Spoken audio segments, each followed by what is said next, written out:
You missed all my well wishes because I was muted. My bad. Let me say that again. Happy New Year. May 2026 be full of lots of joy and good health, discounted art supplies, new art friends, everything that you are looking for and more. Thank you all so much for being here. Hey Priya, hey Astroglio and Terry and 70 Acres, and welcome. I was also saying that it feels like I don't even need to really explain why I do what I do when it comes to the live streams. Because they're pretty much always random. How's the audio now? Can you hear me? It looks like it's saying, but usually people say that it's quite quiet, so I'm not sure. But let me know.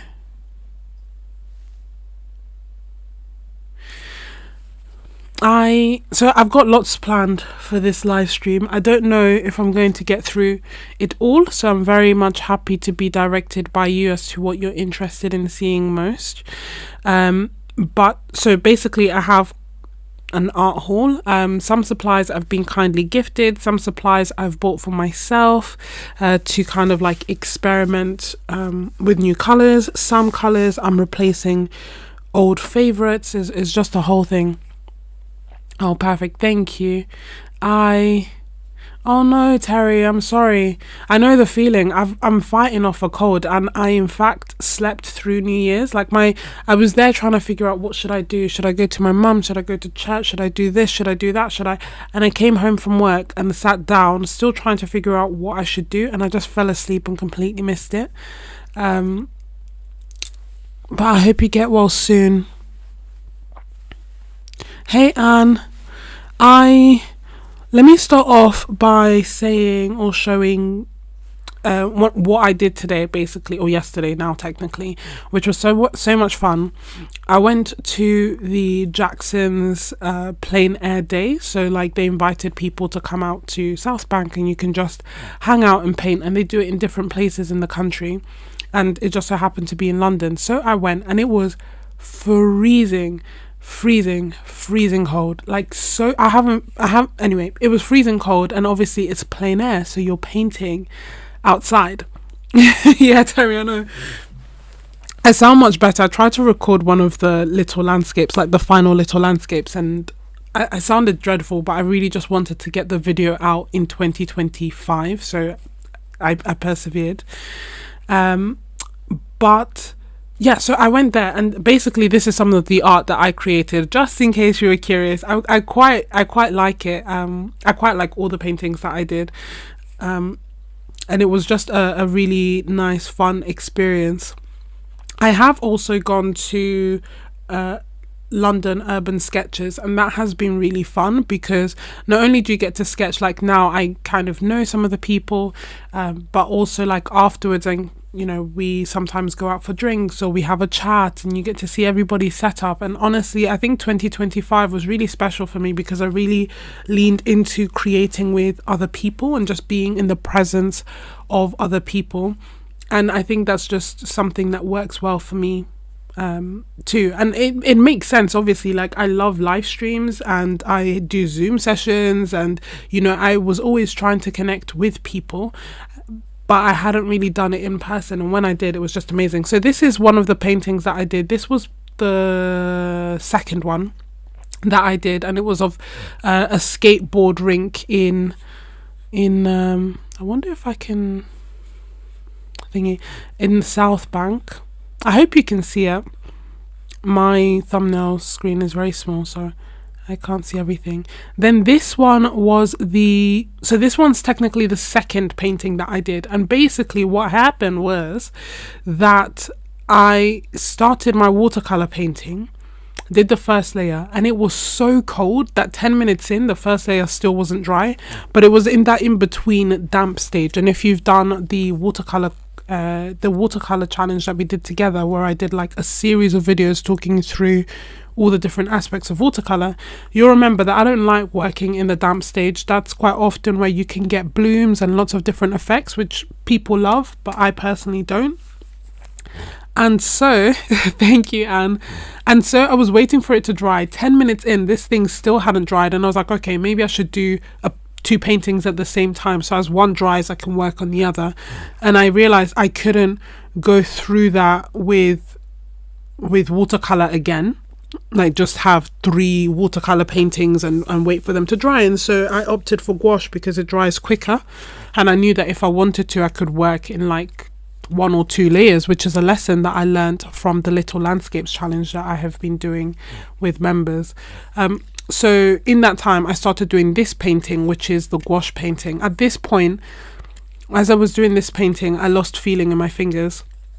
I was so cold. I had to go inside. My plan was to go inside, get some hot chocolate, and then, I'm actually gonna, let's see, remove my face. But yeah, my plan was to go inside, get some hot chocolate, and then from there, go back outside. But once I went inside, I just couldn't go back outside. It took me half an hour to feel my fingers again. And when like your fingers just hurt, like when you go back into the warmth, it was just so painful and they wouldn't warm up. And it just reminded me of like, when you're young and you do snow fights. When I was young and I did snow fights, I often wouldn't wear gloves. I don't know why. And I would be playing, not thinking of the consequence. And then afterwards, when I get inside, I realized the consequence and I got flashbacks to that. So I stayed inside, finished the painting, and then also did this next painting. Where are you? Not this one. Yes, this one. This next painting, which was the original watercolor one. So this one was the one that I did the first layer, which was very light because I was thinking, I'm just going to paint like I'm in the studio. So it was very light, but it just wouldn't dry. And I finished that inside. So those are the 3 paintings that I did. And these 2 are of St. Paul's that you can see in the background. But yeah, really quite like it, for being honest. And then I also took this picture of St. Paul. I've never seen London look so beautiful. I was like, wow. And then people were looking at my paintings and were saying it reminds them of Venice. And I was like, oh, well, I guess it does have a Venice-esque feel to it. Thank you so much. If I miss something, please just let me know. Just repeat it again or put question in caps at the beginning, especially if it is a question. Do you use alcohol to keep your water from freezing? No, it technically it's not that cold. It was 1 degree, so just off that. But in theory, you could do that. But I've never done it. It's never been that cold. And personally, I'm not doing this sketching in the freezing cold thing again. So it won't be needed. Yeah, I think I was just like excited, and don't get me wrong, like it was nice, to see other people painting and stuff, but I will never. I'm not doing this again. Thank you so much, Terry. Yeah, I just thought it was absolutely beautiful. So what I wanted to do today was actually show you the art haul. As you can see, there's a lot of supplies. Where does one start is the question, isn't it? I don't know. You can start here. Okay, so thank you, Renola. Yeah, I needed hand warmers, I needed pocket warmers, I just needed the whole thing. And obviously, was I not the same one who's been fighting a cold for over a week? I didn't think it through, but no regrets. Life is for living. So these are the supplies that we have to hand. Where to begin? I will tell you what I've got. You can tell me what you would like to see swatched first, and we will take it from there and try and swatch as much as possible. So one of the things that I got here is this. So these are some Michael Harding watercolors that were very kindly gifted to me. which is really sweet. They let me pick out the colors that I wanted, and I picked out magenta because it's obviously my go-to, quin bronze because it's so they have a quin gold as well, but I feel like I like their quin bronze resembles quin gold to me more than a normal quin gold. We have yellow lake, which is PY180, but it's nice and bright. We have, and also, yeah, anyway, then we have green gold, PY129, olive green, PR101, PY80, and PBR15. No, sorry, PB15. Forest green, PBR7 and PB15. Cobalt teal blue, PB50. Cerulean blue, PB36. Ultramarine blue, PB29. I know it's like, really, you're going to get ultramarine blue, but it is one of my staples and the color that I'm going to use most, so it made sense. Belladonna, which is a beautiful color that I love and I have. And I have a palette. So these are, do they have honey? My memory fails me. I feel like they have honey. Correct me if I'm wrong. I don't know if they have honey. I need to check.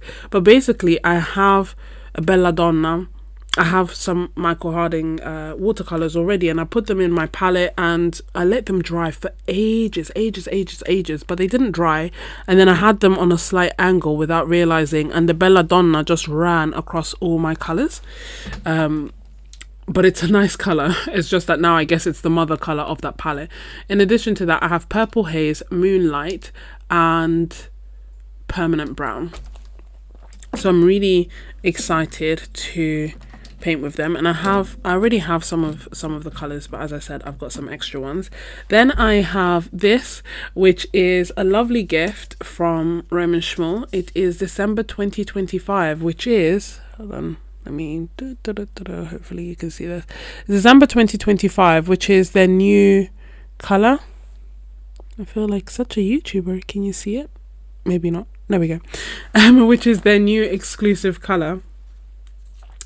November 2024 is no more. Thankfully, I did buy, right before they released December 2025, November 2024, which is the color, went on like clearance, so I bought 2, so I have some, but I absolutely love that color. In our last live stream on the 26th, I did the swatches of December 2025 and kind of compared it and tried to do our own mixes. This is what that swatch looks like. It's a beautiful color that's made up of PG50, which was surprising, and PBR11. And then I tried to compare it to other colors that I may have, and they were quite different. These two actually are Christmas tree green and cascade green, which to me look very similar, only that Christmas tree is supposed to have a scent. I've had mine for a while, so I don't think it has, like, I can't smell anything anymore, but after COVID, nothing was ever the same. And then I bought this forest green just because I also wanted to compare it. I am planning on doing like proper video about December 2025 just to commemorate it, if that makes sense. Like, when I look, it's nice sometimes when I look back on my videos, I can see how do I say this? I can see things that happened in the watercolor world at that time. And so I want to make a quick video swatching this out and comparing it with some of the other greens that Roman Szmal have. Then we continue here. Schmincke released 3 more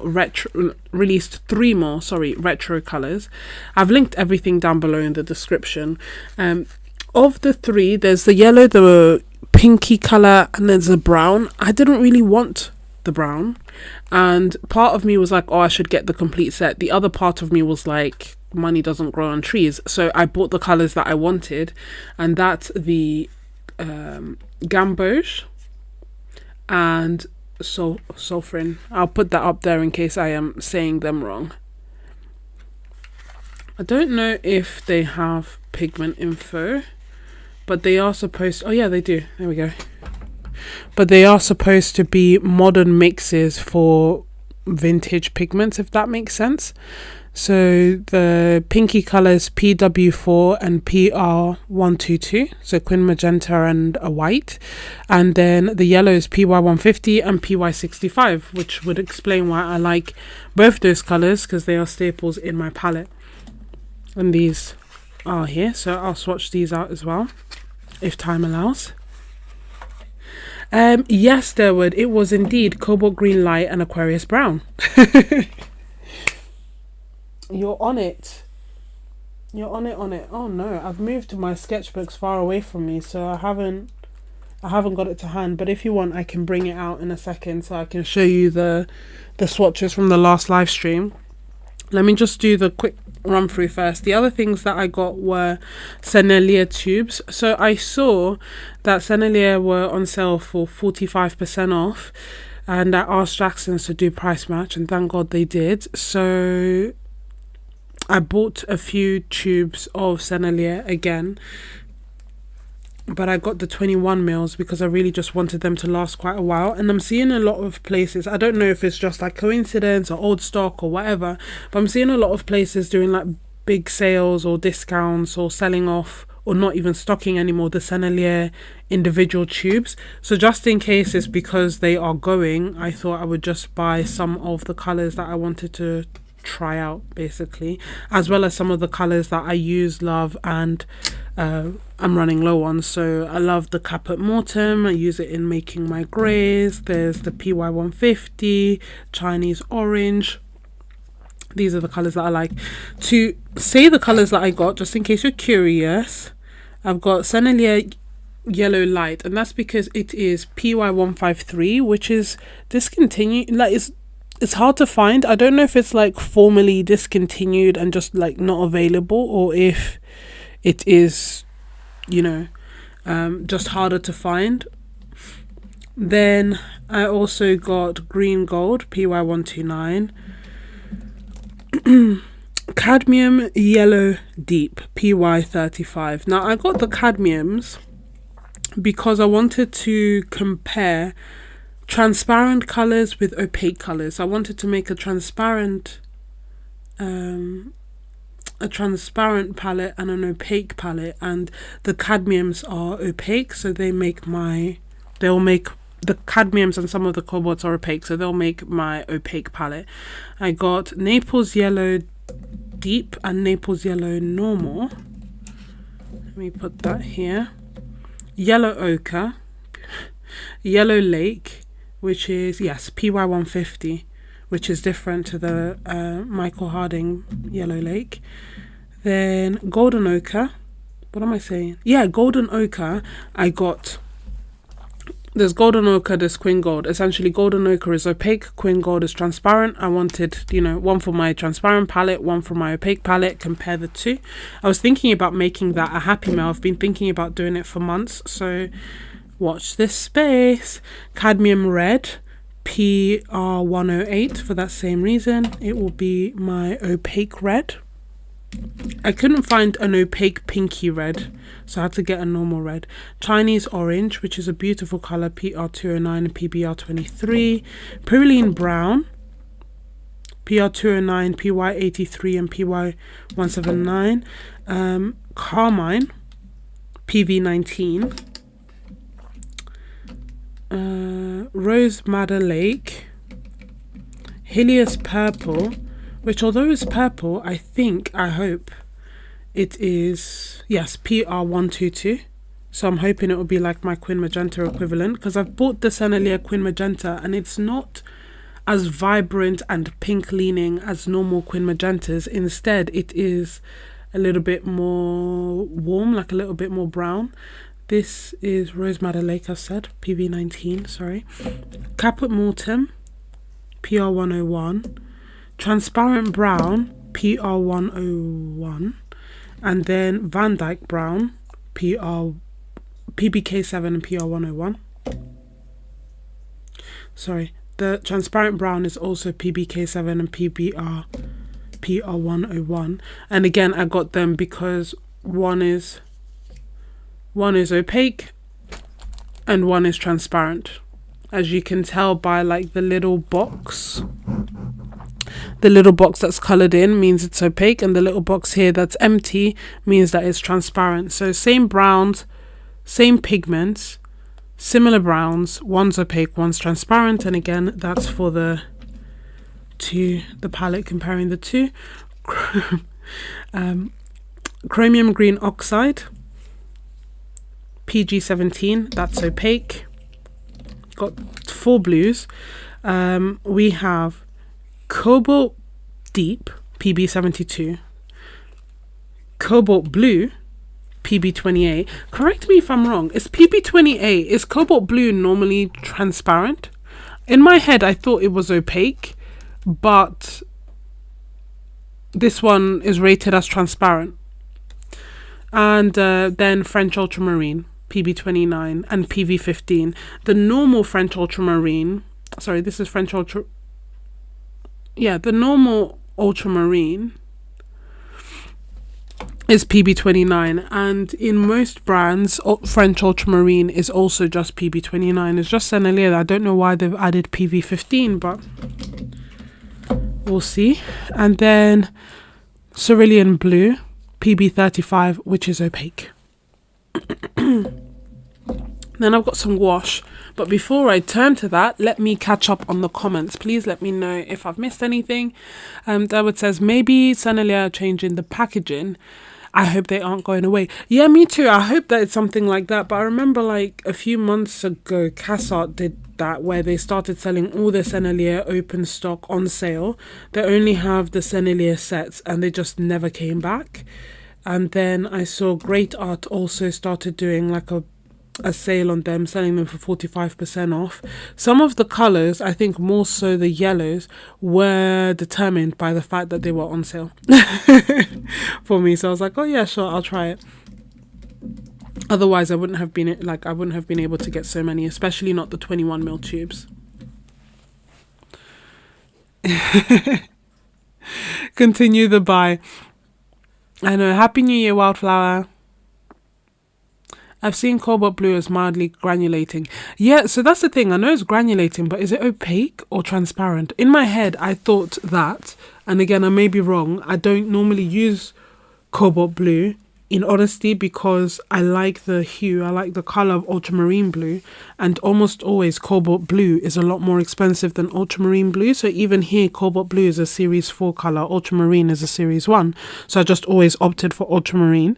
But in my head I thought that ultramarine is transparent and Cobalt Blue is opaque, but maybe I'm wrong.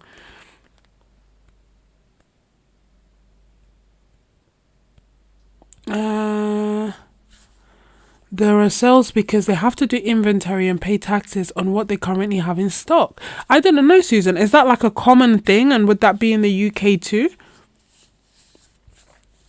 That would be a good reason. Oh, can you imagine? If Daniel Smith ever tried to like go away, I just have to, use my life savings to buy a lifetime supply. Maybe Roses is opaque. Maybe. Oh yes, sorry, continue. My bad. I continue with the with the supplies. So I did get some liquid leaf, which is solvent. It's gold. I don't know how to describe it, basically, but my interpretation is that it's solvent, it's gold, and it should be able to paint on most things. And I got it because for the longest time I have wanted to have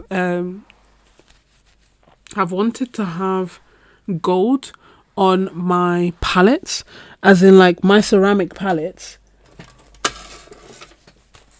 Like for example, this one, I wanted to have like either gold decor or a gold edge or something to make it a little bit less like just a dinner plate.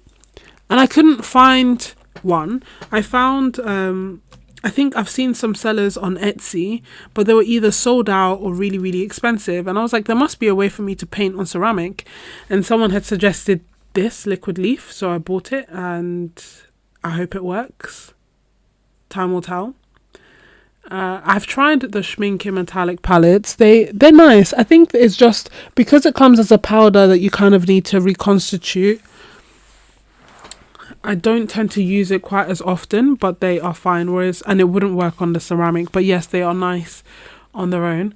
Then I've also got this. So if you're one of my members, you'll have seen this already, because I think in the first or second year that I was doing the membership, I was doing book flip throughs, where I would basically flip through a book and talk through how I may use it, why I find it inspiring, and just like make different notes and observations on different pages. And this was one of them that I'd got from my local library, and I really enjoyed it. I really liked it. I even like the video now, like just going back on it and seeing like, oh, what did I say about this page and what did I say about that page. And anyway, there's quite a few different books that I've done it, but this one was the one that really left an impression.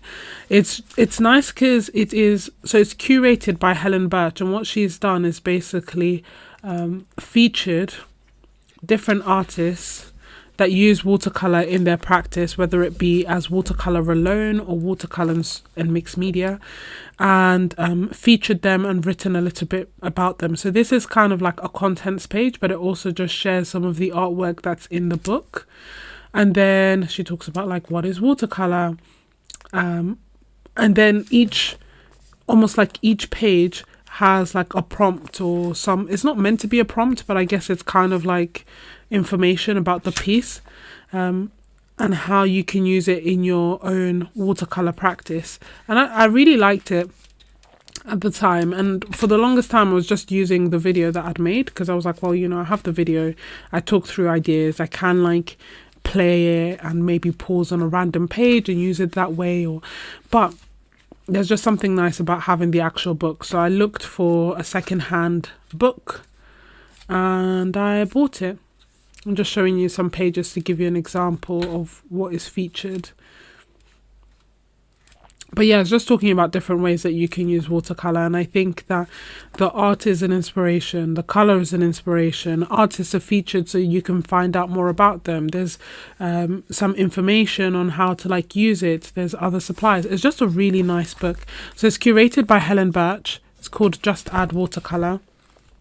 And it's a cute little book.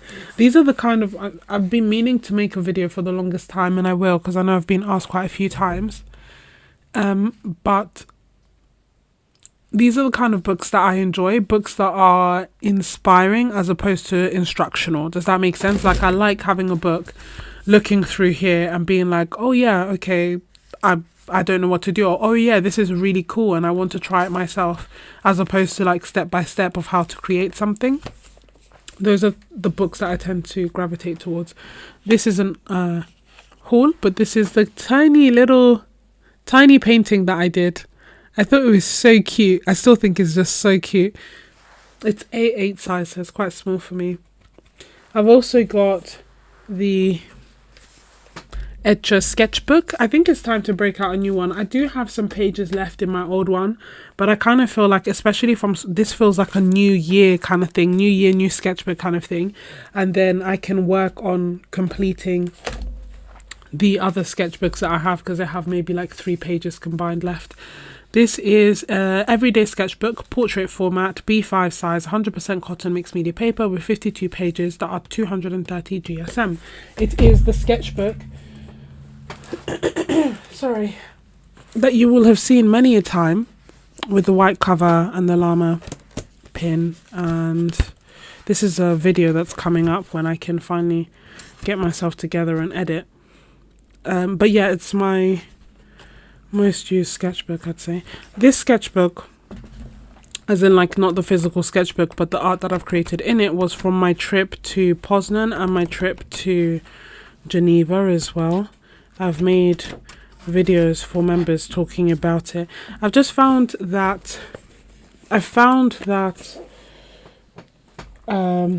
sketchbook tools don't tend to do that well on YouTube, or my sketchbook tools don't tend to do that well on YouTube, and my vlogs and things like that. Different videos do better on YouTube than other places or than other videos.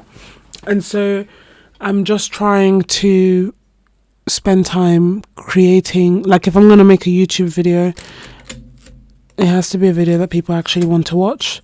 And I find that the people who want to see, like, you know, who want to know more, who want more of that personal behind the scenes, who want to know about my process and my art and me as an individual, a lot of them are members, and thus it makes sense to put that inside the membership. So videos, a lot of, and also I don't know, with the side tangent, but with the rise of like AI and everything being dubbed, I just don't know how much I want of everything being out there. Do you know what I mean? Like, I know that it's still technically out there if it's on my membership, but it's not for the whole internet to see. So I don't know, I'm just thinking about that in the new year and just being mindful of what I'm sharing and where I'm sharing it. And so a lot of the vlog from Geneva, I have one that talks about the Urban Sketches Symposium that I went to. That was a lot of fun. And I kind of shared that as a YouTube video, especially as if it's something that you're interested in, you know about it and you can attend. But then the stuff of like my personal experience and everything that I did and everything that I created outside of that, I've just shared it on my membership. Continuing on, have I missed anything? Thank you, Terry. You love that tiny boat painting. Oh, thank you, Anne. Oh, no, don't feel bad. I think it's don't feel bad about the sketchbook round. I think it's important, and I think I'm really glad that you shared it, because it's something that obviously a lot of people were feeling as well, and not everyone will feel like brave enough to come out and say like, this is how I feel and this is how it makes me feel. And I feel like your feelings are completely valid, and I experienced the same thing, just in a different way. So thank you for sharing. We all want the personality. I know, Wildflower. Yes, AI grabbing images is a valid concern. Yeah, I know. It's just getting, like, it's been creepy for a while, true, but I just feel like it's getting so much creepier. And do I really just want everything out there? I don't know. No is the answer, actually. I do know. I don't want absolutely everything out there. And I think I was already one who didn't want absolutely everything out there, but I was happy for it to be my art, because I felt like I was inspiring and it's, you know, helpful, and I love the community and I love seeing other people's artwork, and, you know, I like that side of things. But it's just like with the risk, is it even worth it? Like, is it even worth it? So, the other things that I've got some gouache. So I topped up on gouache. As you can see, this is ridiculous. This is permanent white PW6 by Holbein. It is 60 mil, so it's the biggest tube of gouache I have. My hope, no, not only a hope, my intention, my aim, what I'm gonna do is finish this. But essentially, white is my most used color by far when it comes to gouache, and it doesn't matter which brand or what I'm painting with. I just run through white. Like, to give you an example, this is my Shinhan gouache, right? I filled out I took the wrong palette to the Urban Sketching Symposium. It felt like a joke. But anyway, this is my Shinhan palette, which is actually what I meant to take, but instead I took my Holbein palette. But it's good, you know, good to use everything. Hold on, can't open it. There we go. This is my Shinhan palette that I let dry, and I have been doing a little landscapes challenge using this, and thus, as you can see, it is well loved. Anyway, I've filled out this, and that took up this, and I think I've used a little bit more on a different project. So this is roughly how much I have used thus far of my gouache of a color, but in comparison, this is how much white I have left. And as you can see in here, these two were white, and I have finished that, and I have just a little bit left. So I always run through white a lot quicker than my other colors, and thus I was trying to look for a more economical way of having white. And I have the Winsor & Newton I have the Winsor & Newton zinc white, which is not my favorite white because I like titanium white, which is more opaque and has a stronger tinting strength. But I didn't know that when I bought it. I was still quite new to gouache, and thus I didn't know there was a difference. And so I bought the zinc white instead of the permanent white. So I still have that, which is I think 30 ml that I need to finish. But anyway, bought this 60 mils because I need white gouache. Then I've bought a few colors. Basically, I looked at the Iridori sets and they always look so beautiful together, and I feel so compelled to almost buy the whole thing. But you know, I'm not that rich yet. So what I did instead was looked at it and thought, what are the actual individual colors that I like? Yes, I like the way it looks together and how beautiful it is together, but in practice, in reality, what are the actual colors that I like inside those sets? And let me just buy them inside the spring set. So I got these that are basically the Iridori colors. This is Geisha Blue, Pale Coral, and Lemon Yellow. Really and truly, I keep looking at the spring set, and I think it's because of this like pinky color. Then I also got Primary Magenta because Holbein, I have Holbein's magenta, they're normal magenta, and I don't know what pigments it has inside, but it fades, it's fugitive. But their primary magenta is PR122, I want to say. Yes, PR122, three pigments, light fastness. Their normal magenta, I think, is BV something. So that's not what I want. So I basically got, and the prices are the same. So I got the primary magenta. I've also added the burnt umber. And why did I do this? Primary white. I don't know what's wrong with me. I bought some more primary white. I bought 3 tubes of white in a nutshell. And then, oh sorry, I also got this yellow, which is Canola Yellow by Holbein.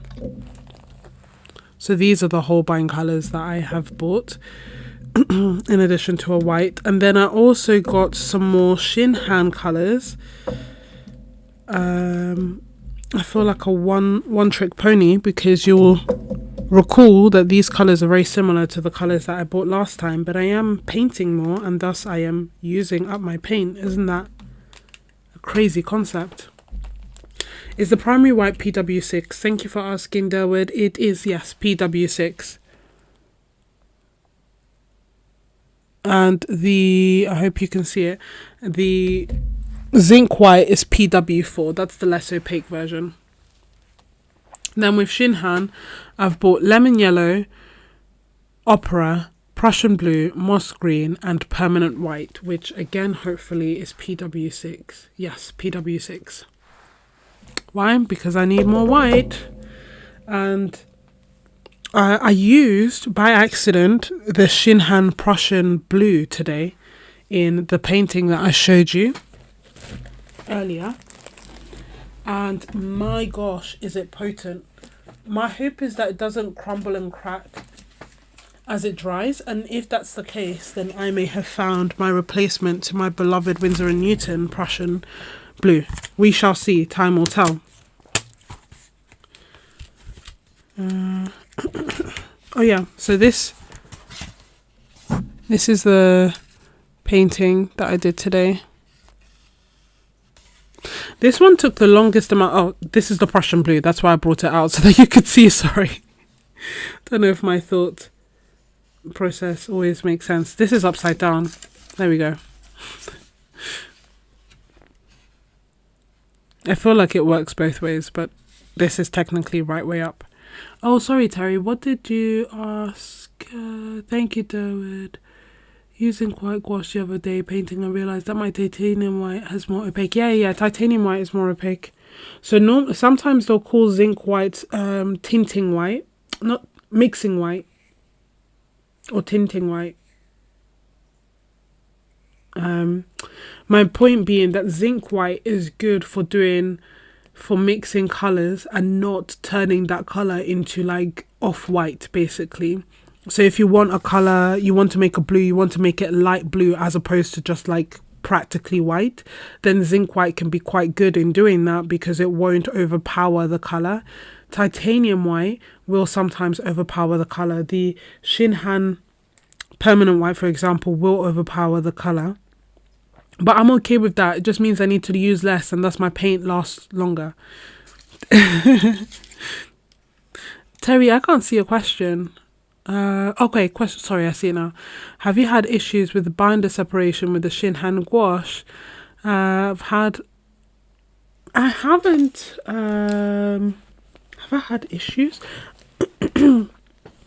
I haven't. It doesn't come to mind. You've had issues with every single one. I can't. It doesn't come to mind. I think maybe, but perhaps because I was pouring it into the Stay Wet palette, it would like have mixed automatically. I haven't really poured it. Oh no, tell a lie. When I did the live stream with us and with you guys, and I did the Autumn Forest, the orange, the permanent yellow deep had a lot of binder separation. That was actually quite annoying. The rest of the colours were fine, but that one did separate quite a lot. And I just mixed it into the palette. But I think apart from that, it's been fine. But that one did have quite a bit of binder separation. Yeah, my bad. Hey, Shauna, welcome. It is, there what I see. So here's my thing, right? You saw the picture, so you saw the reference, and that there was just like a whole bunch of graffiti, and I don't know, this one took the longest amount of time, but it was so nice to do because I just like took a brush and did all those tiny details one by one to do the like graffiti. So I really like that one. And then I've already shown you this one. Whoops, am I too close? Can't see. This one I also really like. That's St. Paul's in the background. How many times I've painted St. Paul's?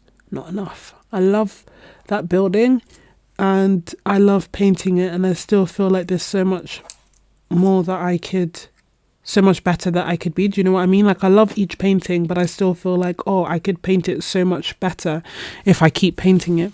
I really like this painting for like the shadows as well, like the shadows with the light and little things like there being a little bit of a shadow here, and it's the little things,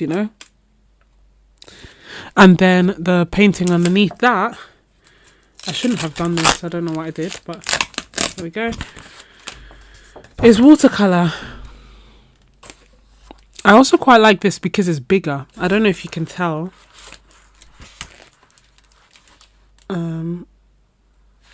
It's like a little bit bigger, but so it felt like a challenge. It's 31 by 23. So to be fair, I've worked bigger still, but I don't know. It felt quite big to me, holding onto it and trying to paint with it. And again, I just like all these details, and I didn't know where this painting was going.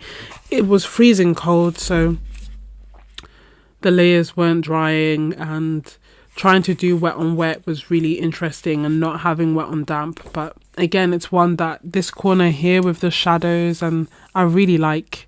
Part of me was wondering if I should make this bit dark, but I'm past it. I'm over it. It is what it is. I'm not changing anything about the painting now. Sorry, let me continue with showing you the haul items. So this is also Sennelier. This is warm white. They just didn't have, warm grey. They just didn't have a 21mm tube, so I got a 10mm tube instead. Then we have some Holbein watercolors, the Nightfall range, which I didn't really know about or pay much attention to.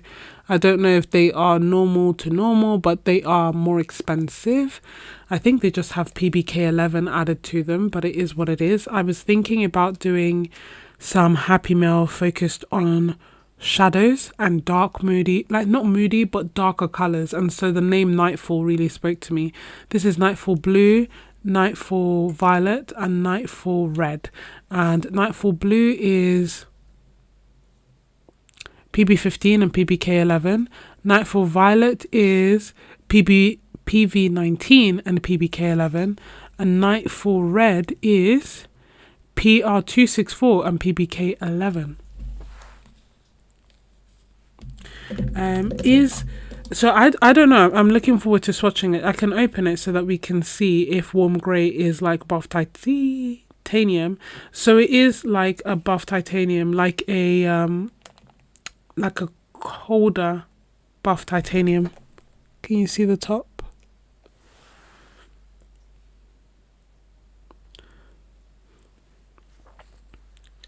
I was hoping it would be, that's why I bought it. PR264 for the win. That was my exact thought when I saw it, because I was like, oh, is it going to be PR254 like all the time, which is like Pyro Red. I also got Golden Barrack Red. In complete and utter honesty, I just got this because Delwood said it was nice.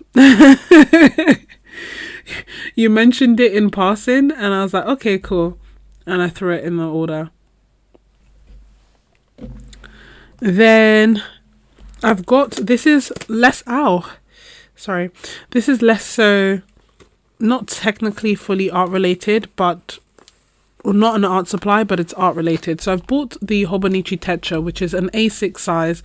It has Tomo River paper, which is very, very thin, and thus as a result, it has daily pages and it's only this width. It comes with, sorry, I've started to write in it, so I don't want to like, you know, flash everything. It comes with, is this fine? Monthly overview. It has, where are you? It has the year at a glance. This year, last year, coming year. It has, nope. It has, okay, yeah, this kind of setup. So August, September, October, November, which you can write, like some people do a line a day, but actually it's so small that my plan was just to like do tracking. Then, like I said, it has dailies and it has some random pages in the back. I won't use all the random pages. So what I did was I wanted to see if I'd be able to paint on it. Answer is I can. So I did this squash painting on it. You see it crinkles, but it doesn't bleed through, but it does crinkle. And it's not going to be like a go-to sketchbook, but I just wanted to know if I wanted to paint, could I? It doesn't have the weekly format. So I bought this addendum that you can get separately, but you know, for it technically, also by Hobonichi. It's not the Hobonichi Weeks, it's the Hobonichi, it's not the Hobonichi Weekly. No, it's not the Hobonichi Weeks. It is the Hobonichi Weekly supplement. And then I wanted to use this. Initially, I tried to use it to plan. It was very tight. So I didn't know, I'm thinking about using it to record what I do as opposed to, and roughly plan, just so that I know how much time I actually have. I've done some like color stuff. I've put in some of my shifts, for example, just so I know like when I'm free and when I have stuff to do, things like that. Anyway, why am I showing you this? Because we all love stationery. I'm joking. As well as because we all love stationery. I also got this notebook for the Hobonichi that I've stuck into the back here. I've made a video about this that I need to edit and then I'll share it with my members, but what I'm saying is roughly what's going to be in that video. And what I wanted to do is basically track the art that I'm creating, and I don't know which way is best for me. I'm trying to, you know, I'm seeing like notions and ideas that rather than like setting goals or intentions, you set experiments and you just observe. You're not trying to judge yourself. You can't pass or fail. You're just observing. You're just noting. And if that noting gets you to change your behavior, then great. But at least the first step is to know what that behavior is. And so what I wanted to do was make a note of the art that I'm creating, like when I'm creating. So, just like roughly. So here I have the notebook so that I can make notes in it. If I want to stick something in, I can. If I want to write lots, I can. I've also got two other ways of noting down my artwork and the art that I'm creating.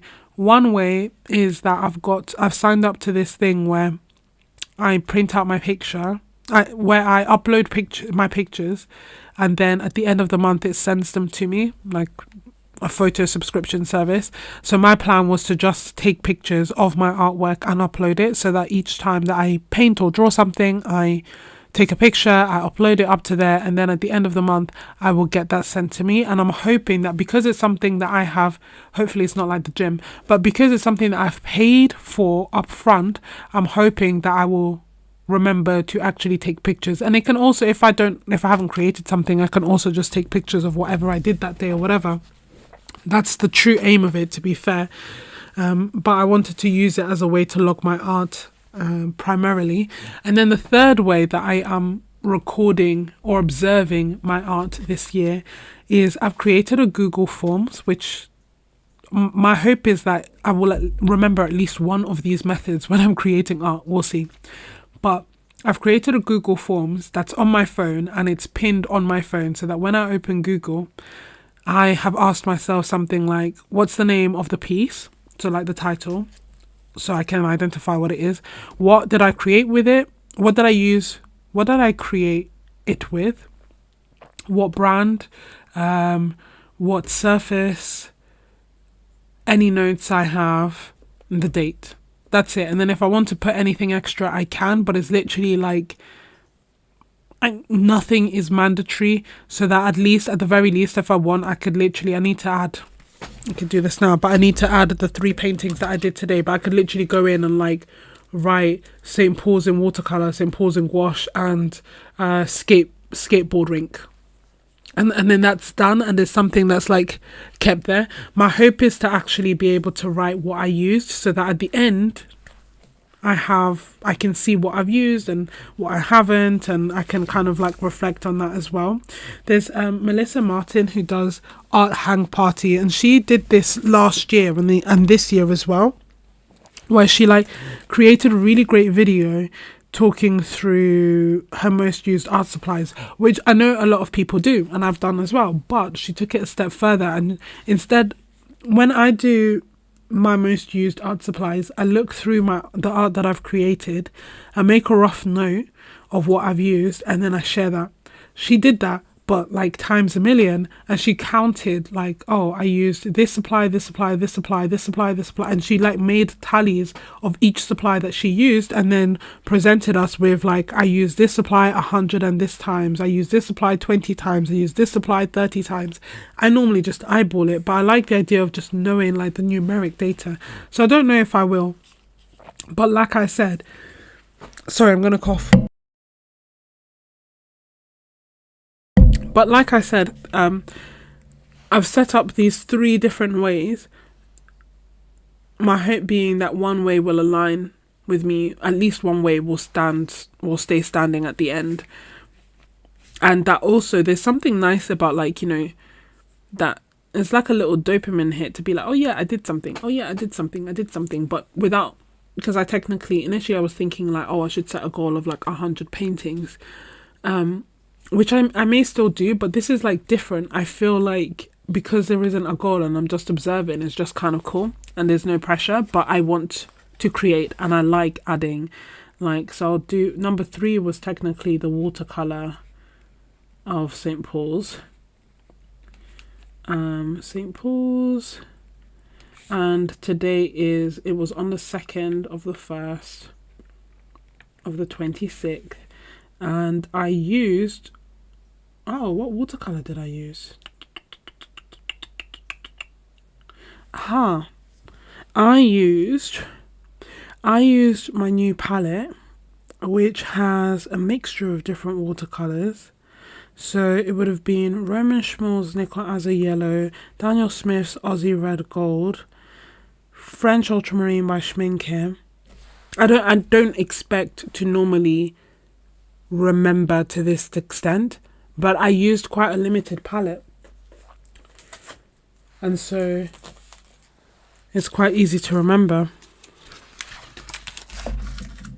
Can you see? So I normally wouldn't write out the colours, but because this is the book, I can do that, and I can just say I use Roman Schmal's Nickel Azo Yellow, just write Nay. I use Daniel Smith's Aussie Red. I hope future me remembers this. I used, whose blue is, oh, Schmincke's French Ultramarine. Schmincke. Sorry, this might be boring for you. It's just like, you know, if I don't do it now, I may forget. Schmincke's Ultramarine. I use Daniel Smith's Soda Light.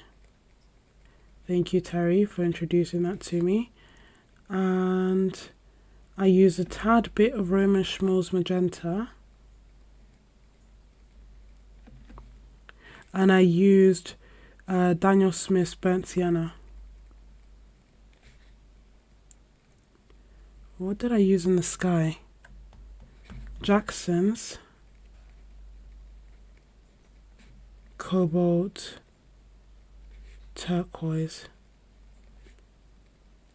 It's really interesting because I don't feel like I would normally remember this, and if time moved on I would completely forget what I used and why, but because I'm doing this fresh, it stays in my mind. And I'll just make a note that it was Jackson's Plein Air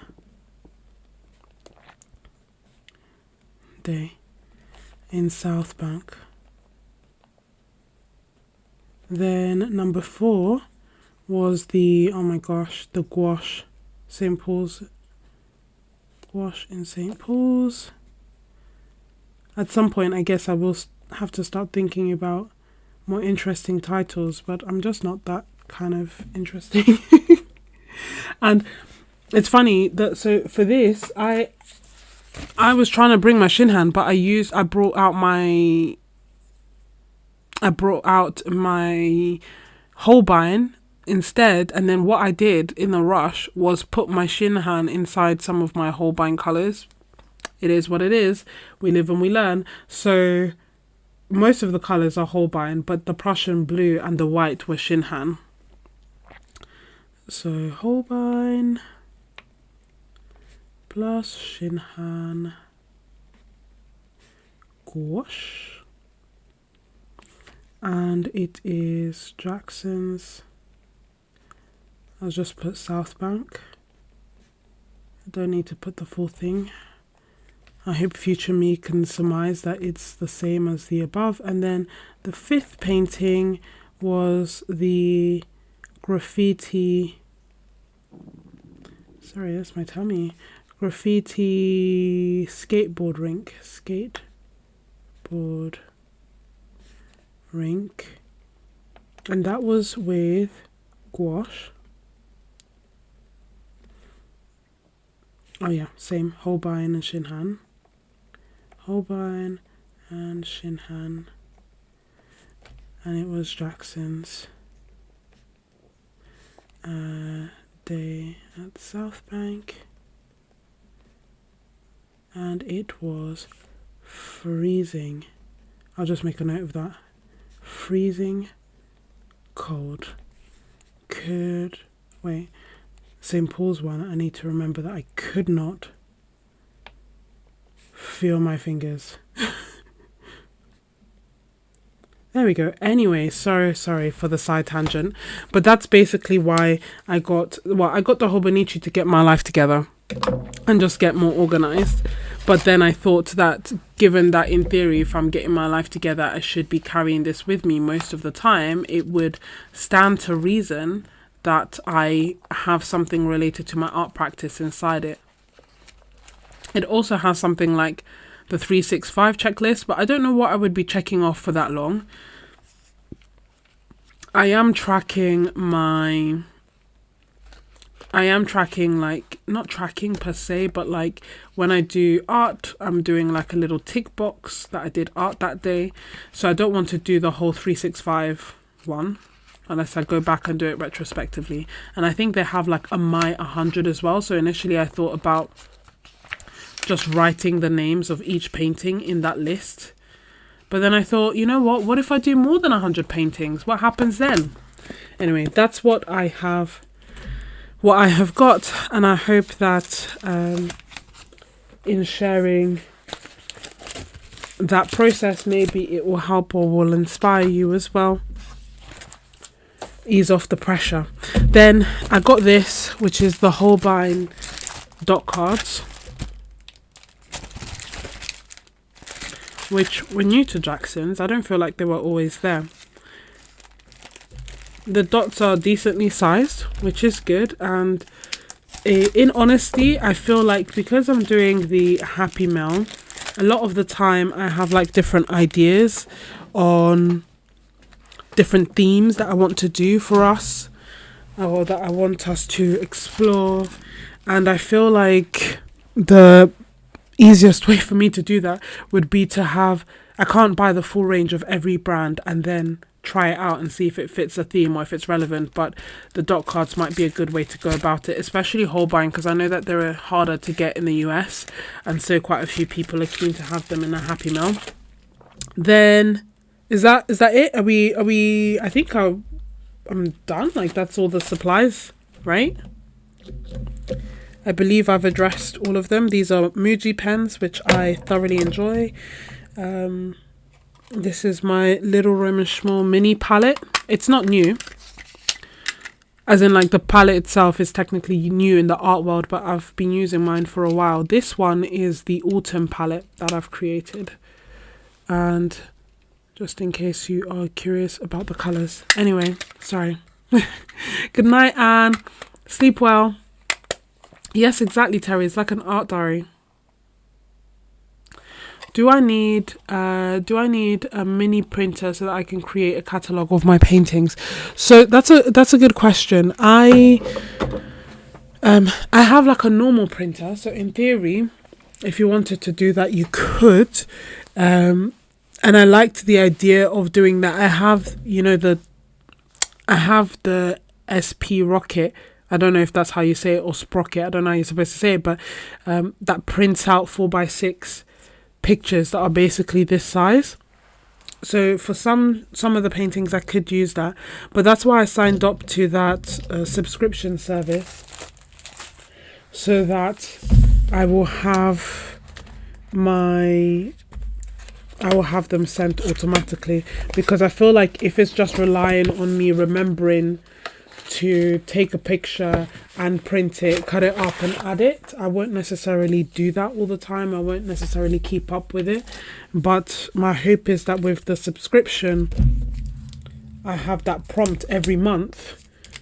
Every time that the money leaves my bank account, I have that prompt to actually take pictures of my artwork, even if I'm doing it in retrospect, upload it, and then every month after, I will receive my little paintings and be reminded of the art that I created the month before. Maybe I'll share it with you guys as well, but I'm trying to it serves two purposes. The other thing, these are the little landscapes that I did in the month of December. 7 of them I shared, or if not a bit more, I shared as videos for my members. So 6 of them are real-time step-by-step tutorials talking through the process, and then there's one video doing an overview, and there's pretty much these are some of the paintings that I created, basically, just in case you were on my own screen. I love this one. It's of a reference that I took in Old Harry's Rock. But just in case you were curious, I've painted these on wood panels. I was curious if you can paint with gouache on wood. The answer is yes. I've just put 2 coats of gesso on top of a wooden panel, which is actually a DIY coaster, which is a lot cheaper than a wood panel, and painted on them.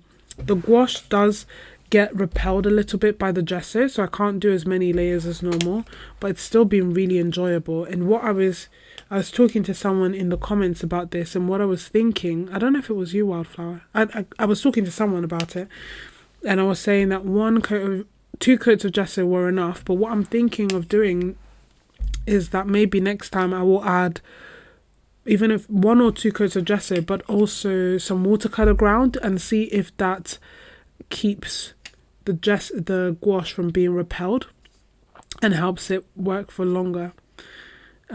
This is the favorite painting. So I took pictures of 4 paintings twice, and I asked which ones were the favorite, and in both polls this one came up as the favorite. There were like 900 votes. And this is also one of my favorites. I do really like it, and this one we did during a live stream together, like a members only live stream, so it was really nice. I was talking about different ways that you can create depth, and we talked about things like desaturating the background and how to layer the gouache and how to build the painting up together, and I just really loved the painting, and I'm glad that it's also one of your favorites. Like I said, this one is one that I did of Old Harry's Rock, and I did this one first, and there's a process video of this one, and I love it. It was a beautiful place, and it brings back good memories, to be honest, when I think of it. I then recreated it again, the same painting again, because when I did this painting I felt like it was quite vibrant, and I didn't know if Shinhan was more vibrant than Winsor & Newton, and so I did the same painting. This one is Winsor & Newton, this one is Shinhan, so there's a clear difference. I enjoyed working with both, and I liked the feel of Winsor & Newton, but I also really loved the colours of Shinhan. You just have to be careful to make sure. I'm just a bit more mindful of picking out the actual colours that I want and checking the pigments to make sure that it's not multiple pigments if I don't want that, and it's also not B, V, B, R, B, whatever pigments that will fade. Yeah, but these are all the little landscapes. This one's a YouTube live stream that I did, so if you wanted to see the process of this, you could. With YouTube, like I said, I don't do tutorials, I just paint. But it's still helpful, I think, to see the process. And with my membership, when asked, I do tutorials. We actually did this series because a few people asked to dedicate some time to gouache. And your wish is my command. But normally I don't do tutorials for a number of reasons, really. Which blues were the Shinhan version? Same, Prussian blue.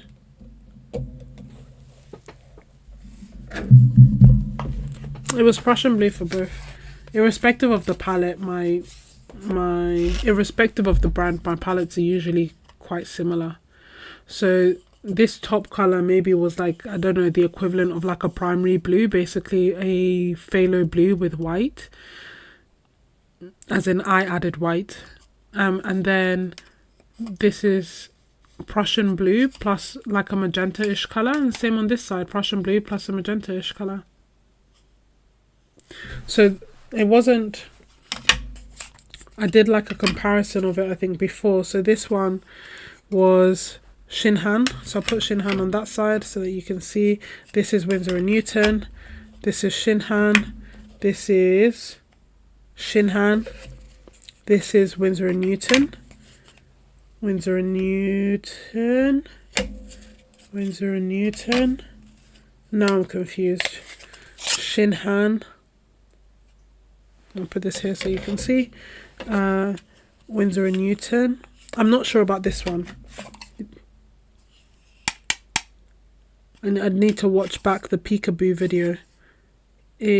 No, it must be Winsor & Newton, because I did them. Oh, is it? Anyway, I'd need to watch that back. The rest are Winsor & Newton, basically. No, this is Winsor & Newton, Winsor & Newton, Winsor & Newton, Shinhan.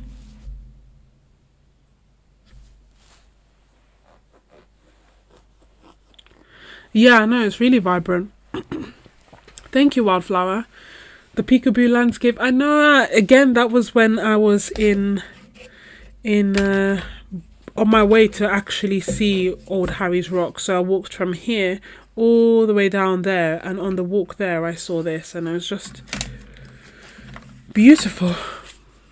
Beautiful, beautiful. Amazing day.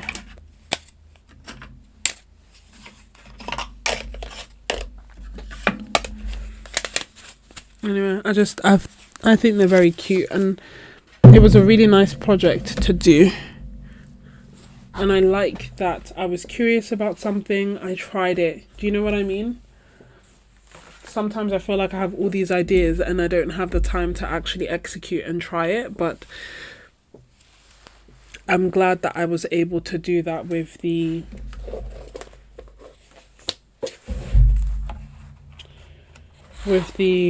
little landscapes. So thank you. Wouldn't have happened without your encouragement and you guys asking for more gouache. I'm still deciphering what I'm going to do this month. Always open to ideas. I've really been struggling to motivate myself to do YouTube videos. Welcome, Agent XP. Happy New Year. The tree was my favorite as well. Yeah. No, it's honestly been really great. I've really enjoyed doing that together. So, my dears, what to do? Where do we start? Have a lot of ground to cover. I feel like it makes sense to start with this here. I don't know how I'm going to do this page. And it's it's not the very first page, because Etcher has like this thing here where it's like folded, so I've skipped that, and I'm gonna start doing this. Okay, so I'll do a quick drawing. Wildflower, do another art bingo. I might do. I quite enjoyed that, and you know what? We were talking about it on Discord, like, we were talking about a lot, but also kind of looking back on our art and a year's worth of art. And I did that, I think, yesterday. And it's really good for like reflection. But when I look back, the art prompt videos was basically me coming back to YouTube after taking a while off. Unintentionally, it's not like I had planned a break. I just wasn't feeling it.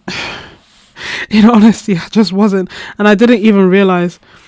Like, obviously I realized I wasn't creating on YouTube, but I didn't really think about why. I just kept trying to create, and then I didn't. And then I did that challenge to kind of kickstart back on YouTube, but also kickstart back on creating, because I just wasn't really creating much. And the only times that I felt inspired to create was when I was creating with members, like with other people.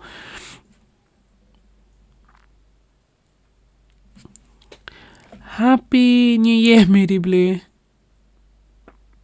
Oh, Terry, you're going to do a deep dive into gouache. Honestly, I keep going back and forth between the two because I love both. What's the English name? Is it gamboge gum? Yeah, okay. So we have sulfurine. Sulfurine by Schmincke. Wow, spelt it completely wrong. And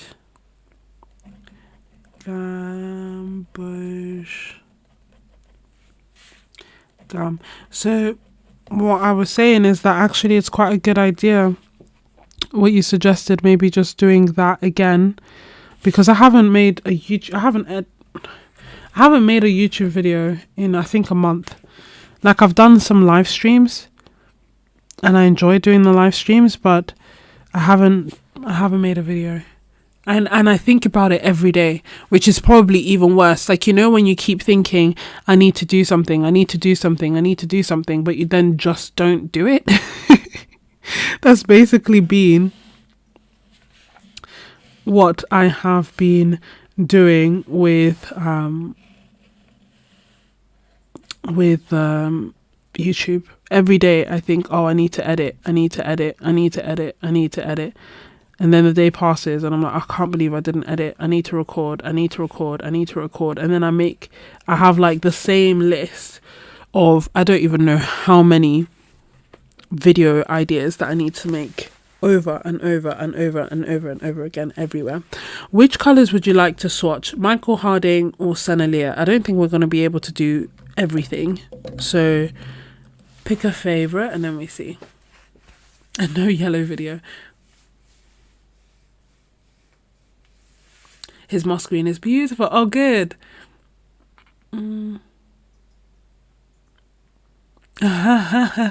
Durwood, have we ever done a pencil month, like watercolor pencils or pastel pencils? We have never done a pencil month. I am happy to do a pencil month. I just don't know if I would be participating. So I think it depends on what is needed. So yeah, I will definitely do the new Schmincke and I will do the new Roman Szmal, but then I just want to write out some or draw out some of the tubes. So Senalier or maybe I can start off with those and then as I do that, you will let me know which ones you want me to do next.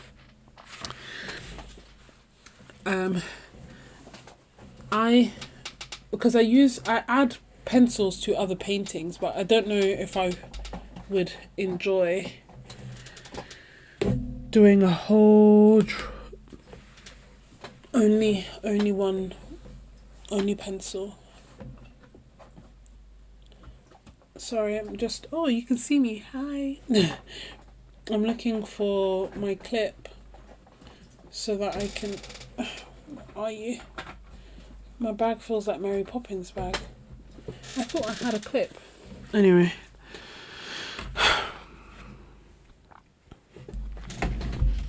Uh-oh, did I move the tripod or is it okay? I moved it a little bit. Is that even further away? That's the opposite of what I wanted to do. Uh-oh.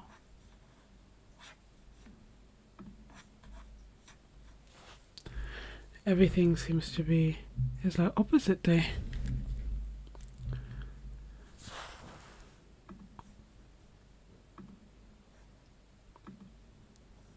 Is that a bit closer? A little bit closer. Okay. Senalier, Michael Harding. Okay. We're tying. Sorry, I'm just looking for. Oh, here it is. Just looking for something to clip the paper so it doesn't keep, bouncing up and down. Let us begin.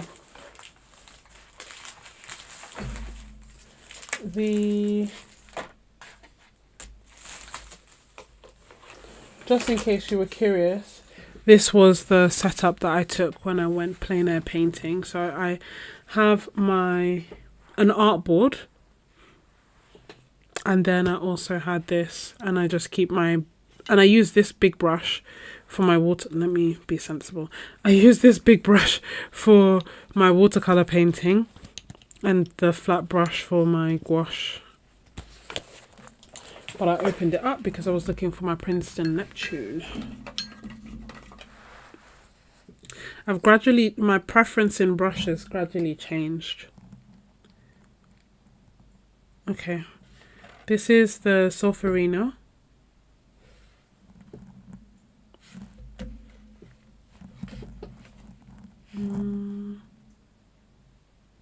Ooh, too much.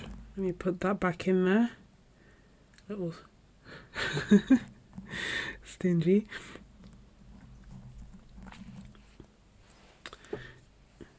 Which, as we decipher, I mean, this to me just looks like Queen Magenta. Nice, but literally just looks like Queen Magenta.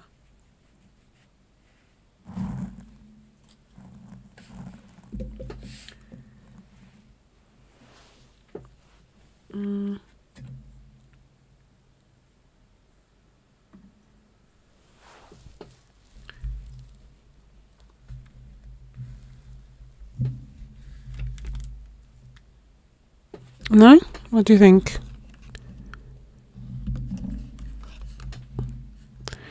Would you agree?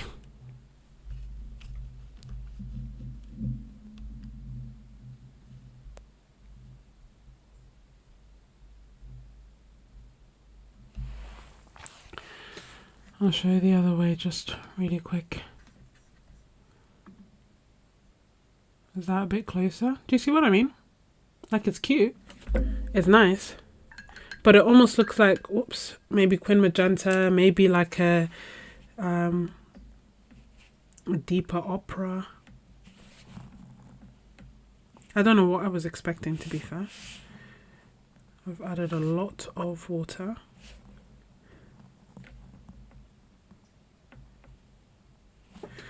So, tell me what you want, what you really, really want.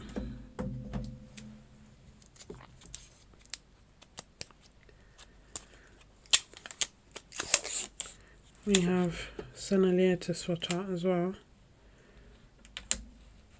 I'll do...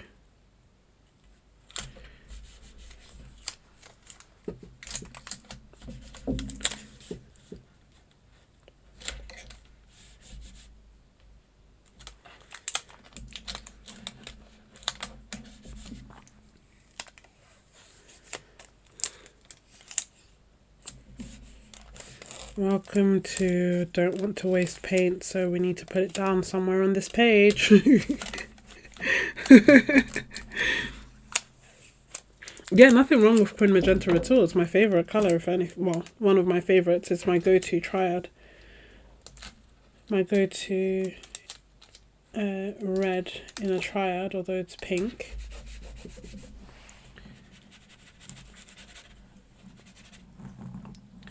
There we go.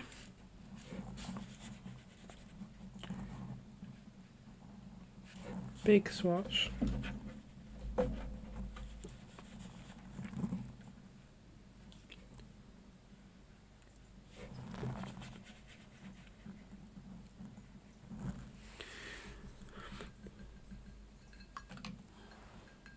It is PR122, which is, to be fair, Quin Magenta plus PW6. Sorry, PW4.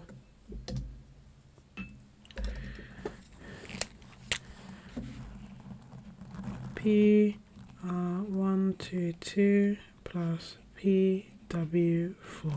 And then next we have Gamboge Gum, which is PY150. Oh, PY150 and PY65.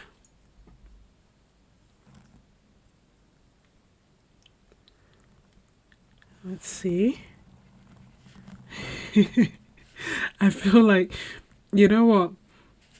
Is it funny that the one time I get the retro set, I've essentially just got my usual go-to colours, which are Quin Magenta and Nickel Azure Yellow.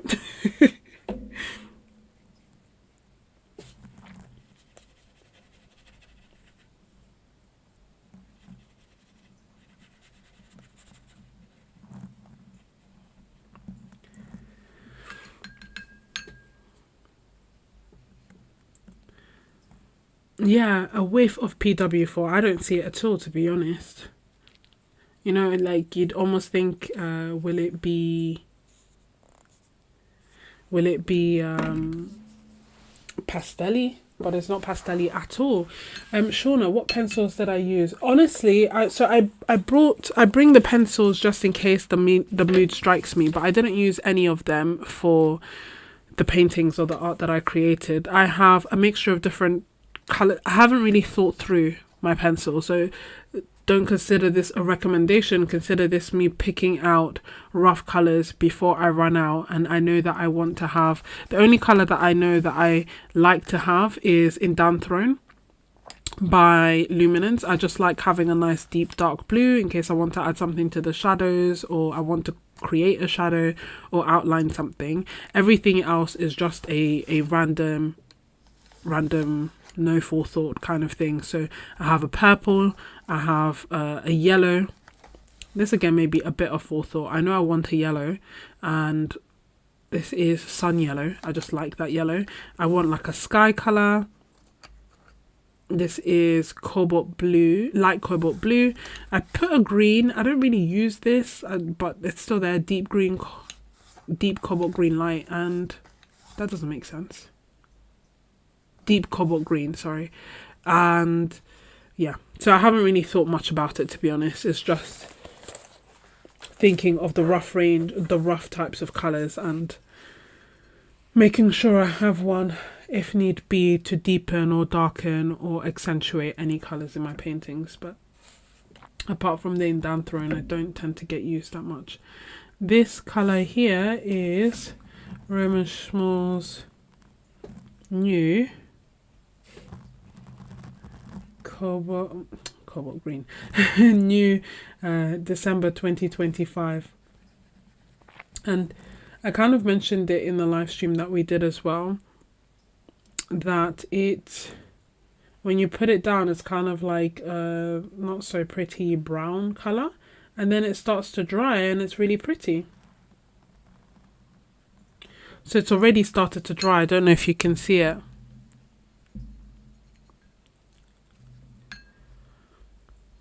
I don't know, does that feel very far away for you? Hold on. I'm gonna bring you closer, don't get dizzy.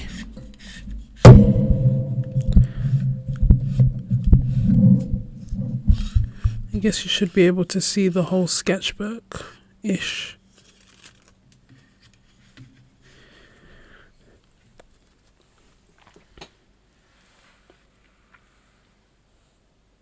And no, if you mix them together, they'll make orange. This is them mixed together here. They'll make orange, and then if you water it down, they'll make peach. And this is, can you see? Like, it starts granulating almost immediately. It's really interesting the way it breaks up.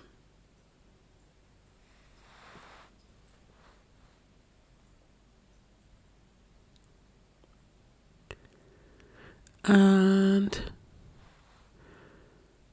then these are the two colors. You see this orange here at the bottom? That's them mixed together. That's not the gamboge gum. This accidentally leaked into that.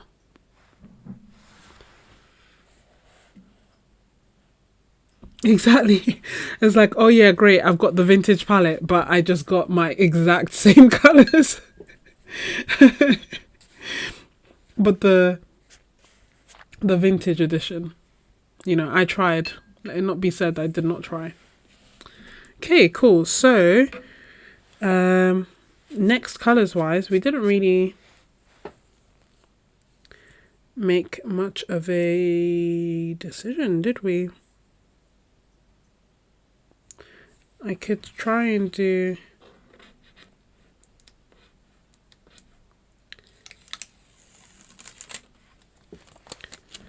move this.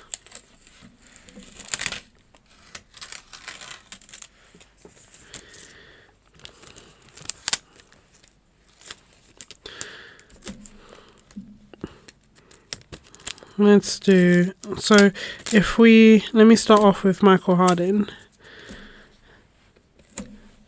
And there are 13 colours, so I'll try and fit 13 along here. We'll see how that goes. Oh, they put it in true rainbow order, which makes sense, but it's not how I swatch. So I'm just rearranging them into my order. Let's go. So we have Yellow Lake PY180. Hold on, maybe I'll make little swatches of them and then the swatching will be quicker. Green Gold. Ooh.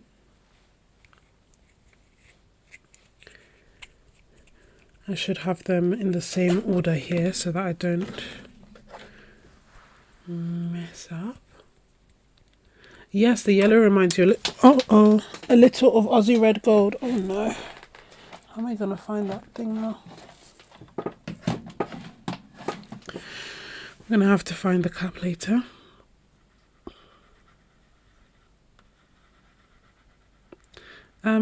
gentle reminder that if you're enjoying this video, consider liking it. It does help. Live streams don't tend to get watched as much as other videos, understandably, because, you know, they're longer, they're not edited, they're more just like, you know, raw, like what you get is what you get kind of thing. You don't know what... Whoops. Oh man. Belladonna again. Oh, nope. The thing is, it's too beautiful a colour to waste, so I just need to suck it all back in there. There we go.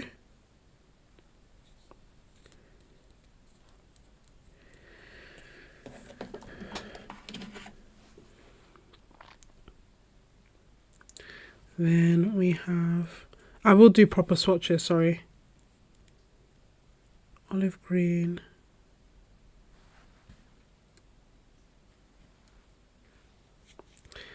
It's funny because obviously this is the first page and it feels so far from perfect, but my hope is that it, you know, will remind me of our fun time together, be pretty, be inspiring because of all the fun colours. This is, there we go. Terry, you know how you told me to like squeeze the sides? It does help. Oh my gosh. Normally, hold on. Is this gonna have to get panned? Maybe. Okay. Oh. BRB. I need to, can you see this?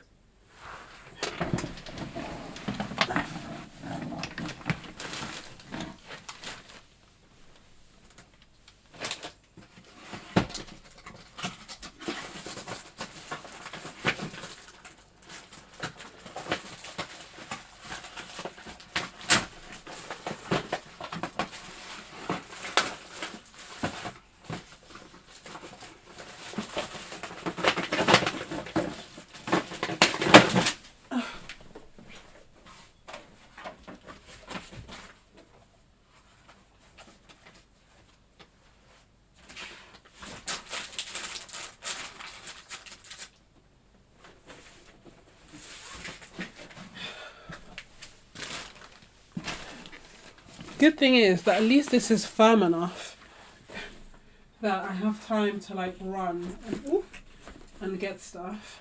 So what I got is this, which is another thing that I've bought recently. Okay, I didn't realise it was like this. Comes with this that goes there, and then this. It's not quite what I thought it would be. This is a forest green colour. One,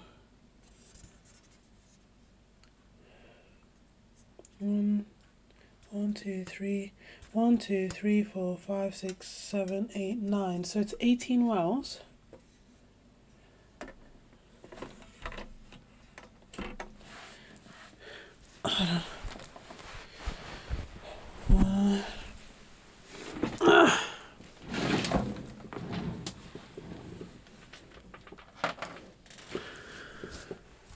Okay. Sorry for that. So it is 18 wells. Oh, where's permanent brown gonna be? That's 6 colors. I'll just put it here. I'll just need to remember, because I'm trying to think like, will I have more warm colors or cool colors? But I'll just do, I'll put 7. That will only leave me a few. Okay, I'll just put it here. So I'm putting the forest green here. Saying this for future me as well.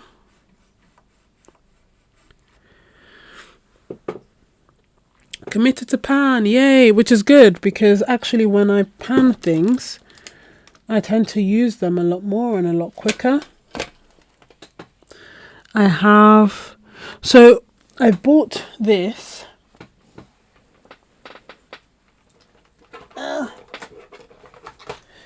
I bought this, but I thought it was going to be this. So it's actually a lot bigger than I thought.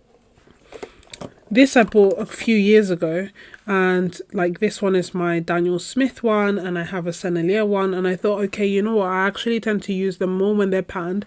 I'm painting bigger, and there's something, and because I'm using nice and bigger brushes, there's something so annoying about having a big brush and trying to get it into like a small half pan and like trying to not damage the tip.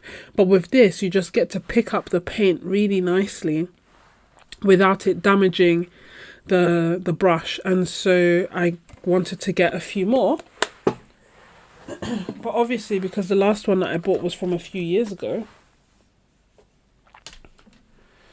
I couldn't find the exact same thing, and I saw that, and it was actually quite good because I got 4 of them. I've got 4 of these for like £19, so call it £20. So that's what, £5 each, whereas normally they're a lot more expensive, and it's twice the size I thought it was going to be. I like, yeah, thank you, Terry. I thought that, you know, the little palette is so cute because it's also portable. So I've been able to, like, you know, take it with me to the beach and things and paint with them.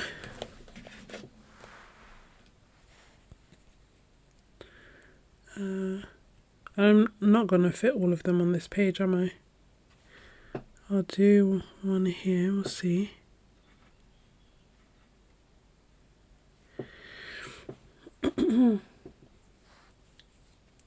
Do you mix brands in a painting or do you keep them separate? It honestly depends on whichever palette I am using. So the palette that the little palette that I showed you just there is just Daniel Smith, and thus when I'm taking it with me and I'm using that, is just, oh no, oh my gosh. It's exploding.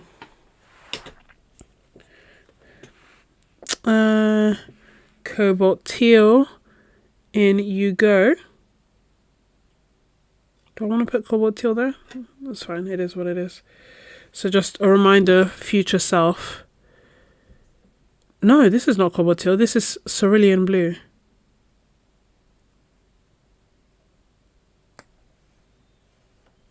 So my order is going to be all over the place. So yeah, so if I'm using that palette, then it will be, just taking that out of the cap, it will be just Daniel Smith. But my autumn palette, for example, is a range of different brands. So if I take that one out, then it's going to be a mixture. Ultramarine blue. Don't embarrass me now. Okay, good. This one has a bit of binder separation.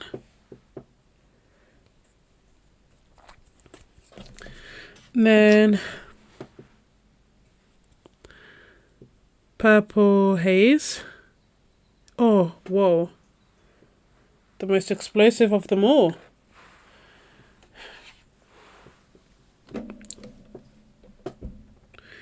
Purple rain, purple rain. Don't know if where I'm placing things is going to make sense, but I'm putting purple haze right here in the corner.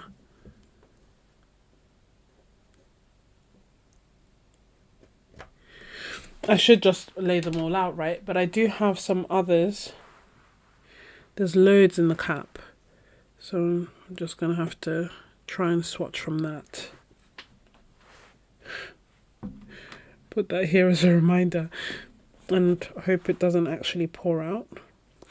But yeah, I do have other colours. So I want to, you know, at least consult them and create a unified palette, which is why I'm leaving some gaps. Explosion number 3. This is Moonlight. So I'm putting Moonlight next to Purple Haze.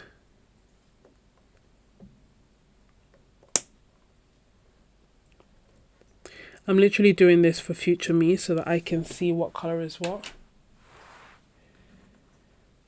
And this I'm going to swatch out here. I just need to make sure I remember what I'm doing. Okay, and then we have permanent brown. Come on. Okay, permanent. We're okay. We're fine.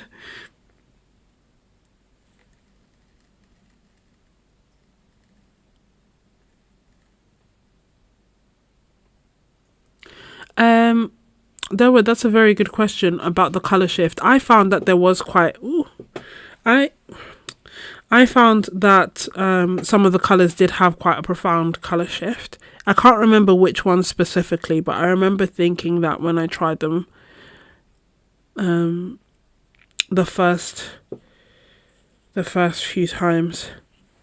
So yes, I think there is a color shift. We're about to find out. So let me swatch yellow, lake, PY180.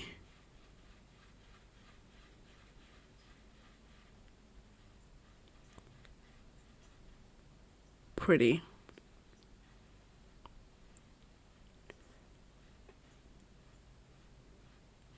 In my head, part of me thought it would be PY150. I remember agreeing. Maybe it was. Honestly, you have a better memory than I do, because I just remember thinking, I don't know, was it Belladonna? Because I feel like I liked the colour, but that's the colour that to me stands out. And I can't remember if it stood out. One, yes, because it is in every single colour. But if it also had a colour shift. So we'll keep an eye as I'm swatching now. And colour shift basically means that it's, vibrant when dry, but then changes colour when vibrant when wet, but then changes colour when dry. And there's going to be some colour shift for most brands, most colours, but it shouldn't be drastic.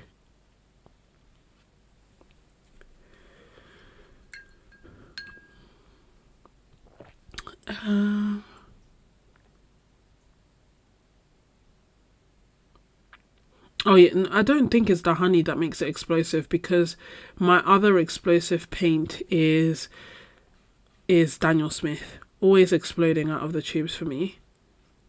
Apart from like Aussie Red Gold, that in itself is a rock hard colour, and that doesn't have any honey. I really don't know what it is. I used to think that maybe it was colours from abroad, like, I don't know, something about being flown over, but like Michael Harding it's not that. Like, Michael Harding is UK, and there's other colours, and some explode, some don't. I really don't know why there's such a difference in pressure. This is green gold that I'm swatching out. It's a little bit more brown than I thought it would be. Then we have Quin Bronze. So this one I really like. This to me is like a Quin Gold colour, or even like Aussie Red Gold. Like, it's just a beautiful, yes, it's orange, and then look at that. PY150 making a shy but powerful entrance.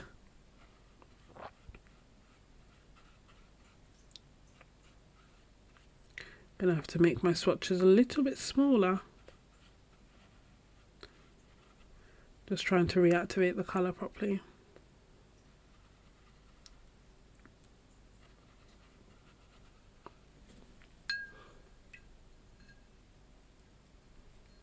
Yes, I think that's a fair concern, Wildflower. I think, obviously, everyone to each their own, but for me, these would be lovely studio colours. I've learnt from last time, and I'm not travelling. I'm not travelling with them. Or if I am, I'm going to have to keep them flat. There's a few colours that move, like so obviously when you get Rosa Gallery as pans, they don't move at all. But when I got them as tubes and I panned them, they took forever to dry and moved. Sennelier moved. Michael Harding moved. I haven't tried it, but I assume M. Graham will move. Like, the ones, although Rosa doesn't have honey, it really did behave as if it did. But other colours with honey will move. This colour here is magenta, PR122. And we'll be able, although this has some white, we'll be able to kind of compare it and see how it does.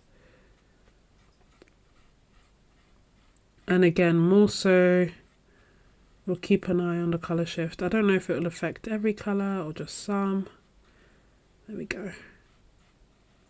But this is very, very vibrant. Almost like an opera. But then again, I said that about Schmincke and then it changed. If you have a question, please just write question in caps beforehand so that I can see it, because the chat is quite small on my computer, so it's hard to keep up with all the comments without actively either seeing it in caps or pausing and scrolling. This here is Belladonna.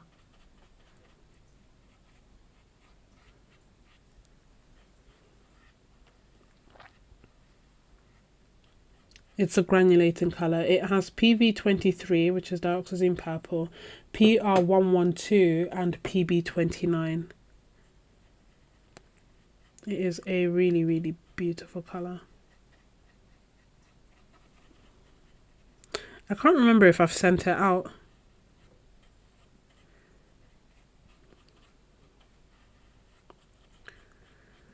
In the Happy Mail. Will gouache granulate like watercolour? So Daniel Smith has some granulating watercolours, and if you water down gouache, like water it all the way down, then in theory, yeah, you can get some granulation.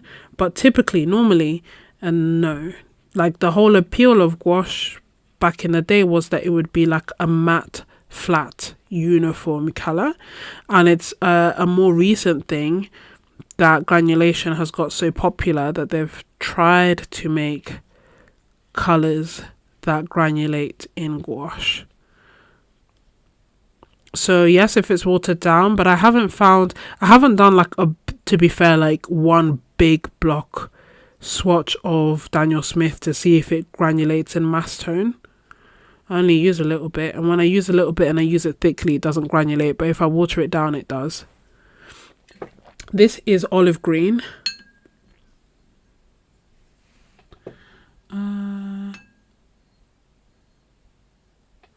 Hey Boston. So excellent question. Couple of things. One, they gifted this to me.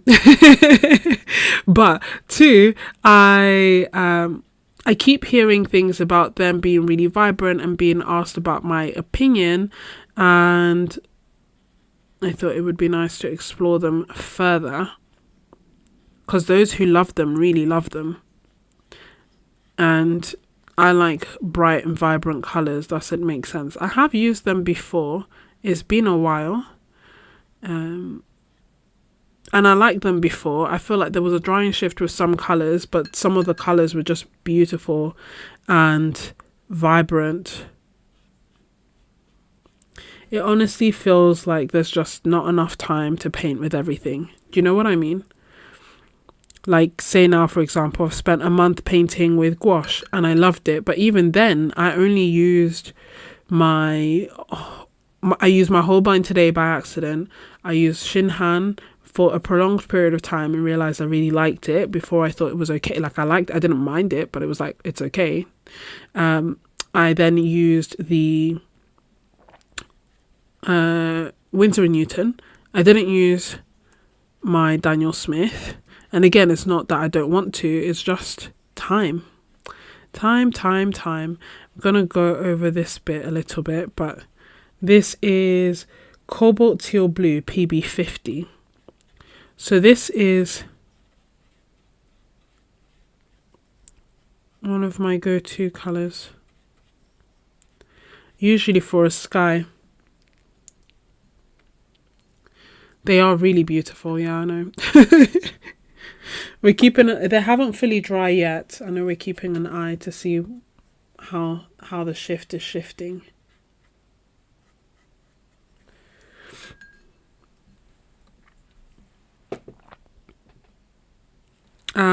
Then next we have, this is Cerulean Blue PB36.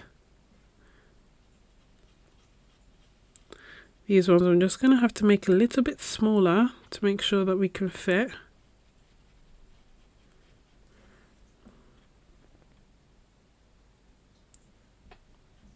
You haven't done it. Yeah, no, that's yeah, but do you see what I mean? I feel like there's so many different things to try that I'm really excited to try and so inspired and very blessed to have a range of different supplies. And I don't feel, I always feel like, oh, I want to paint more and I want to try more and I want to, like in July when I was doing the watercolor challenge and making videos about my favorite parts of watercolor, that's how I realized that I really like Sennelier, which I've had for ages. And I thought, yeah, they're okay. But, it's only when you really dedicate time to using something for a while that you get a better idea of how it behaves and pros and cons and what you like about it, what you don't like about it. And then also, how do I say this? Like taste changes. So when I started watercolor, I hated granulation, and now I like granulation. Anyway, any special reason for the Neptune brush? I just like the way it feels. In general, like as in like why I've started, like that's another example of changing tastes, because when I first started painting, I quite liked the Aqua Elite. Oh, this is nice. This was ultramarine blue, and this that I'm swatching now is purple haze. When I started painting, I really liked the Aqua Elite, and I still like it. The Aqua Elite is firmer, holds less water, and gives you more control. The Neptune is softer and thus gives you less control, but it's quite nice for, like, I guess, layering, and perhaps the more old school traditional way of painting with watercolor where you're using more water and you're layering more. And when I was doing that challenge in, which one did I say is, this one's purple haze. When I was doing that challenge in July, I created a number of different videos talking about my favorite aspects of watercolor and really going back to the basics. And through doing that, it came to my attention that I really do enjoy using watercolor in a more traditional way as well. And I started painting more with layers and painting with Sennelier. And as part of that, I started painting with softer brushes, because with a stiff brush, oh, sorry, I'm not even on screen. With a stiff brush, you can reactivate the layer underneath of watercolor unintentionally. With a soft brush, you can layer more and more and more, and it's a bit more gentle. You know what I mean?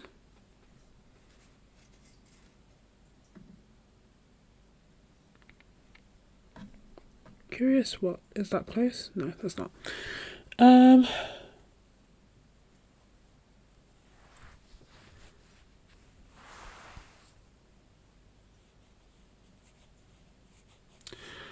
Terry, excellent question. For those who use gouache, do you like to using it from a dry palette or from freshly squeezed? I prefer freshly squeezed. I think that's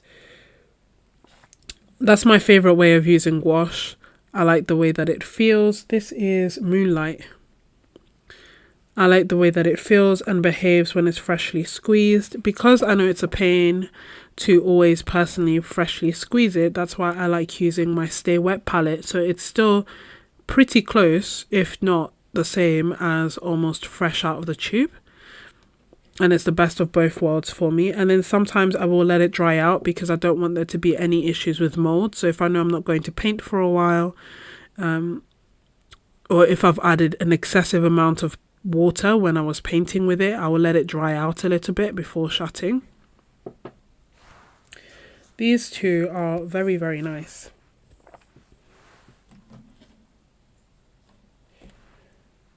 I know I'm doing 25 of this, but I don't want to swatch on, sorry, no, I'm not making sense. Anyway, so yeah, that's my preference. I know that some people really love using the gouache from a dried palette, and I can appreciate that it's more convenient, but it's not as nice for me, and I just feel like I have to work my brush into my paint quite a lot to reactivate the gouache. And I still do it, like, especially if I've let a palette dry out, half of it is going to be pretty dry. This is the Moonlight. Just thought it was quite nice, so swatch it twice and bigger so that we can see it fully. Because it does granulate. And this is another one that I was thinking with the Nights and Shadows palette. Again, I was inspired by the name. I thought, oh. But this is really nice.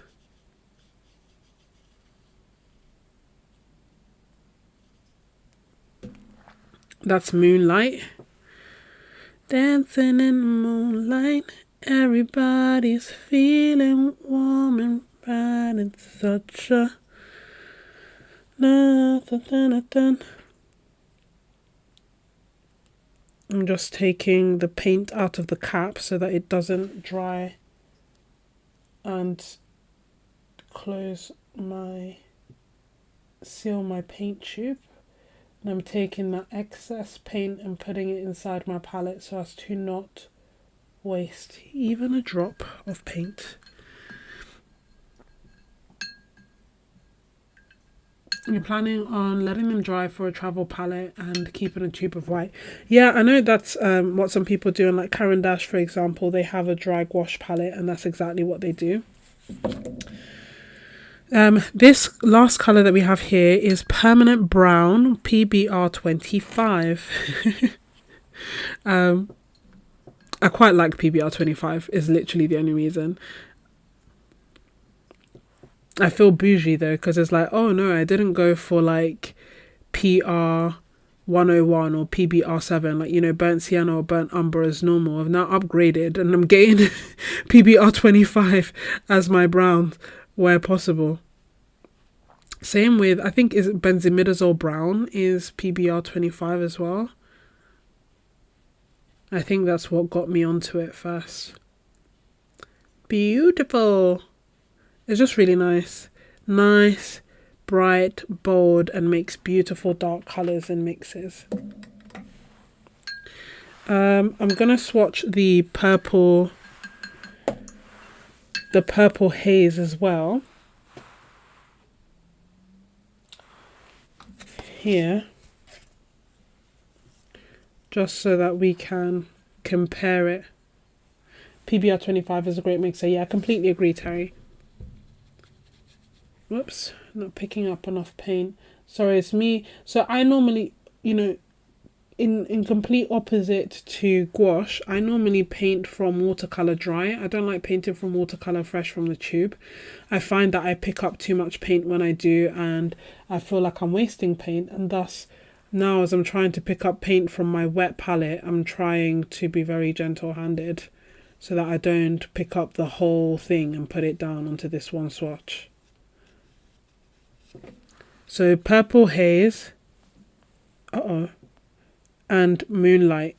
Moonlight, Purple Haze.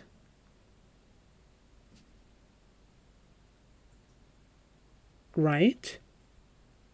It's interesting because, okay, this one to me looks purple.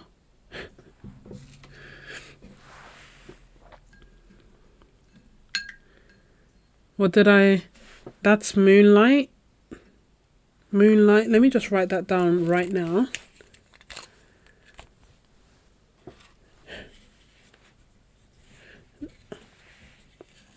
I want it to dry, but this is Michael Harding Moonlight.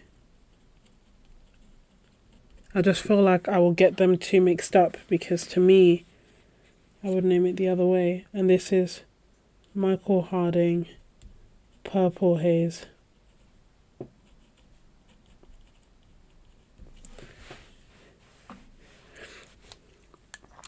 How's it going with the shift? I feel like it's okay. I feel like Belladonna granulates more.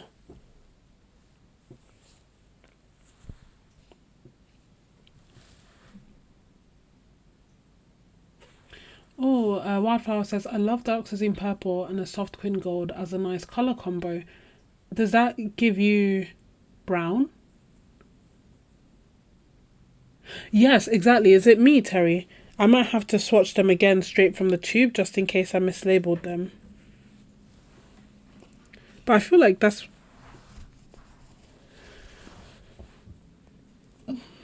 One more swatch, not from the cap, but from the tube. Moonlight.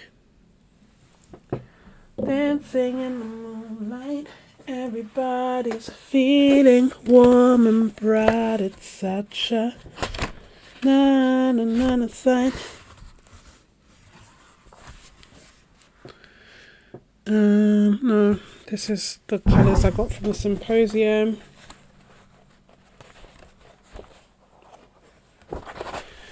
I'll do the swatch here because, in honesty, I'm ready for the sketchbook to be done.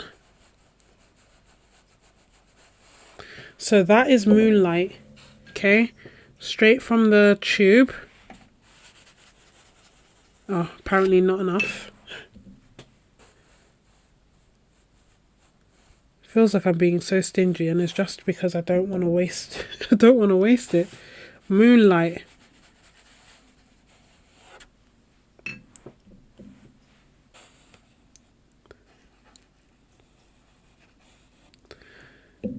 Can you tell that I don't paint straight from the tube?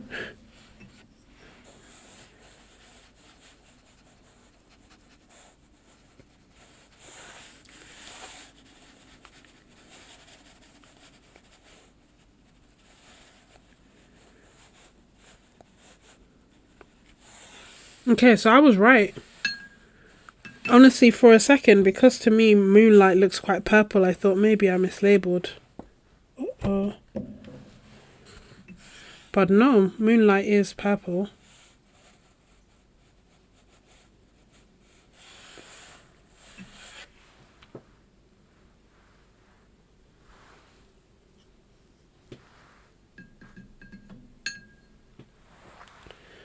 And then this is Purple Haze.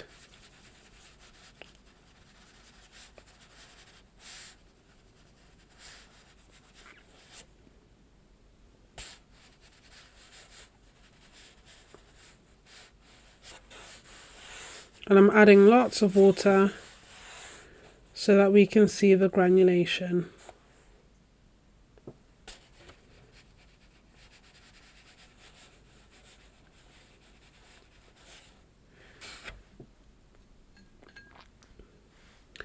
And while we're at it, I might as well do the same for Belladonna, no? Because I don't feel like that's the colour I remember.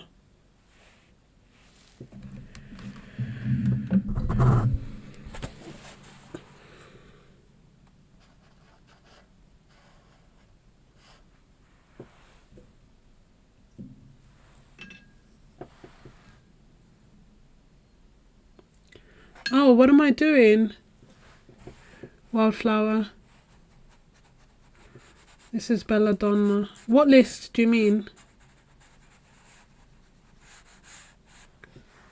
Okay, so that's more paint than I intended to. So you can see I'm just not accustomed to... I'm not accustomed to painting straight from the tube at all. So it's either I'm adding too much or too little. And when I'm painting with dry watercolor, I don't have to worry about that at all. But this is very potent. So I don't feel like I picked up that much, but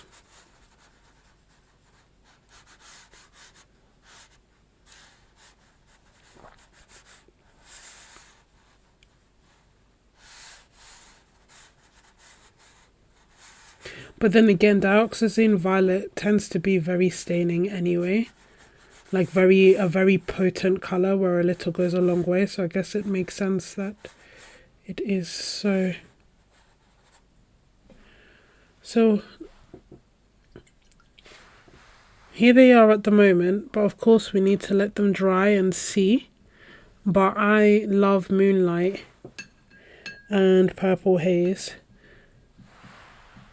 And we'll see what Belladonna does. Happy New Year, slapping paint on paper. Mrs. McCoy, welcome. Let me...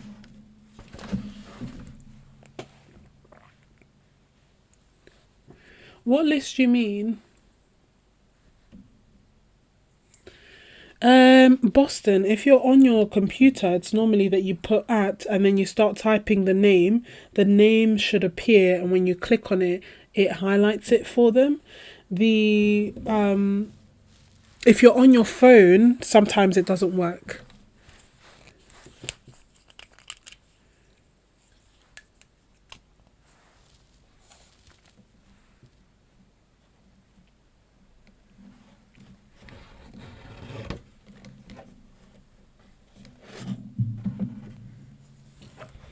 What list do you mean? Moonlight, Wildflower. I'll just put door name here. Moonlight. Michael Harding, and this is Purple Haze. I'm even going to put an arrow to make sure that I know it wasn't a mistake. So Purple Haze is PG-18. That's interesting. I wouldn't have thought of that. PG-18, PB-29, and PO-73. I wouldn't have thought of that, made that, or anything. Then Moonlight is PG-18, PB-29, and PR-177. No, that sometimes tends to fade. Look at this.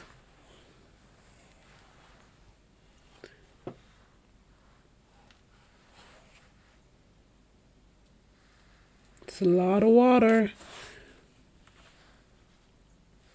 So it should granulate. I'm not really seeing much granulation yet, but we'll see. Can't judge a book until it's dry.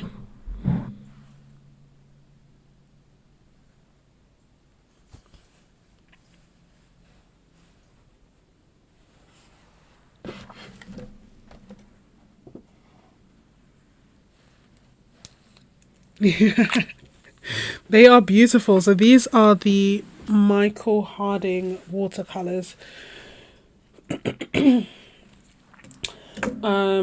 My concern is that I will not remember what colors I've put where, and then I'll have to watch back the whole video trying to remember what I did. And so it would be helpful to future me if, where is my thing?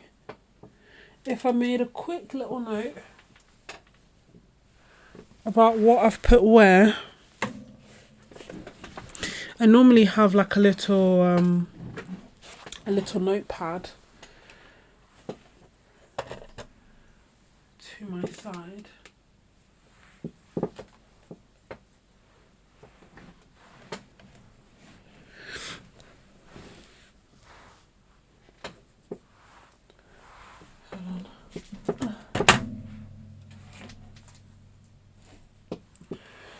Just so I'm just looking around for the little notepad just so that I can make a quick note of the order of the colours that I've put in here.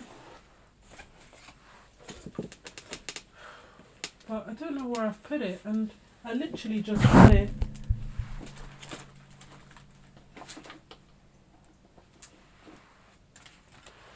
right before the live stream. You know when you think, oh, I just need to put it somewhere safe? I wish I knew where that safe place was, because every time I think that, it's almost like as soon as I think that, I should just leave it where I've put it. But then, you know, something ends up happening and you end up thinking, oh, I thought to myself, I need to put it somewhere safe, and I didn't. Okay, fine. Tired of looking around, so I'll just do it in the sketchbook. Oopsie. So it is 9 wells. 1, 2, 3, 4, 5, 6, 7, 8, 9, 10. So I just need to note that it seems like such a waste to write that in a sketchbook. I can't do it. Can't do it. Okay, I have post-its. Hurrah. It's funny. A note to self. I don't know if I flashed that to everyone. It was nothing important. So number 10 was number 12, 10, 11, 12, 13, 14, 15, and 16. So number 10 was, guesses are what? Forest green, right? Forest green is the first one that exploded. So that was forest green. Then 12 was cerulean blue. Was it? Yes, cerulean. I remember saying that. Then 15 was purple haze.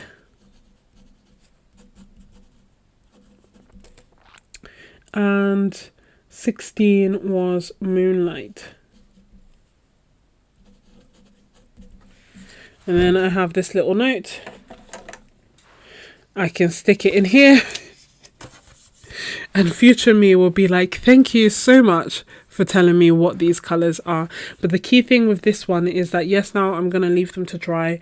I'm working this weekend. I'm on nights all weekend and on call all week. So probably won't be able to do it during any time soon. But when I come back to this, what I'll do is with a calm mind figure out what 18 colours I'm going to put in here. Obviously, I already have 13 here, but I do have some more that I would like to add. So I'm just going to let that dry. Happy New Year, Wildflower. And good night, Moody Blue. Thank you so much for joining.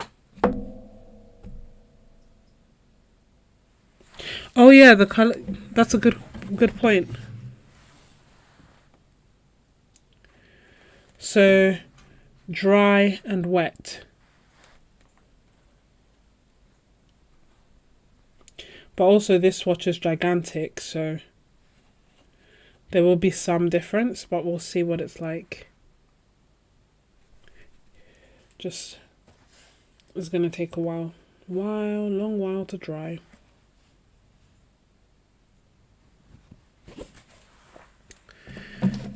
Which is fine.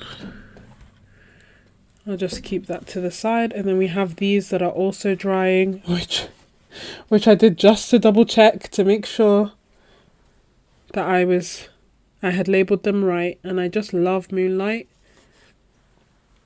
I think it will change in the light because of that PR177, but it is really, really beautiful. Wildflower, future me is really thankless.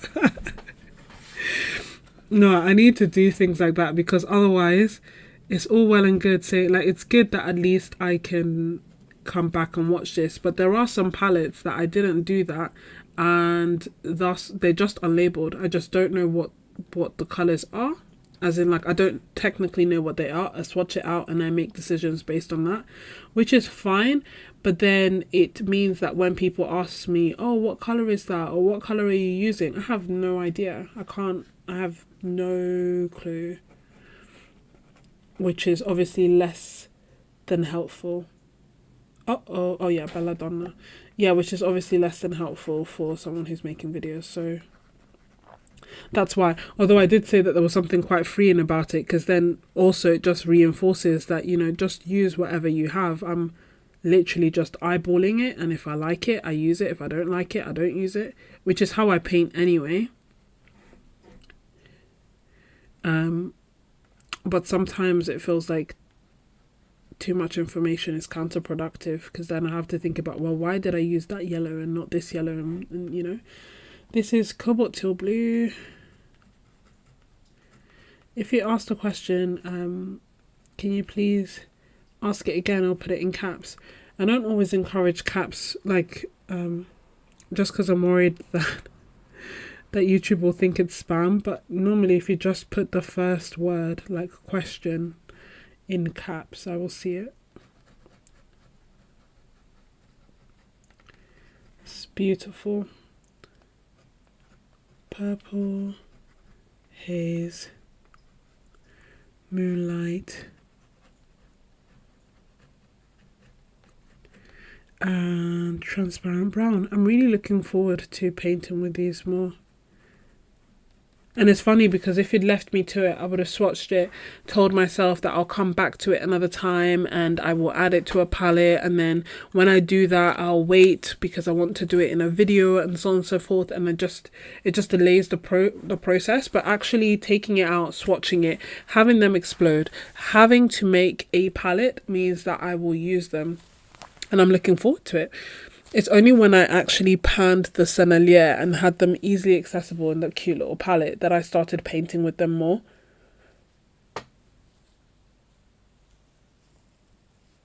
Yes, you're right. You're right, Terry. Purple haze looks less purple when dry. But to me, it's still more purple. Yeah, it looks even less purple. To me, the names should be switched.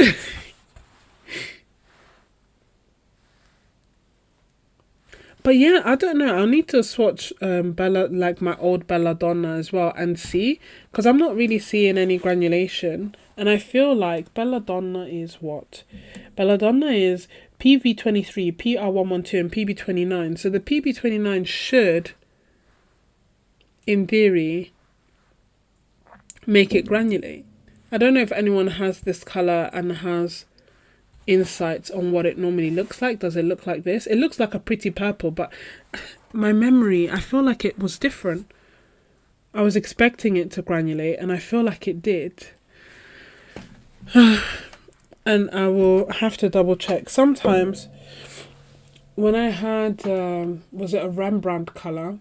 I had the same thing where I felt like the colour should be different to what it was. And then I had to get like a paper clip, straighten it out, twist, like, you know, mix the inside and then swatch it again. And then it was just that the colours had started to separate within the tube. So I don't know. Hey Joy Di Paola, Purple Haze resembles Daniel Smith's Shadow Violet, Moonlight resembles Daniel Smith's Moonglow. Would explain why I like them, because I like both of those colours. All of those colours. I know, Boston. I'm so sorry about your mum. You gave a beautiful tribute to both her and your dad. Oh, oh, I understand, Wildflower. Yeah, my to-do list is this. It's an absolute joke. And I've now got into this weird habit of, like, instead of doing my to-do list, I just rewrite it as if that's doing something. But it's not.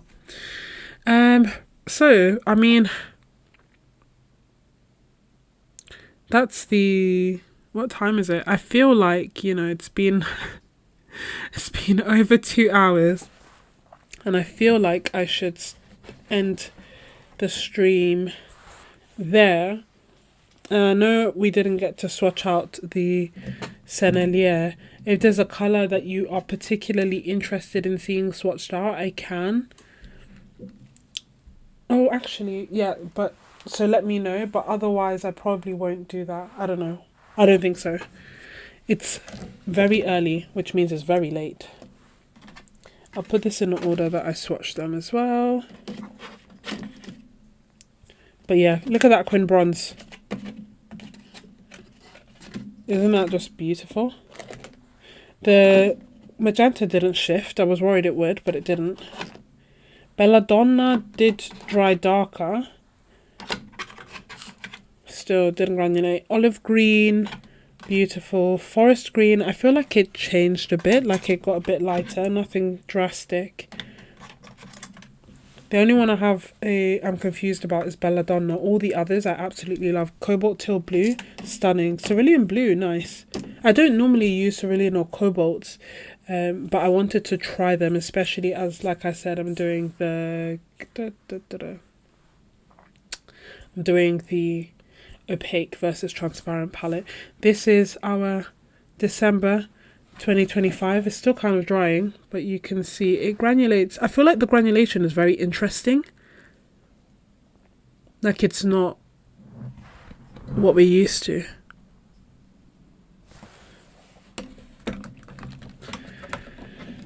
Anyway, I know I was about to leave, but then I remembered that we have a few colours that I haven't tried yet and I'm kind of curious about, and they are the Nightfall colours.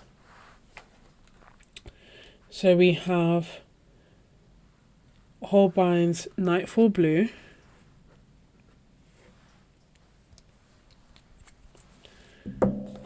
Nightfall Violet,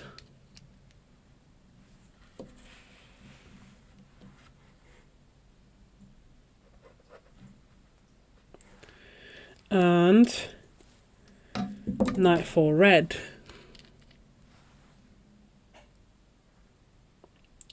Yeah, that's the thing. I was hearing such wonderful things about Michael Harding. I was like, okay, I need to try it. Especially, usually people are talking about like how vibrant they are. So, well, vibrant. Don't threaten me with a good time. So, let us do big swatch. Well, biggish swatches. This is Nightfall Blue.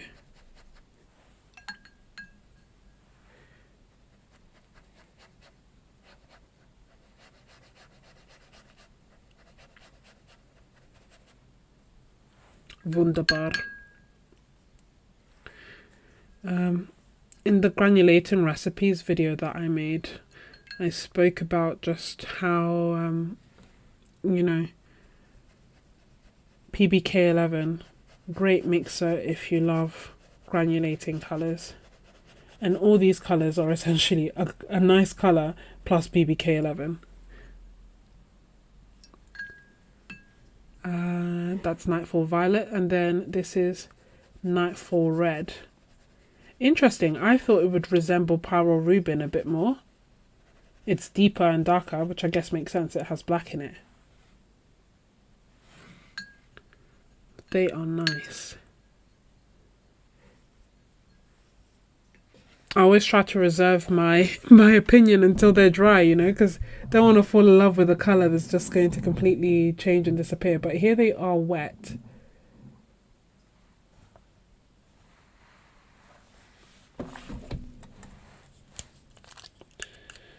Felt like we couldn't end the stream and disappear before swatching these out.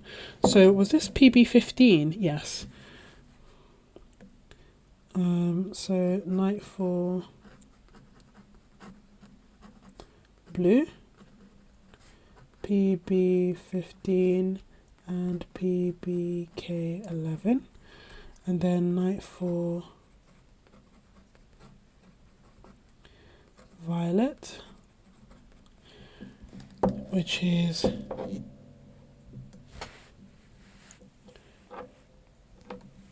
PV19, and PBK11, and then we have Nightfall Red,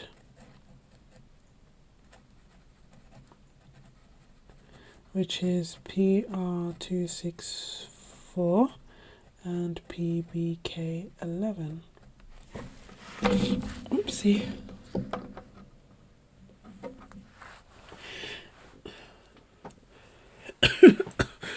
Sorry. A wildflower. You influenced me. I went and bought Schmincke's PBK11. And did you use it? Or is this your gentle reminder to use it? Really, Joy the Paula. Your Michael Harding one. That's so bizarre because they have honey. If anything, I would think it's the opposite issue.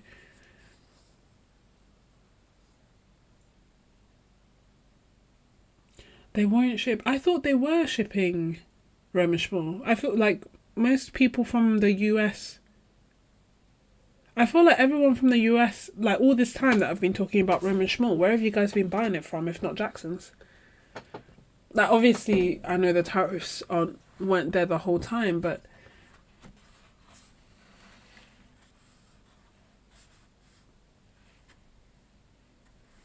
oh.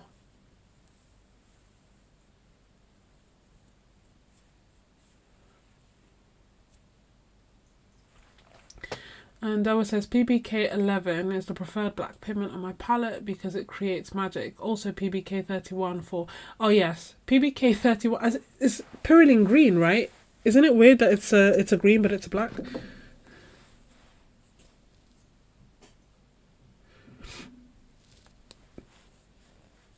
Oh. I didn't think about that. This is another colour I want to swatch, which is... Oh, no. Come on. This is a golden... What do I want to say? Golden Barrack Red, which now has to be committed to a pan. Does it? I kind of feel like it does. Can I suck it back in? Okay.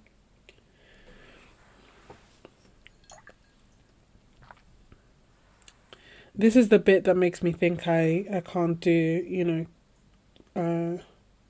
this is the bit that takes up swatching, the potential to have to pan all of them. If I decide that I'm making a pan, then that makes sense. So, let's do... Oh. I feel like I'm getting very similar colours.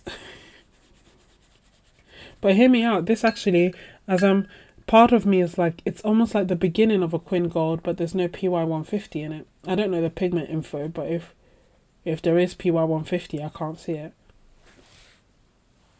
It's pretty though.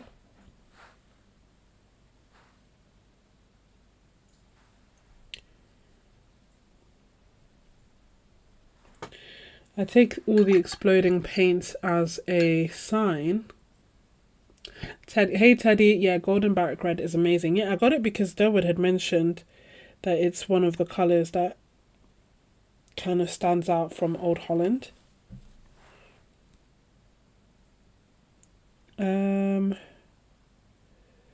Yeah, exploding paints is a great opportunity to actually pan my colours and thus use them, but I'm just not mentally ready to try and figure out which palette it's going to go into what, and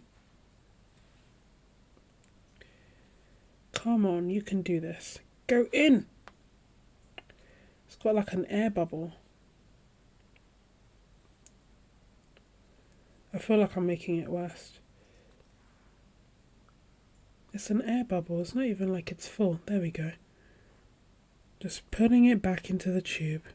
Who says you can't put paint back in a tube?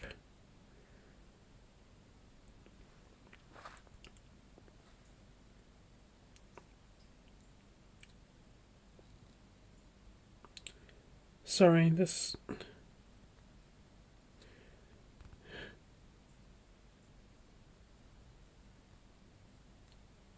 Uh-oh, making it worse. Oh, man. I was winning and then... Okay, it is just air bubbles, which is making them explode through the tube. And then when I poke them, it's fine. Okay, take some more paint.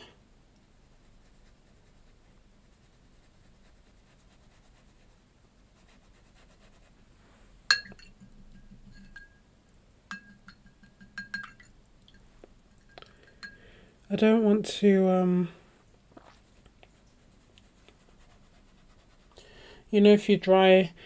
sometimes if you let the paint, or often if you let the paint dry in the threads, then it's really tricky to open it up again. Hey, Happy New Year, Clark Fine Art. Welcome. For 120 order, shipping is free with DHL, comes in 2 to 9 days. What is that purple on one? Oh, this purple one here is Nightfall Violet. Oh, I'm gonna have to put this in a pan. There's no other way.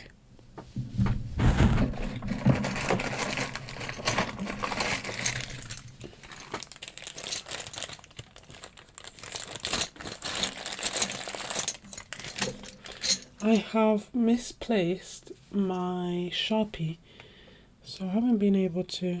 I got tired of struggling. And you see, look at that. All that explosion, and look, that's all that actually came out on the thing. It was just air.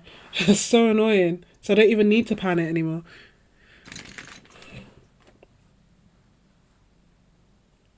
Pan you next time.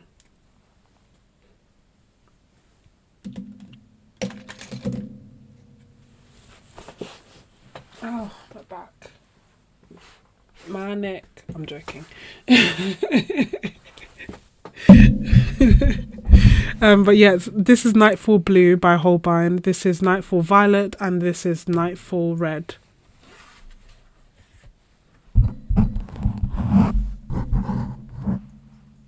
They're still kind of wet. Can you see the shimmer? So, but they're essentially a pretty bright color plus black. It's interesting because I was saying that although this is Pyrrole Rubin, it doesn't look like Pyrrole Rubin, and I know that there's black mixed into it, but I feel like this looks like a phthalo blue, and you can tell that there's black like separately, but this to me looks like Pyrrole Red.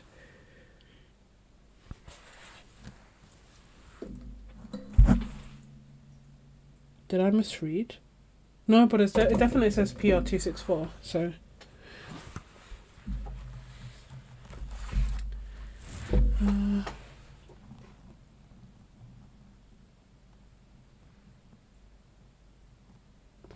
Oh, okay, I understand. It's all, yeah, it's all very confusing. I bought, I must admit, I'm the worst person. I don't tend to buy from abroad quite often because I do not want, I can't hack getting charged customs, and I bought something and I got charged customs and I'm still contesting it. It's been 2 weeks. I'm just gonna have to take the L and pay it, but I just it doesn't make sense. Like, I bought something that's technically, you know, priced as £1 and they're charging me £16 to import it. Like, what does that even mean? This color here is the Warm Grey by Sennelier. I just wanted to swatch a few of the colors, this one being one that we were kind of curious about to know if it resembles buff titanium, and it does. Does Sennelier have buff titanium, or is this essentially their buff titanium?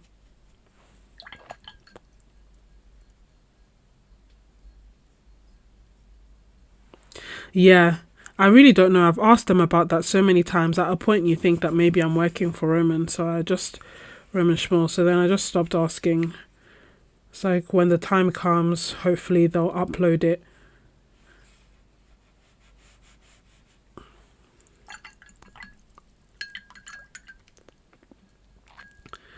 At the end of the day, yeah, because it was, I guess it's a bit weird because it's kind of like I have the palette, and yet I kept asking them, like, when is it coming, so I can let people know, when's it coming, so I can let people know, and it's almost like, who do I even work for? What am I even doing? And then, like, I don't know, in the end, they were like, oh, I think they said it was coming or they would look into it. And then I just never heard back. And it's been almost a year.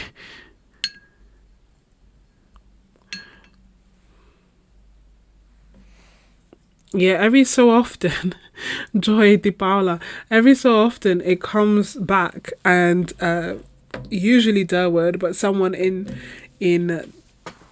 the group, in my membership, or like message and alert the others and be like, this is not a drill, it's back, it's back, it's back, it's back. And then the people who want to buy will buy it, and then it'll go out of stock.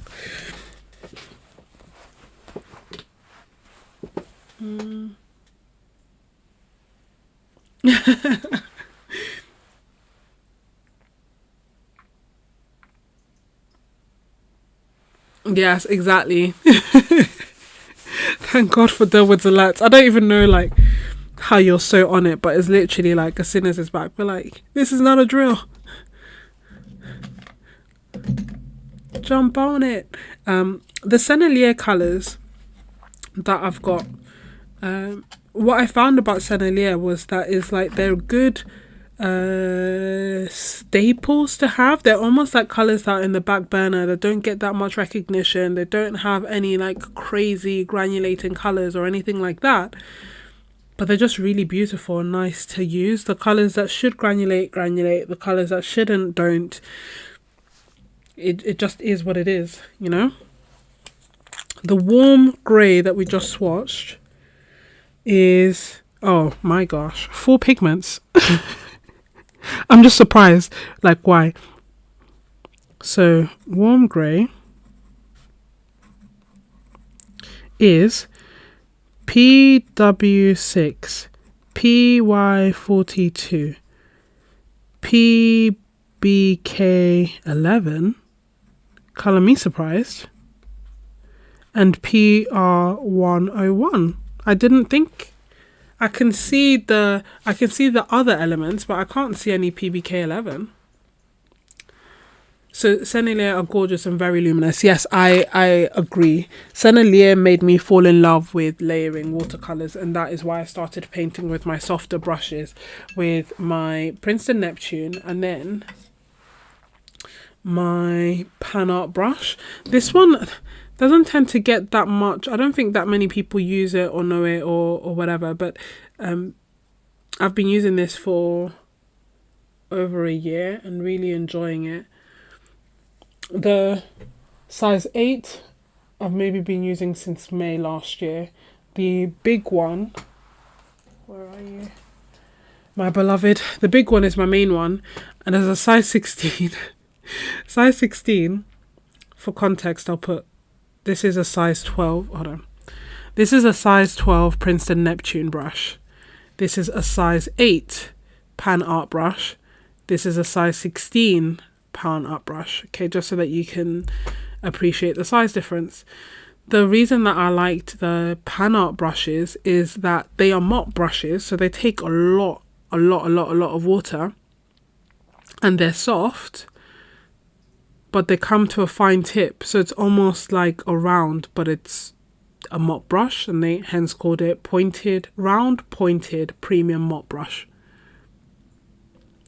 And so I've really been enjoying it. So because with this brush, I would be doing small paintings, like quite small paintings, but still using this brush because I feel like I have so many brushes in one, depending on how much pressure I'm putting and how much of the brush I'm using. Just because I personally don't like switching brushes out. It's just like lazy. You see, you get literally like a whiff of PBK11. Even with the eye of faith, I can't see it, but you know, they say it's there, so we gotta believe. Dealt with the town crier in the best possible way. Genuinely, every time it's like, oh, it's back. And every time it's back, I'm like, should I? But I have. This is gouache.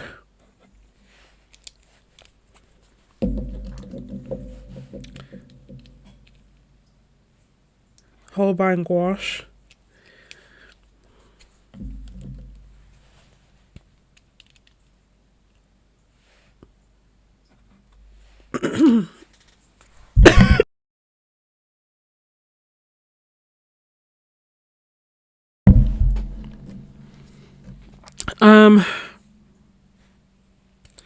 This is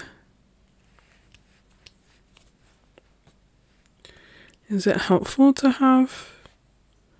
I'll do Holbein yellow here,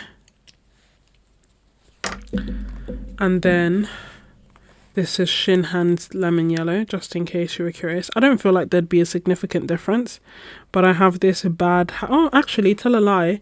The Shinhan one is warmer than the Holbein one. I have this habit of buying split primaries across different brands. I don't think, that's not what I recommend, but in my head, from a video perspective, it then means that when someone asks me, oh, what do you think about this brand? I can create, you know, a number of paintings and do a few mixes and have a better idea of how the brand performs, even if it's just a few colors. So this is the Prussian blue that I said was super potent, but it is PB27. I kept checking to see if it was maybe, if maybe they'd put in some phthalo blue, but no, it's just bright. Now I need, what do I need? I need a stiff round brush. That's what I need to get, actually. I know I'm not in need of any supplies, really and truly, but it would be helpful to have more stiff brushes. My favorite Sennelier set. What do you mean, Boston? You're asking me what my favorite is?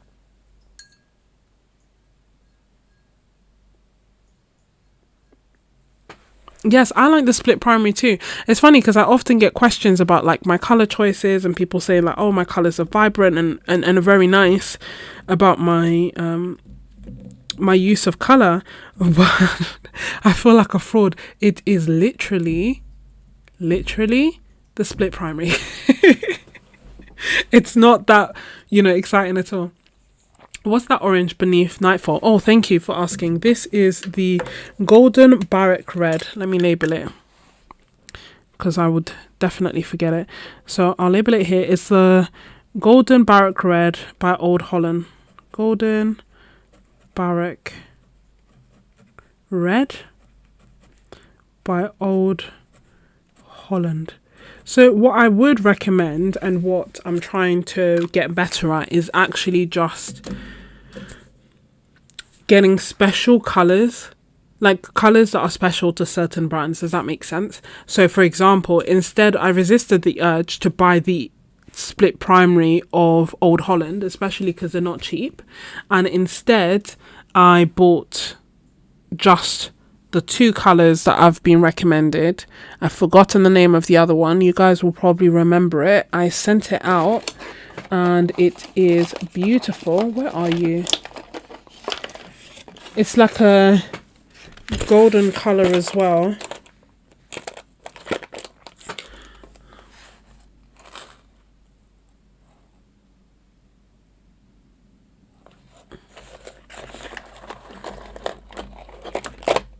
I thought it was in here, but it's not. Where did I put you? Do you know what I mean? I sent it out in the Happy Mail. I didn't finish it. I have a little tiny bit left for myself. What is it called? I can't remember.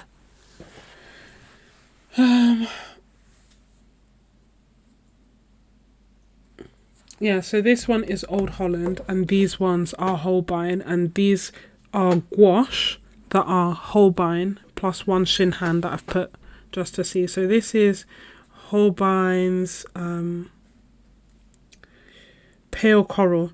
This is the color that I was so tempted by. I almost bought the entire set, because, you know, sometimes when I see the set and it looks beautiful, I'm like, oh, I need the set. But then it's like, what are the actual colors that I want from that set?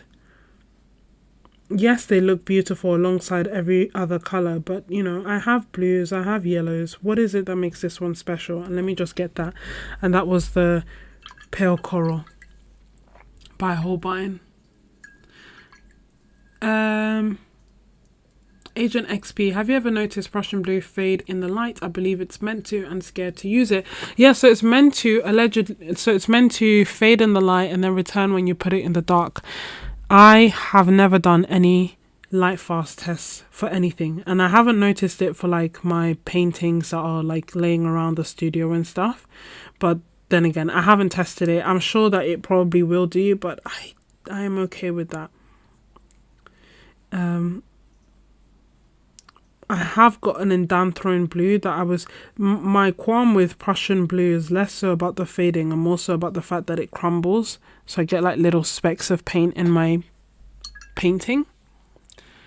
But yeah, in theory, it can do that, which is why on watercolor, I don't tend to use it as much, because I feel like Prussian blue is, I like the not Prussian blue, Indanthrone blue.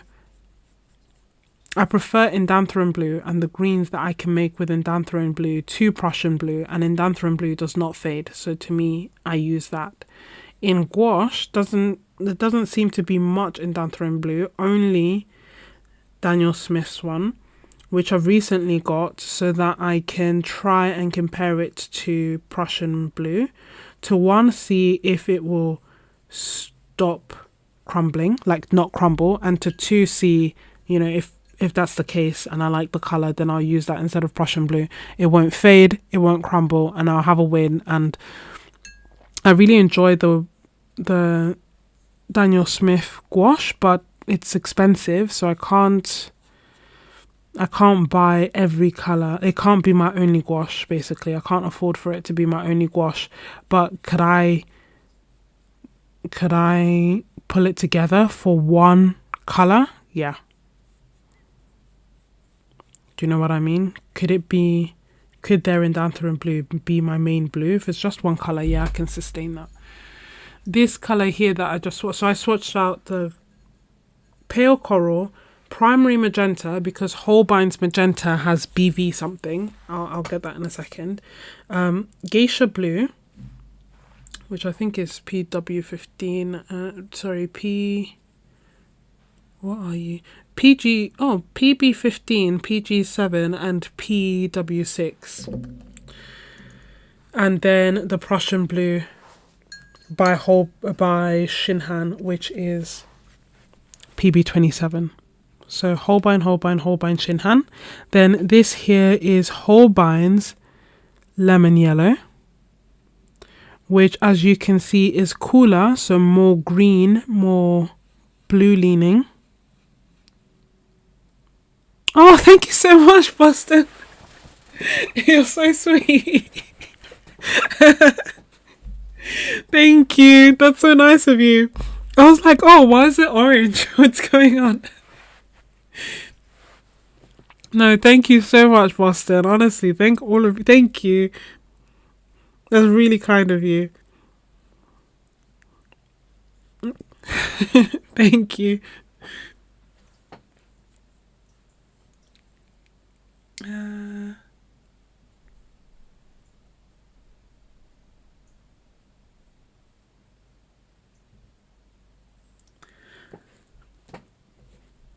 You can see granulation happening. Where do you see that, Dawood?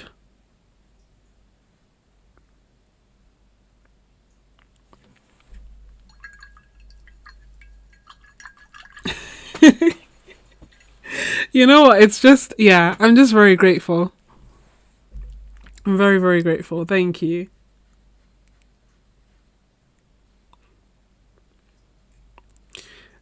This is Shinhan's lemon yellow, which is a bit warmer. They're both clearly like cool yellows, but when you put them side by side, you see the difference. Without them side by side, I probably wouldn't know. And then this is Holbein's canola yellow.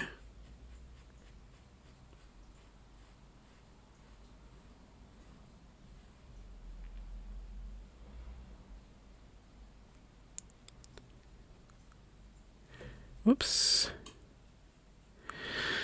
And then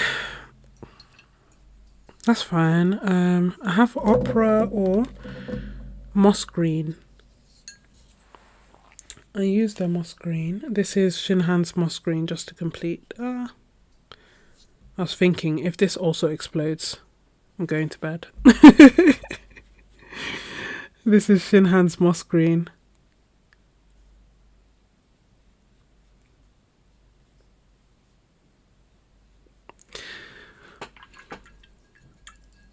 No, you're... Master, I don't even know what to say. Thank you. And thank all of you. Like, I'm just touched, you know, that you guys are here, and I don't take your presence, your attention, your kind words, your money. I don't take any of that for granted. I really am grateful.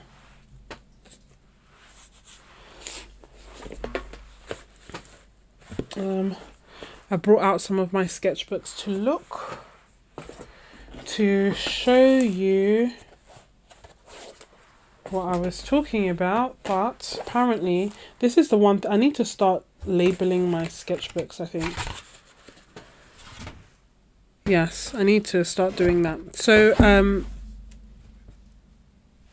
I brought this out because I have swatched out the Holbein gouache here, and it's lovely. But as you can see, the magenta here, BV15. I haven't formally been told by Holbein whether that will fade or not, but I would surmise that it would. And but why? Because magenta is normally PR122, and anything that starts with BV to me makes me think it's either dyes or something else, or it's not like a normal watercolor pigment or normal gouache pigment. And so that's why I went and I bought primary magenta. This is the set. So the set of Holbein, set of 24 in Holbein doesn't come with actually a PR122 or a normal magenta. And that's why I've bought this separately and added these colors. And then I added like a normal blue-ish. I had Prussian blue already. This is the Holbein's Prussian blue, and the one that I've swatched is the Shinhan Prussian blue, just in case you wanted to see them side by side. And I already had lemon yellow, but lemon yellow is my second most used color in gouache.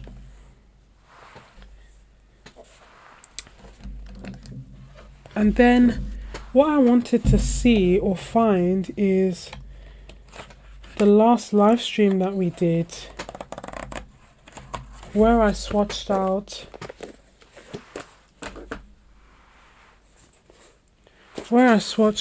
the, I don't think it was this one. It wouldn't have been this one. This one's been finished for a while. I swatched out the December 2025. Oh, Wildflower. This is the book of the art bingo session that we did. For context, put that to the side for a second while it's drying. For context, after I went ages just not painting, not creating, not making YouTube videos, not really feeling like doing any of it, to be honest, the feeling came back fleetingly but significantly nonetheless, 1 February, and I set myself the challenge not to do one painting. Why stop at one? I set myself the challenge of completing a sketchbook in 1 day. I did not meet the challenge. I failed the challenge per se, but boy oh boy was it fun. I did it as a live stream, so I came on and I also did it as an art bingo. So I created all these different prompts that I was interested in and curious to try out, not dissimilar to this. Can you see, like add ink, paint upside down, unlimited, so on and so forth. So I did that, and then I had the prompts on the screen so that everyone could join in, and I just tried to complete this sketchbook during one live stream. I didn't do it. I think it took me 5 days in the end. So in that time, in that weekend, I did 11 hours of a live stream. So I did 6 hours one day, 5.5 hours the next day. And this is the art that we created, which is what Wildflower was suggesting that we did again. It was a lot of fun. So this one's with my left hand, this one's with my right hand. I'm right-handed. This is one scene, but using 4 different mediums. I was also doing one-to-ones with members where we would go through different things that they wanted to work on, and if they wanted to do a tutorial, we could do a tutorial. If they wanted to discuss their art supplies, we could discuss their art supplies and create a palette. If they wanted to focus on gouache, we focused on gouache. If they wanted to focus on watercolor, we did that. And this was one of the watercolors that we did, where I was talking through how to use gouache and specifically addressing something. This is from Imagination. Oh, this I love, right? Because this is one painting, continuous line. I didn't know I could do continuous line for landscapes really. But hey ho. Sorry, this is one. Yeah, this is one continuous line. And this was just like the prompt was with pen. But this was all with continuous line, which I really like. It looks like one almost when you look at it. But this took 3 minutes. That's why I love continuous line. It's so quick.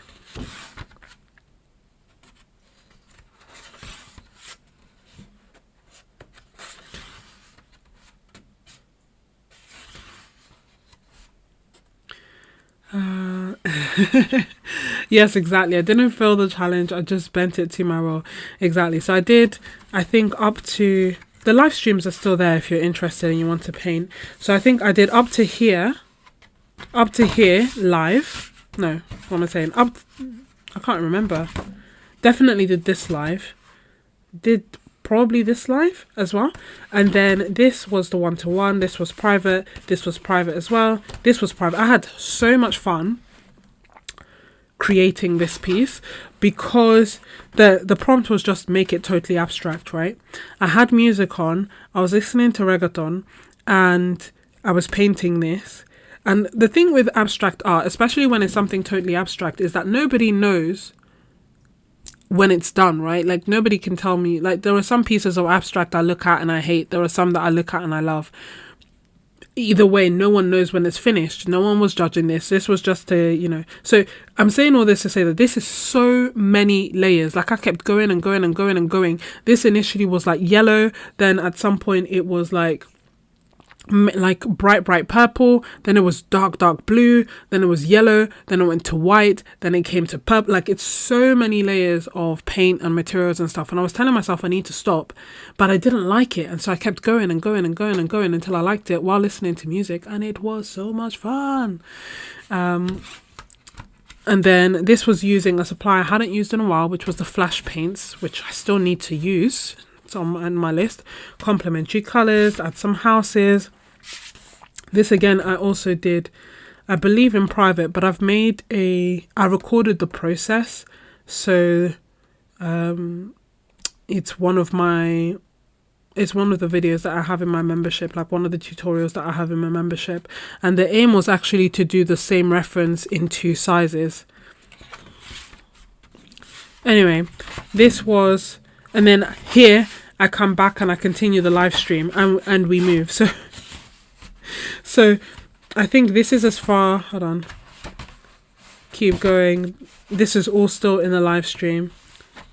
I think this is as far as we got. Yeah, this is as far as we got. So this was like 24 hours, basically, all this artwork.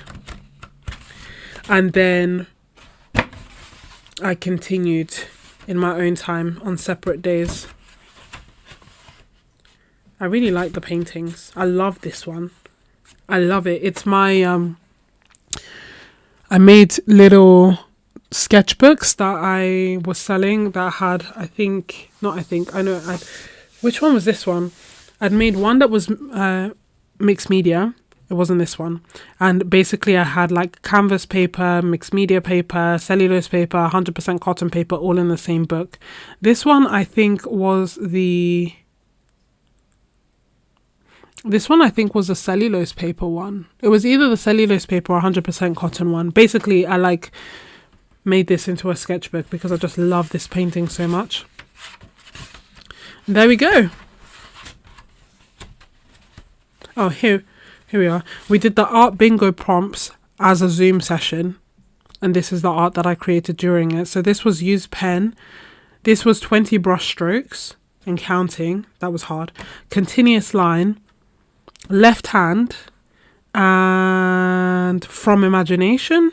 Yeah, from imagination. Like we had a reference, but the colors were from imagination. And it's funny because it's in this Zoom, which was in February. It's in this Zoom that I realized I liked painting boats. We were joking. We had all the references I'd picked in some way, apart from this one, in some way had boats in it, and we were joking about how hard it was to paint boats, and I said, don't worry, next time I'm going to practice and I'm going to get better at painting them. So it's funny because you can see how things then evolved. That was in February, and I then didn't paint. Oh, then I did some paints, some boats privately. Where are you? In my big sketchbook. Hold on, I'll show you.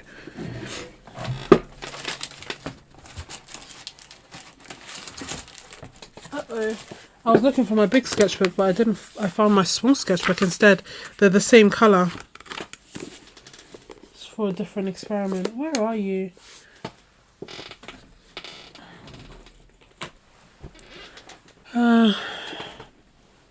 Never. I should never play. Hold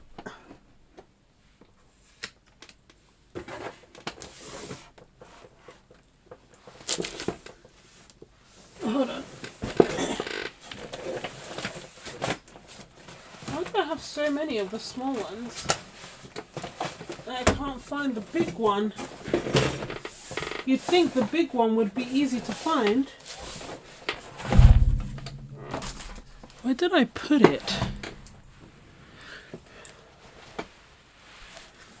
I'll probably end the stream and see it was right in front of me. Because I'm sure I had it to hand. I don't know, I may not be able to find it. It feels even weirder that I can't find it because it's bright blue. So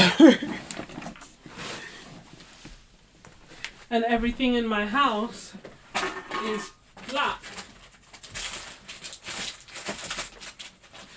So usually, I hope you can still hear me. I'm just on the side. No, I can't find it. I'm surprised. Where would I have put it?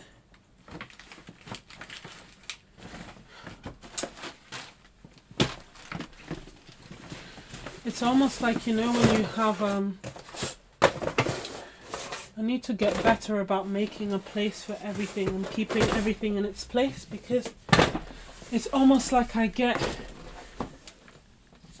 used to something being in a place, like I can't see it, almost, you know what I mean? But I am surprised that I misplaced it. Anyway, I'll have to find it another time. But anyway, just to say that I then started painting boats privately, or drawing boats and painting boats privately for a week, and then I stopped painting again for a while, and then in May I went to the art retreat and I started painting like crazy, and I started painting boats again. It's funny because I was looking back on the art that I'd created this past year, just in the photos I'd taken of it, so it's not the full thing, but I was looking back on it and it reminded me of all of that. You know, you sometimes, like, I forget, time moves on and you kind of forget. I forgot that I wasn't painting that much then. I forgot that I was ill. I forgot that I was painting boats in this session. But anyway, started off with painting these boats and saying, and you can still watch the replay back. It's like the Art Bingo Zoom session. And I said, don't worry, I'm going to get better at painting boats. And so it's funny because in a way this session, which was all kind of fueled of, you know, me trying to come back to art, or to, you know, light that spark again, it lit in February and it didn't really come to fruition until later.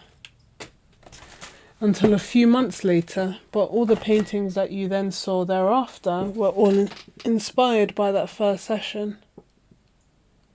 I not only have no idea where I've put that sketchbook, but I also have no idea where I've put the rest of my paintings. Want to bet that they're together? Because I wanted to show you some examples of some of the boat paintings I've created. I assume, perhaps not in a pompous way, but you know what I mean? Like, I assume that you guys have seen the boats. I've painted so many. But I thought it would be nice to put it all together with this explanation, this context. But I can't find it. Can't find any of them, and there's a lot of paintings together. I normally put them in, I thought I put them in my folio, but we were just discussing earlier today actually how to store our paintings, and I was saying that my system is currently very flawed because I just have this folio under my desk where I'm putting the artwork, but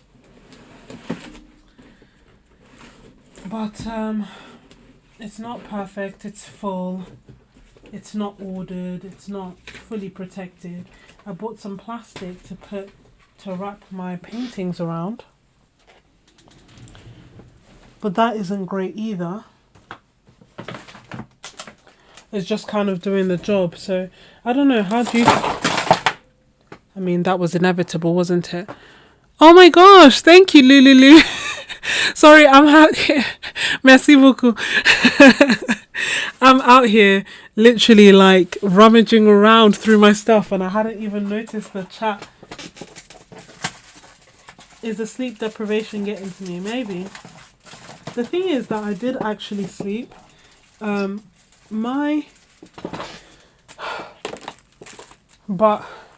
it is annoying. I have no idea, and that means they must be together. Like, you know, if it's just one thing that I've misplaced that I can't find after this long of rummaging, then it's like, oh, maybe it's under something. But for it to be all my paintings, they must be together, and I just need to remember when I was putting them away, what was I thinking? And that will help me know where I've put it. But no, you know what? So I was planning on going live yesterday evening, and then I saw that Christy Rice was going live, and I thought, okay, I didn't want to do the live at the same time as her because I'm also like her mod and stuff. I don't really know, how it works. And so I didn't. And my plan was that, okay, as soon as she's done with the live, I will go live. And she stopped her live stream around like 8:30, 8:45. So my plan was to go live at 9 o'clock. And I fell asleep. I was absolutely shattered. I was so tired. And then I woke up and I was like, damn it, I was supposed to go live. And so I asked ChatGPT what I should do, should I go live nonetheless, or should I sleep? And ChatGPT was like, definitely go to sleep. Like, don't go live. And I was like, I'm not going to let a robot tell me what to do. And here I am. Thank you so much, Lulu.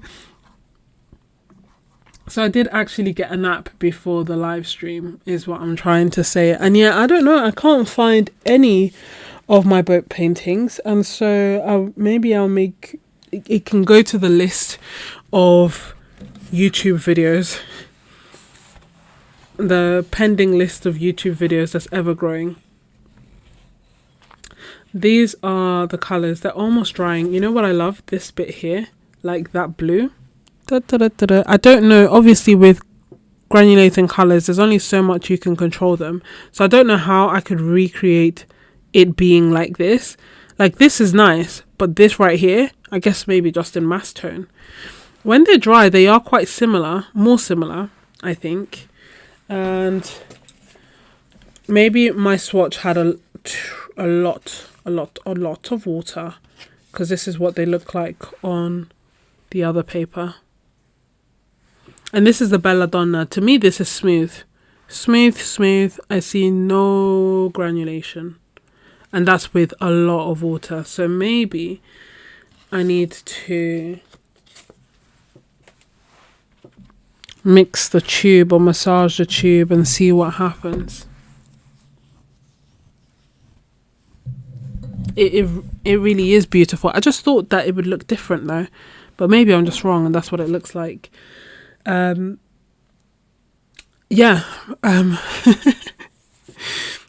ChatGPT told me to go to sleep, and I was like, no, I'm not going to sleep. And I was like, my rationale was I'm doing night shifts anyway, so I might as well just do the live stream. And it was like, no, you'll be overstimulated, you'll run yourself down, blah blah blah blah blah blah blah. And I was like, okay, what if I do it just for a short while? And I was like, no, still don't do it. And I was like, what if this? No. And then, because, you know, I think the personality changes to match what you respond to. And when I first started with ChatGPT, it would give me like very airy-fairy, you know, responses and be like, my ChatGPT is very polite, but it will give me like airy-fairy stuff. And I'd be like, look, yeah, I don't need this airy-fairy stuff. I need to just tell me what it is. Like, just be blunt. It's fine. Just be direct. I know you're a robot, but just, you know, get with it. And so now sometimes when I ask it stuff and we're out here disagreeing, it will tell me like, look, let me be blunt. And I was like, let me be blunt. You should not go live. I was like, how dare you tell me what to do? Yes, I know I asked for your opinion, you robot, but I'll be damned if I let a robot tell me what to do.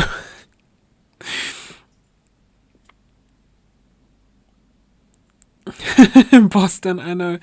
It will help the colours mix is my hope.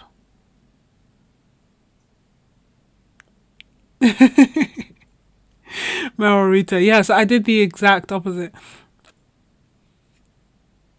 Exactly, Sheila. Yeah, because in my head, I don't know, I thought it would tell me like, yeah, sure, go live. I don't know why I was asking it, to be fair. Well, actually, I was asking it because I was like kind of tired and I didn't know if I should just go to bed, like just call it a night and go to sleep or not. And I was curious, you know. I ask it way too much. It knows me way too much. But yeah, when it then had the audacity to tell me what I asked, to answer my question in the way that I tell it to answer me, I was appalled. No, I was like, no, it's a no from me. And I was like, okay, well, if you are going to go live, make it a short one, make it very tranquil, don't talk to people, just paint and be there, and, you know, let people be there, but don't get, I guess, overstimulated. But can you imagine me do a live and just not talk to people? If that's what people were into, I could do it. But that's why we did the Zoom sessions at the suggestion of Astroglio, that were like co-working sessions, which were quite nice and worked quite well. Where we come in, we have personally in our head set an intention of what we want to do in that 1 hour. We drop it in the chat. No one can talk. I play music. And we do what we need to do. And then after, I think, 45 minutes to an hour, I unmute everyone. Everyone can talk. We have 10-minute break. And then we go back at it. And that's fine to me if I'm not talking, because that's not the purpose of it. Initially, I was a bit apprehensive about how it would work and whether it would be weird for us all to be just there silent. But it was actually really helpful. I got a lot done in that session.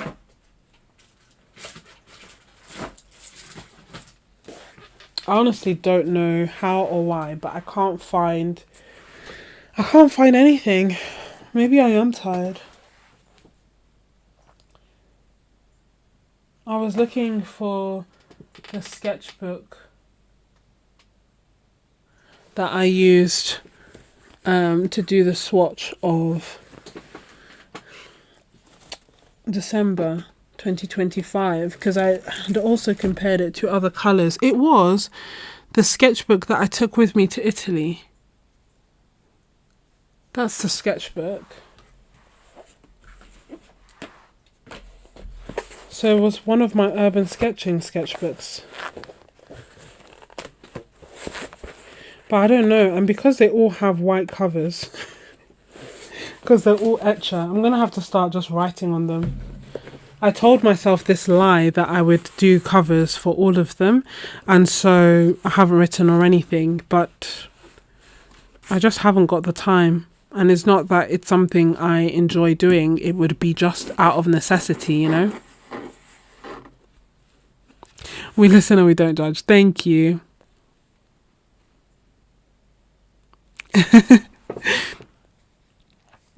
I look forward to knowing Boston. I'm curious.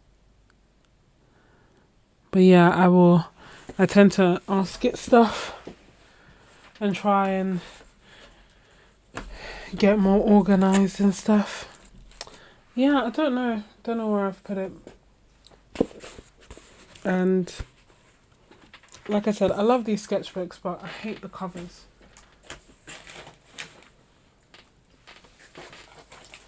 And because they're all the same cover and I haven't put any label or anything, I always think I have the right sketchbook. I open it and then I'm like, no. And then I can't quite remember what sketchbook I did what in. But this one was definitely the Italy one. Who knows? Maybe I put it in a bag.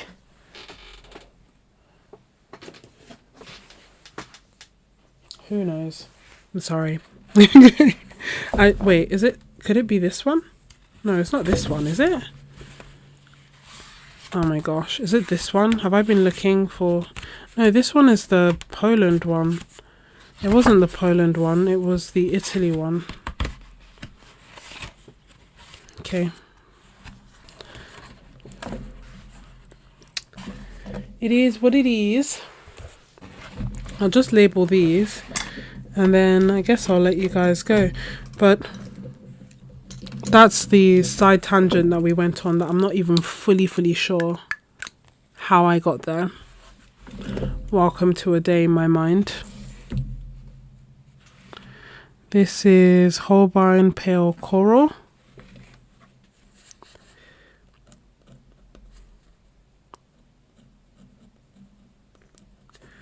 Pale, oops, still wet. Pale Coral. This is Holbein Primary Magenta. I hope I remember what that symbol means. This is Geisha Blue.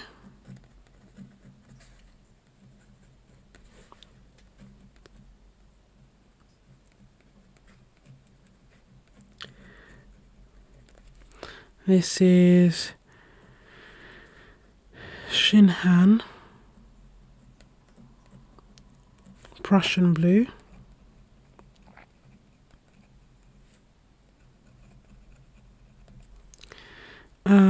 This is Shinhan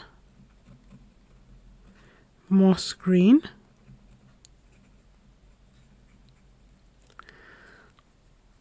Holbein Canola Yellow. Yeah, Canola Yellow.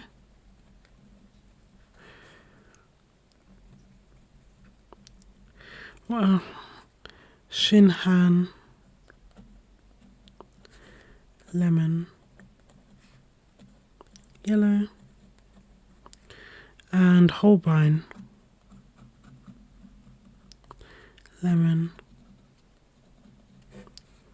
Yellow. Whoopsie. And just want to make a note that this is gouache.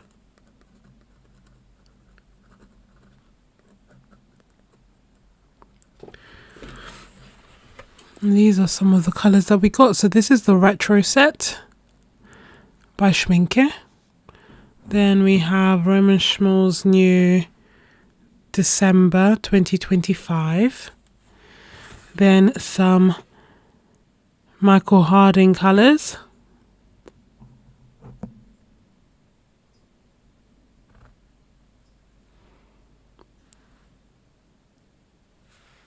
The forest green doesn't actually look green. It looks like cobalt turquoise to me. PBR7 and PB15. It's nice. It's got a bit of granulation. Olive green, cerulean blue, ultramarine blue, purple haze, and moonlight. And then we have transparent, obviously just gave up the bill, transparent brown. Then we have the Holbein haze colours. The sun's starting to rise, so I know it's time to go to bed.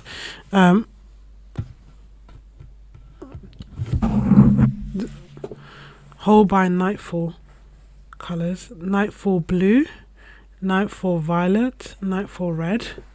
Then Golden Baroque red by Old Holland. Sennelier warm grey. It is I'm just trying to see if it's accurate, yeah. Then Holbein pale coral. Whoopsie, my bad. This is more coral than it appears on screen. I feel like on screen it's more orange, but it's not orange in real life. It is pinky. Like similar to Daniel Smith's Coral Reef, maybe a bit pinker than that. Then we have Holbein Primary Magenta, which is actually pink. I wonder if I change the lights, if it will, hold on, I don't feel like it's maybe helping. I feel like the coral looks more accurate. Yeah, so maybe this is more accurate. I've just made my lights cooler. And then, so pale coral, primary magenta, not magenta, primary magenta. I re-emphasize that. Geisha blue, Shinhan Prussian blue, Holbein lemon yellow, Shinhan lemon yellow, Holbein canola yellow, and Shinhan moss green. I know, Daddy. Enjoyed it, Paula. Did I miss anything? I feel like I missed so much of the chat. I'm happy that you guys enjoy yourselves and chat with each other. I'm getting FOMO at my own chat. Can you imagine?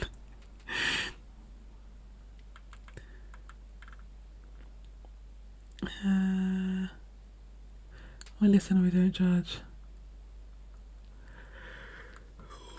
Oh. Yes, Dracula vibes. So, yeah, the only other thing is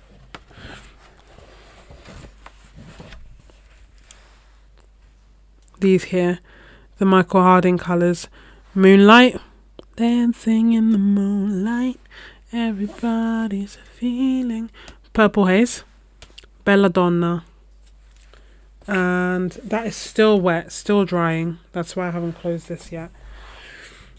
And that's pretty much it. And by pretty much it, I mean less than half. But pretty much it for the live stream. Because I will have to at some point, and I look forward to it, but I will swatch out the Sennelier colours and everything else. It won't be on a, I don't know, maybe, never say never, maybe it'll be on a live. But the primary reason that I got it, to be honest, was they were 45% off. And having discovered that I love the watercolours, I couldn't just let that go by. I wanted to have enough to make sure that I could paint with them for a really long time. I hope that they last me years. I hope that I actually use them. I'm sure I will. I'll top up some of my go-to colours, and also, like I said, I wanted to explore using transparent palette with an opaque palette. I love my transparent palette at the moment. The colours that I tend to love tend to be transparent. My main go-to primaries are transparent, but I'm curious about opaque watercolor, see how it goes, because I like gouache, so it stands to reason I may enjoy opaque watercolor as well. And I want to see the difference. Can I paint with them without it being like really heavy and muddy, you know. Can I achieve that? And then also I got the 2 retro sets by Schmincke. So I guess my opinion would be, do you need to get the retro set? Personally, no. Like, I think they're pretty colours, but I like them because essentially they are a mixture of Quin Magenta and a mixture of Nickel Azo Yellow, which you can get at a fraction of the cost. This set is £13.40 at the moment. So, and I can't remember how much normal Schmincke tubes cost. So if it's not that dissimilar from their normal price, then yes. If it is quite dissimilar, then probably not. You can probably just get Quin Magenta and Nickel Azo Yellow and be happy. I'm really happy with them. I love the colours, but I wouldn't pay extra just because they are retro. I just like Nickel Azo Yellow and Quin Gold. It was PY150 and PY65, I believe, isn't it? Where is it written? Yes, PY150, PY65. Well, with that, I should bid you good night. I want to, thank you all for joining and for watching and for liking the video and for your support. Thank you all for a wonderful 2025, and I'm really excited for all that 2026 has in store for us.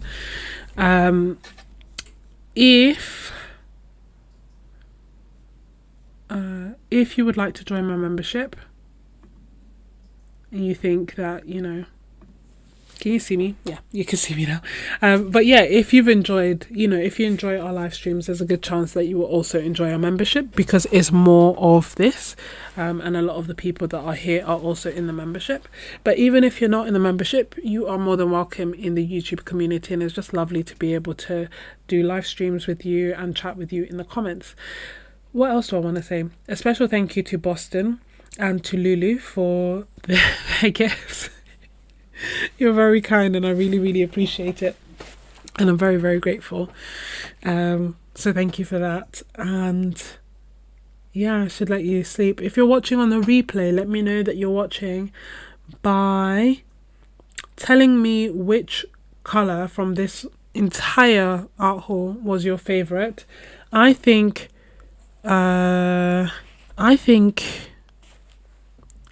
Moonlight was my favourite.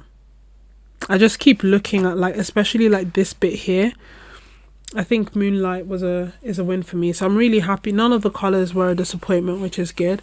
A bit confused about Belladonna, but I love all the colours and how vibrant they are. Even the retro set, I don't think it's worth paying extra for them, but I do love the colours. December 2025 is a stunner, and no colour I actually have, so that is also a winner. I like the Nightfall colours. I don't think I would go out of my way to particularly buy them. They're nice on their own, but I don't know how they'd fit in my paintings because they're vibrant, but do you know what I mean? They're vibrant colours. Abstract, yes, but where would I see this in a landscape? I'm not really sure. But I'm glad that I got them. So I have no regrets. The golden barrack red is also really beautiful. But anyway, oh my gosh, if you're like me, you'll just list out every colour. Pick one colour that you liked from this art haul and drop it in the comments down below. And then I will know, you will know, and everyone watching will know that you are a real MVP. And then people can kind of get a bit of a helpful hint as to what to look out for as well.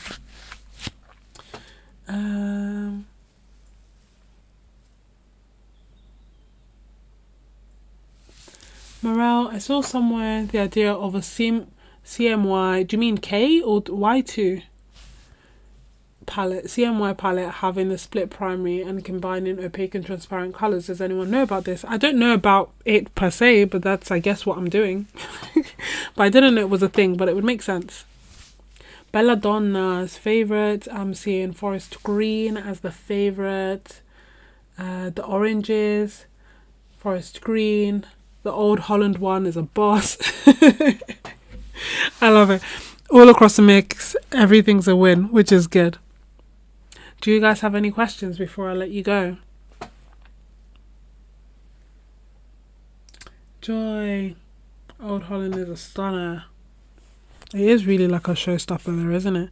It's so interesting. The tubes don't come with any pigment info, so I don't know it, basically. So I don't know what colours are inside it. I will say it's a bit more orange that it's coming across in the thing. So beautiful colour, yes, but here almost looks yellow, but in reality that is still, maybe when I lift it you can see that's still orange. It's not like Quinn Bronze that actually has yellow. It's just orange. Yeah. No, that is cool. If I could ask you, thank you all for sharing. If I could ask you for a favor, it would be that when I end this live stream, the comment section down below will become active, and if you drop your favorite colors there, then they will stay on the video and everyone will be able to see it. Whereas if you comment it here, when we end it, we won't be able to see it unless someone comes all the way to the end. So if you don't mind, pretty please leave in the comment on the video. That would be awesome. PO65, thank you, Teddy. It's just one pigment. Didn't know that. CMY squared. Oh. I haven't tried that. I was thinking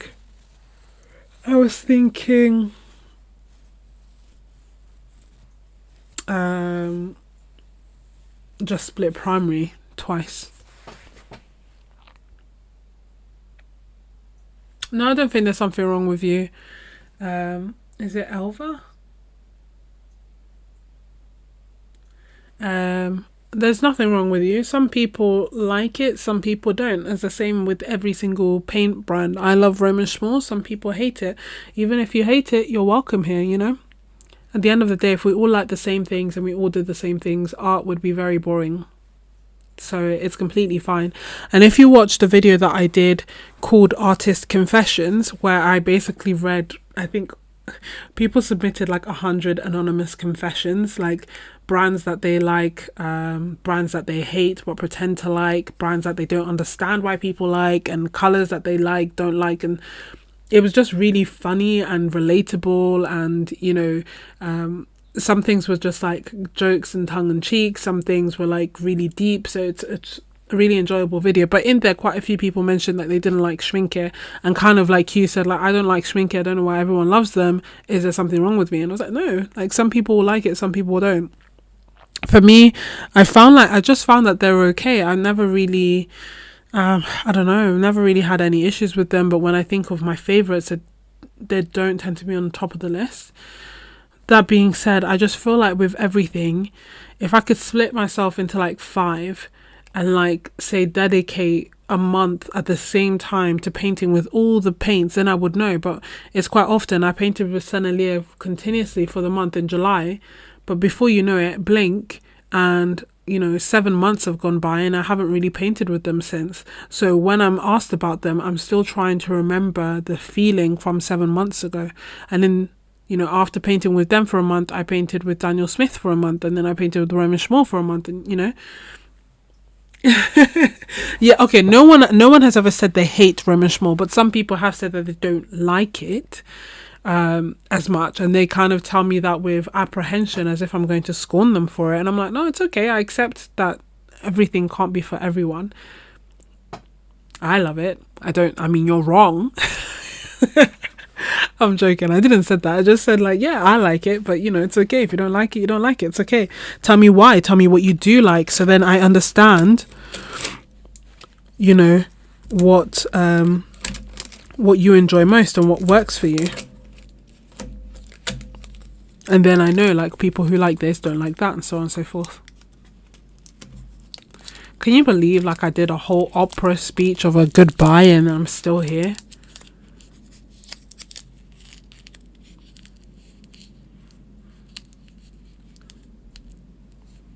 Oh, something about, okay.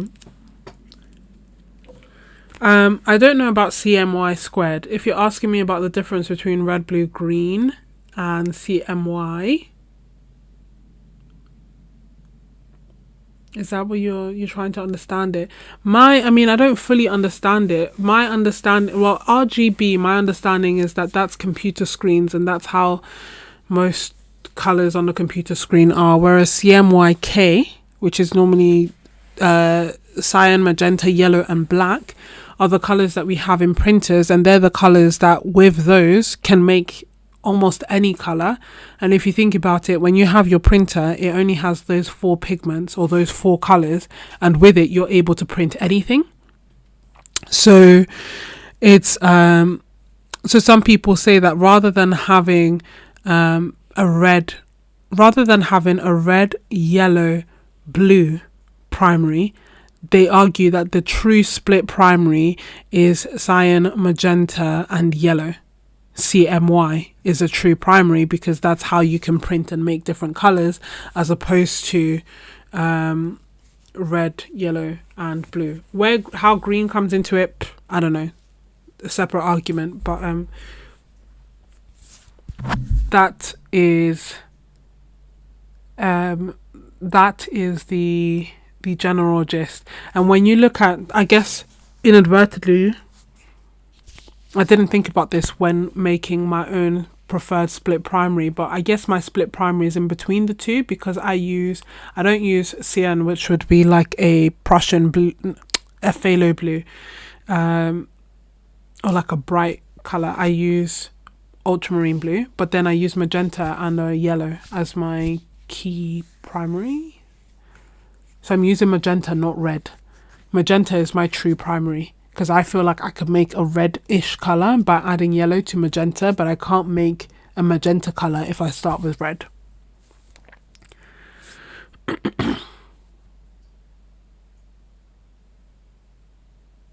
Yeah, but you can, if you're using a split primary, that is in a way like your split primary includes the C and the M and the Y. Split primary is CMYK, but warm and cool version, no? Like a magenta is the cool red in a split primary.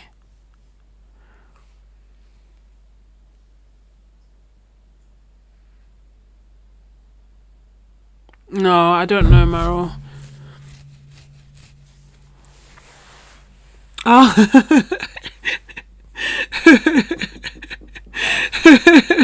Busted. The longer the goodbye, the less likely I'm leaving. You know what it is? I'm just enjoying it. It just feels like I'm on a phone call with friends, and I don't want to go. Like, we're having a good time, so I don't want to go. And it's like, okay, but really and truly, I'm seeing a beautiful sunrise, which means I should sleep, so that I get some good sleep before the world wakes up, before my night shift. Let's pick another new topic. Yeah, I know. It makes sense. But no, for yes, exactly. I think that's why a split primary works, because it is red, yellow, blue, and CMY. No K. Ah, thank you, Joy. RGB is light, not pigments. All the colors in the light make white. All colors in the pigment will make black. Is that the difference? I mean, it works. So is it the colors we see are in RGB, but the colors we print are in CMY? Who knows? Paint the sunrise. I mean, like, it's almost, when people do the paintings with the sun and then like the black silhouette, that's literally what it looks like. I'm never up at this time to see it myself, but it's actually really beautiful, because I can see, like, it's almost like this color here actually at the bottom, and then towards the top it's like the cerulean, and it starts heading towards the ultramarine right at the top. So that's the gradient. And then there's like the silhouette of the hills that are black, and the houses. I'm drowsy. Darwin.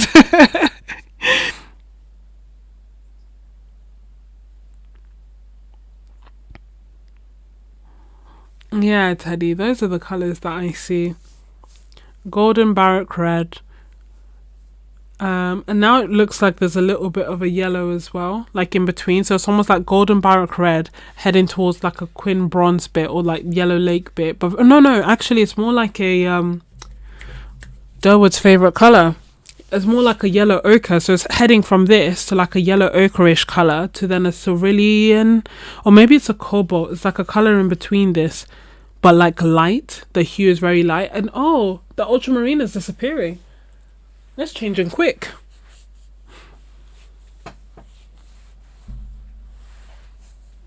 Hey, Fat Squash. Yeah, I know. I am going to bed though.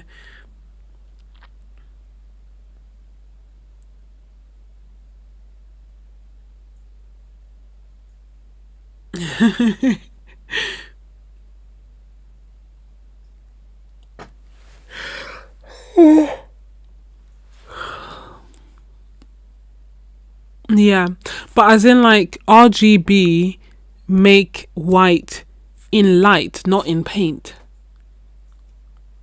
In life, in paint, they will make black, no?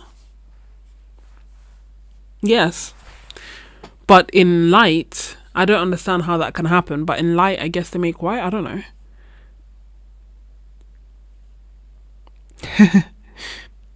Reason for purchases, Derwood approved.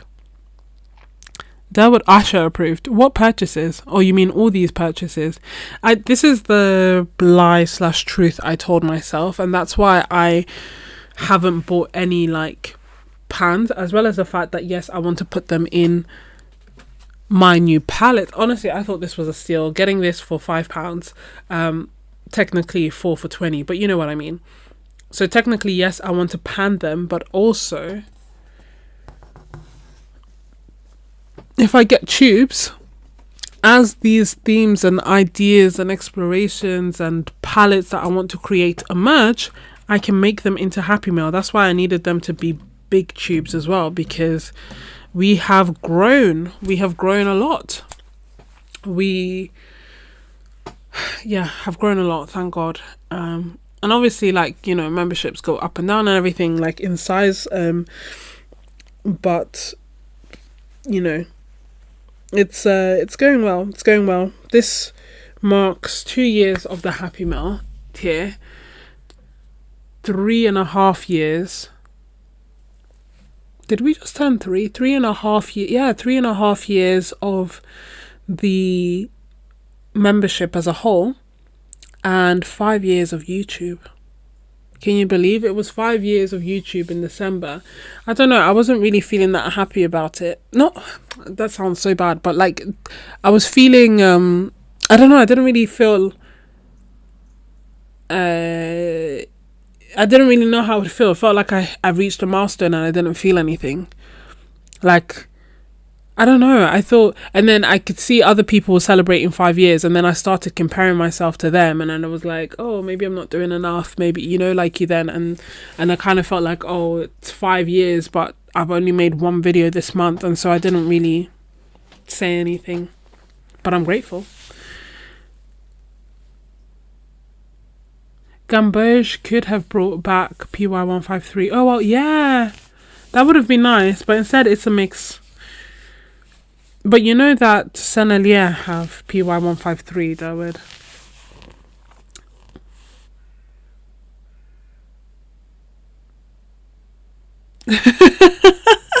Laurie! Yeah, I know. And the thing is, you probably caught my second goodbye, because initially I said goodbye, and then what did I start doing? I said goodbye, and I feel like I started swatching. You know what? Actually, the first goodbye, I started swatching Nightfall. And then the second goodbye, you joined, and we started discussing RGB and CMY squared, thanks to Meryl. And yeah. You still have some PY153, yeah. Sorry, it's your favourite yellow. Which one do you have, Joy?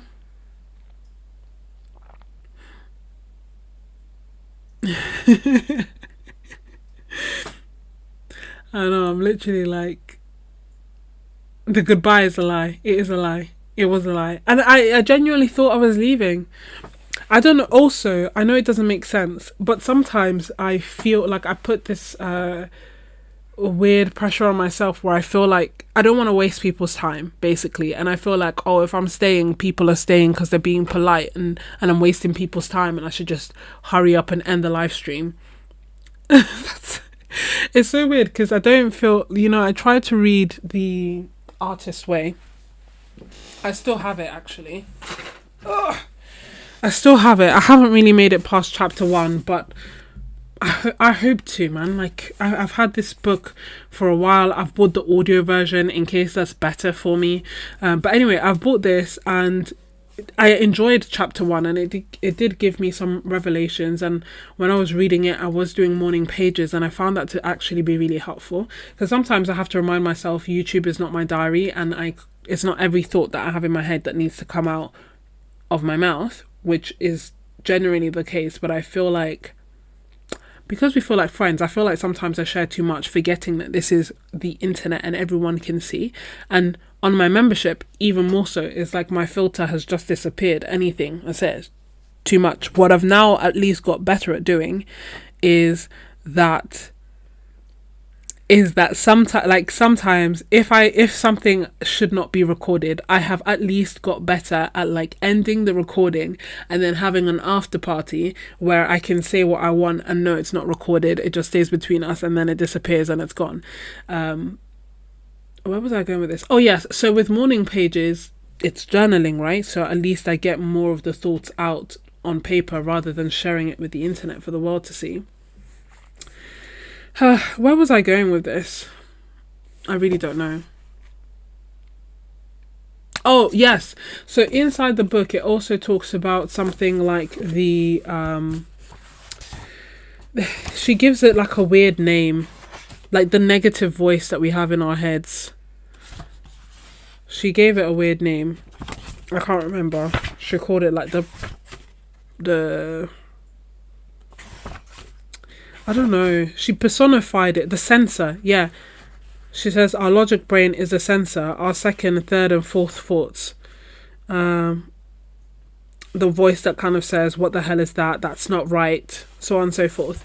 And as I was reading this, especially because she'd kind of personified it and had given it a name and stuff, I was like, I don't have a censor. What are you talking? What is that? That's like, I'm not that negative. I have quite neutral thoughts, but I do think that actually sometimes I have more negative thoughts, and I feel like I'm having more of them. And part of me is like, is it social media? Because I'm actively comparing myself and seeing stats all the time, and every time I log into YouTube, even if I'm just watching it, I can see like downward arrows if something hasn't got enough views, or it shows me how many views I've got in the past 24 hours and how it's downtrending and how many comments and how many subscribers and how much money, and all the arrows are down. Every time I log into YouTube, I see all these stats, and I feel like it's just made me very aware of it. So although I don't have a sensor, I do feel like sometimes. So anyway, because I'm aware of the stats and stuff, and I'm aware of view duration, I'm aware of retention, I'm aware that the longer the live stream, the less likely it's going to do well. Part of me is always like, just keep it snappy, just think about this, you're wasting people's time, just think about the analytics, end this. But then when I'm here, I'm like, I don't want to end it, this is so fun, I want to stay, I want to talk. Hence why my goodbyes are always so long. I know, Meryl, I know, but like I said, I'm on a night shift anyway, so this feels like an extra night shift, if you will. And then from tonight, I'll do night shifts again, and I'm doing nights this weekend, and then I'll be on days next week. So I don't pity myself now. What I pity is switching from the nights to the days, which is what I'm going to have to do on Tuesday. That is going to be hard.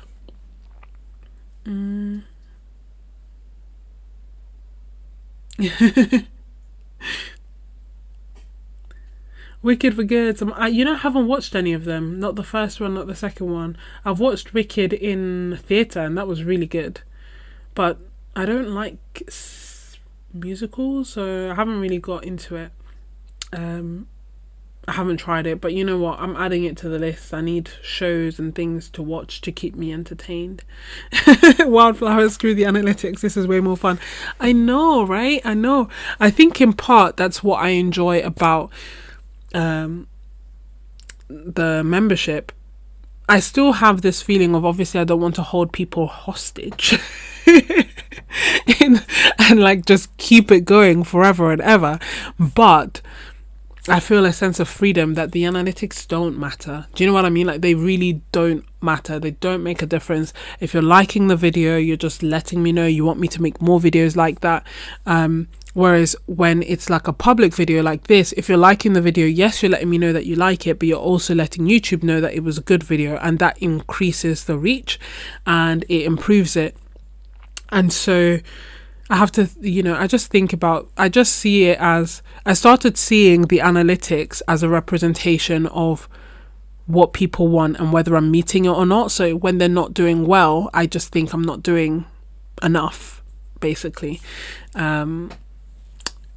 Which is why I think it's been harder to do YouTube. But I'm trying. I'm trying to come. I'm gonna try and come back. I finally, after a month, got myself together and recorded a video, and that felt quite nice. And then I started editing another video, and like I said, I have like a list of like 50. I'm not joking. 50 video ideas that, in theory, I would want to get done in a month, which is not possible. I can't do it. 50 is basically the year's worth. But in my head, I'm like, no, they're time sensitive. I need to do them quickly. They're all late. They're all, oh wow, what is it? There's something, I don't know what that is, right?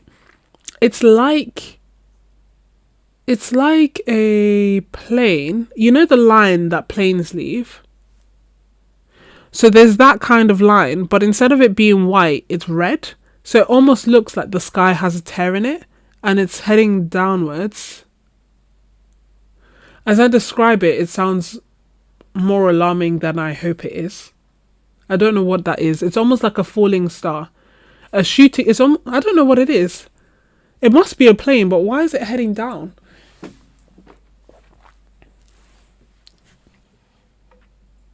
Good morning, Marlene. Yeah, that is so bizarre. What is that? It literally looks like a shooting star, but the sun is starting to rise and it's in the blue area. So it's kind of like in the cerulean blue area, but it's literally like bright red. Like, not red, but like orangey red. I can't explain it, but it's weird.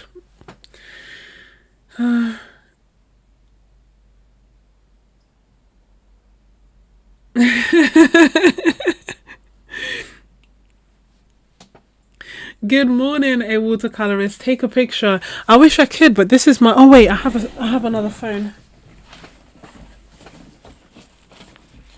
I have a work phone that, to be honest, I got because I was trying to establish some semblance of a work-life balance. And doctors have the bad habit of, like, anytime, anywhere, any place, always messaging. And it's not like, oh, it's an emergency or whatever, but just always messaging. I'm just taking a few pictures so that you can see. Can you see? That's the bit that came out of nowhere.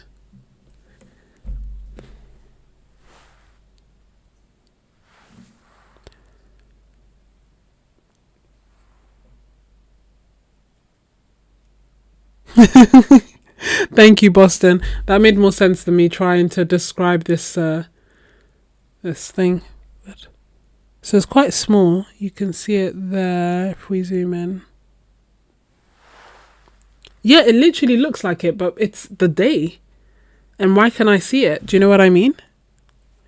It looks like a shooting star, basically, but it's moving so slowly that it's too slow for it to be a star. But I don't know. Anyway, I would not have survived the Titanic, would I? Because even if it was like, say, a comet, I'm like, yeah, there's something bad, like bright red and falling down, and like, if it looked alarming, obviously I would be stressed, but like I would have said, but it just looked weird. Laurie, oh my goodness, that's way too many stats. Put undue pressure on everyone. Um, Yeah, I think, yeah, it's just, even if I'm not in that analytics for YouTube, like say when I'm watching someone's YouTube channel, as I'm saying this, I'm like, maybe this is why I keep comparing myself. As I'm watching someone's YouTube channel, YouTube will let me know like how many views they've, like they'll have a graph that will show like how many views they've got since they've published it. It will let me know how the channel is doing, like in general. It will let me know sometimes like if they're like, sometimes it will compare, I don't know how to describe it, it will like compare our stats kind of thing. And even if it's, so that I think is more like there all the time, but even if someone doesn't, if it doesn't do that, you know, I can see that other people have had their channels as long as I have, and some are bigger, some are smaller, and that I never used to think across about other people's channels or anything like that. But I don't know, I just have this feeling like I'm not doing enough, I need to do more, and then I feel like I can't do more, and so I do nothing. That's, I'm a all or nothing kind of girl, nothing in between. Oh, Marlene, I'll do a quick run through, sorry, just to, as opposed to, I feel like when I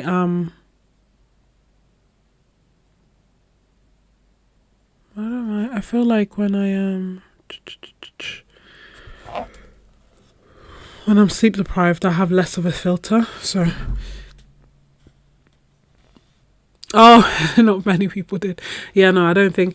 The other day there was a fire alarm that was going on at work for, and you know, normally the drills they go on for, you know, like a 30 seconds and stop. This went on for like 10 minutes, and I was like, well, personally, I'm not leaving, so.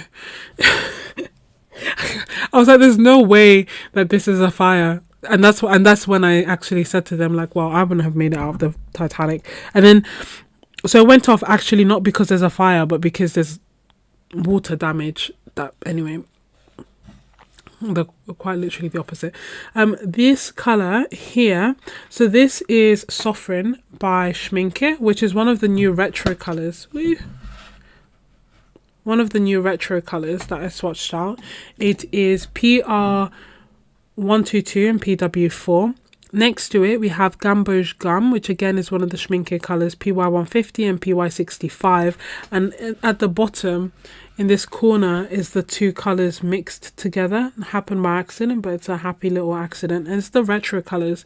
I was saying that I really like the colors. I think they look nice. I wouldn't pay extra just to get retro colors, though, like these retro colors, because to me, they are essentially a Quin Magenta and a Nickel as a yellow. So, of course, I love it. But I wouldn't need it to pay extra. Then here we have the Roman Szmal December 2025, which is PG50 and PBR11. It's not printed on the actual label, but I asked him and he told me, and him being Roman Szmal, and he told me, and we, during our last live stream, I swatched out Cobalt Green Light and swatched out Aquarius Brown and mixed the two and could make the mixture. It got pretty close, which is why I'm so annoyed that I can't find the sketchbook. Then down here we have some Michael Harding colours. Yellow Lake PY180, Green Gold PY129, Quin Bronze. What were you, Quin Bronze? Quin Bronze is PY150, PR209 and PV19. Quin Magenta, PR122. Belladonna, which I thought granulates, but maybe it doesn't. Olive Green, Forest Green, Cobalt Teal Blue, cerulean blue, ultramarine, purple haze. I'm about to show you some better swatches. Whoopsie. Moonlight, transparent brown, PBR25. I feel so bougie that that's my brown now. then we have the Holbein colours, which are the Nightfall, Holbein Nightfall colours. So we have Holbein Nightfall Blue, which is PB15 and PBK11. Holbein Nightfall Violet, which is PV19 and PBK11. And Holbein Nightfall Red, which is PR264 and PBK11. Although it doesn't look like PR264, it has the hue of PR254 with specks of black. From there, we move on to a casual mention that Durwood made while on Discord that I put into my basket immediately, and that's Golden Barrack Red by Old Holland. Then I've bought 25 Sennelier colours, but I was too tired to swatch them. If I'm being honest. I was going to say we ran out of time, but I've been talking for the past half hour, so let me just say I got tired. So one of the colours that I did swatch out because I was very curious about was the Warm Grey, which is PW6, PY42, PBK11 and PR101. So it's 4 pigments. I mean, overkill, but the colour is really nice actually. It's like a grey buff titanium. Then I've swatched out some gouache that I've bought. Holbein's Pale Coral, Holbein Primary Magenta, not normal magenta, Holbein Geisha Blue, Shinhan Prussian Blue, Holbein Lemon Yellow, Shinhan Lemon Yellow, Holbein Corolla Yellow, and then Shinhan Moss Green. Those are the colours. And then these are some bigger swatches that I did. Now, bearing in mind, I added a lot of water when I did those swatches, and so they're a bit dilute. And thus, we also have these extra swatches. So this is Moonlight. And this is Purple Haze. The benefit of doing big swatches like this is that you can see a lot of the granulation, but then obviously when you add so much water it gets a lot lighter. So this is it with less water.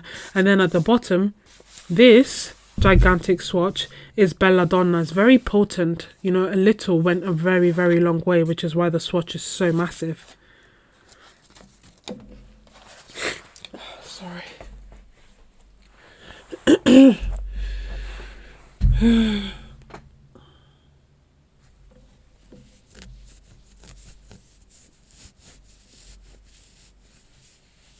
Thank you, Laurie. Yeah, I think I just need to, you know, remember to focus on what matters and whatever. Like I said, I just started taking it, not even like in a bad way, I just started taking it as a representation of what people want to see or don't want to see. So in my head, it's like, okay, well, if it's not getting views, it's because people don't want to see it. I'm not making the right kind of content, and I have nothing else to go on. Because yes, people will say, oh, I want to see this or I want to see that, but views say something different. So I feel like quite a lot of the time people will message and say like they want sketchbook tours, for example, but I have like 10 sketchbook tours on my channel. They don't get views. They don't get as many views in comparison, and I only have so much time in the day. So I have to be selective with the videos I make. Although I checked some of the stats and I made 120 videos last year. And I was like, no wonder I'm tired. Now, 40 of them, it was something like 40 are edited YouTube videos. 20 are live streams. So 60 videos on YouTube, and then I think I made like 30 live streams, so that's 90 or maybe less. And then the rest was for my membership as well. Yeah, gigantic swatch of Belladonna.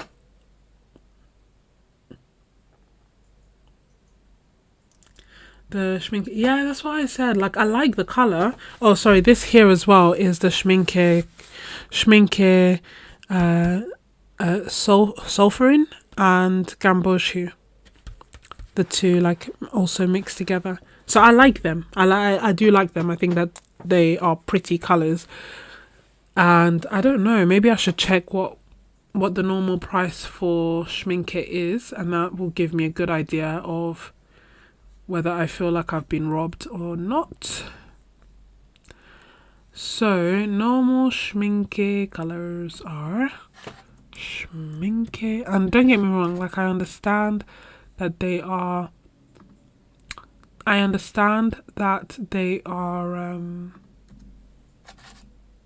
recreate, like being inspired by retro colors. That makes sense. But I guess I thought the retro colors would be significantly different to what we already have. As in like the okay, yeah, no, hold on, let me click on this, because they're 15mm tubes, isn't it? So maybe that's why. 15mm of lemon yellow, or let me go 15mm of transparent yellow, PY150, 10, 12. Okay, so, or 11.90 normally, so it's like £2 more expensive. So it's okay. It's okay. I'm not mad at it. If it was like £4, I know it's not going to be, but if it was like £4 for PY150 and £13 for this, I would be like, oh my gosh. But actually, a little bit more expensive, you know. Gotta make that money. Yeah, you're welcome, Marlene. I hope you are enjoying your holiday. I'm feeling very inspired by your pages. And you know what? Because I knew that they were like journal entries, I didn't read them. But the other day, I like saw something and I was like, wait a second, this isn't even English. Like all this time, I was like actively trying to not read the text. And then I was like, wait. No, it was really great. Oh gosh, sorry. Oh, that's a good question.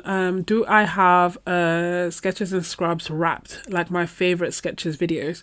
I don't, but I think that would be really fun to do.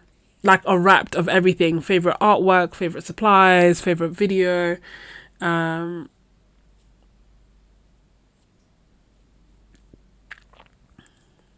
it's that. Oh my. My. You know what that means? That's my wake up alarm.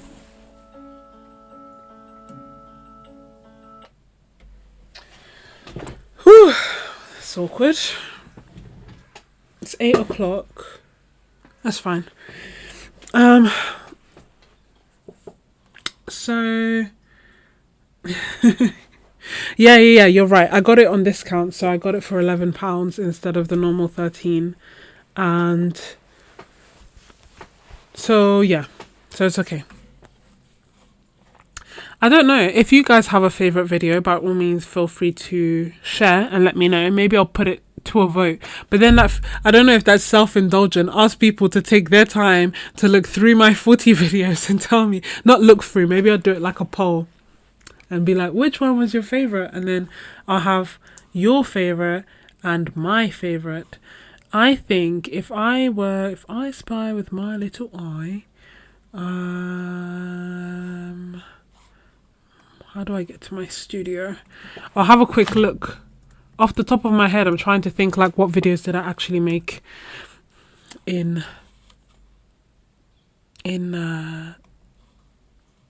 2025. Is there a way to filter? Let me filter by visibility. And let me just do public videos. Let's see. Okay.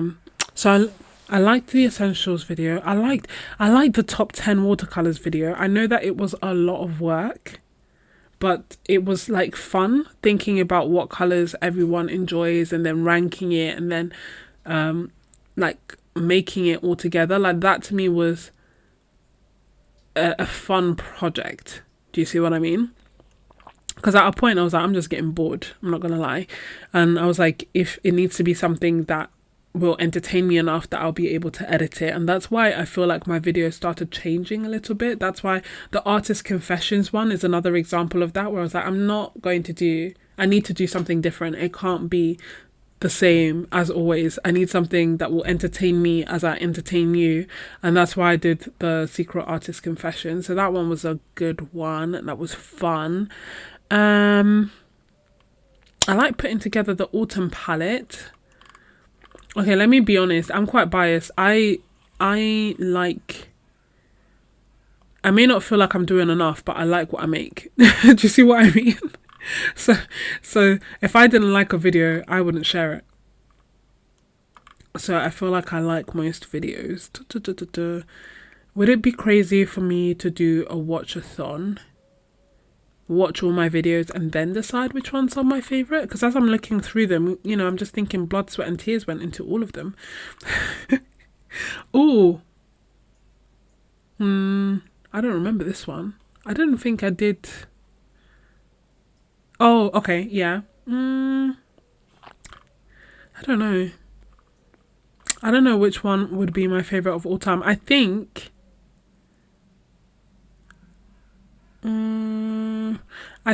I liked the top 10 video, but would it be my favorite? Would it beat, like, because obviously there's the car camping series. I think I enjoy the car camping series and I enjoyed experiencing it, but I find editing vlogs quite hard, so maybe they wouldn't be my top favorite ones. Part of me is wondering if it's the art haul where I believe, hold on, let me mute to make sure that I don't think, but I believe I did the mixed media art haul, and then I think I also shared the art that I was creating as I shared it. So maybe, I don't know, or maybe even the video that Wildflower had mentioned where I did the art bingo, that might be a favorite. I don't know. I think I'm pretty bad at this. I'd be like, I love them all. I love them all. Derwin, my favorite video is the one where we spent more than 3 hours just chatting. Wait, how many fall into that category? It would be every live stream. Every live stream that we've just done.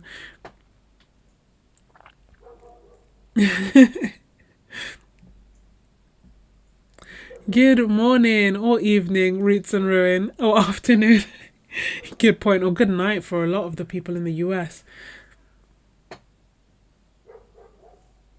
Yeah, I know, but which one was the bloodiest, wettest, teariest? Honestly, the vlogs are always the hardest for me to put together. Because so much happens. Like, I don't live my life thinking about how I'm going to edit it, so I just live my life, and then afterwards I'm left trying to figure out how does this actually come together and make sense. And so they're always a struggle to put together, but then they're always so enjoyable, and like they make me smile. Like there's the Italy vlog as well, there's the Italy art haul where then I also show the supplies. That was fun. The videos that I tend to like, to be honest, I feel like my favorites probably, I don't know, from 2025. I keep one video that comes to mind that's from 2024 is my favorites videos, which I didn't make one in 2025, but I really enjoy the favorites videos where I talk through the favorite supplies that I'm using, and I share the artwork that I'm creating, and I talk about the different inspiration. I find, I don't know if it's narcissistic, but I find my favorites videos inspiring to me. Like me seeing what was inspiring me back then inspires me now, and so I really enjoy that. And sometimes I will just watch them back, and I'm there talking about and I create, like when I was talking about the fruit series that I was doing in one of the favorites videos, and I had just discovered Pip pens, and I was creating on the couch and going out to parks more and spending more time outside. I love that, and I love the inspiration that I love how inspired I felt then. Does that make sense? So I love that one, but I didn't make a favorites video in 2025 because I'd normally make them towards the end of the year, and at the end of the year I was like, I'm not doing enough. I have not That just wasn't. I was like, I can't pretend. I don't know what to do. But maybe I should make, now that I'm, you know, maybe I should make a 2025 or a just general favorites video. But I enjoyed the artist confessions one. And I enjoyed the top 10. Like, I enjoyed the project of like thinking about it and the polls and see the surprise of the results and putting that together. The room is Szmal yellow. They're about to run out of.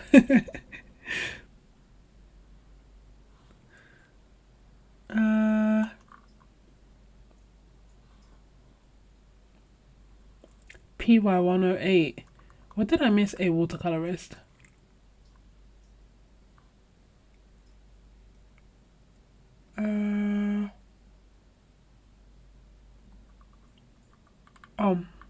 Gummy something.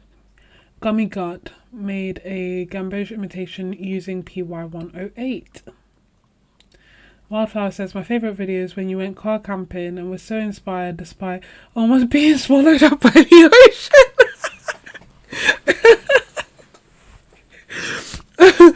In my defence, how's a city girl to know? You know? How was I to know? Boy, I just thank God that I got myself out of that place. I can't even describe. I hope... Yeah, I feel like my descriptions don't do it justice. But if you saw where I squeezed... Like, can you imagine that I had to squeeze myself between these gigantic rocks to get to the place that I initially wanted to stay? And when I say squeeze myself, I don't mean like I'll walk and it was a bit tight. I mean, I had to take off my bag, throw it across, kind of climb in the rock and like squeeze, think slim, and squeeze myself past this gigantic rock so that I could get to the point that I wanted to be. And I was genuinely considering just sitting myself down there and painting, and I was like, oh, it's nice and it's secluded and I can actually see the sea. If, God forbid, I had made the mistake of staying there, I don't even know what would have happened when the sea came in. Like, what would have happened? Like, so, you know, we live and we learn. We live and we learn. But yeah, that was fun.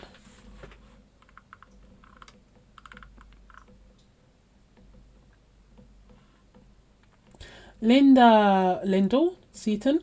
You can get them from Arta Miranda, I believe. Is that what everyone else was saying? Yes, Joy. Yes.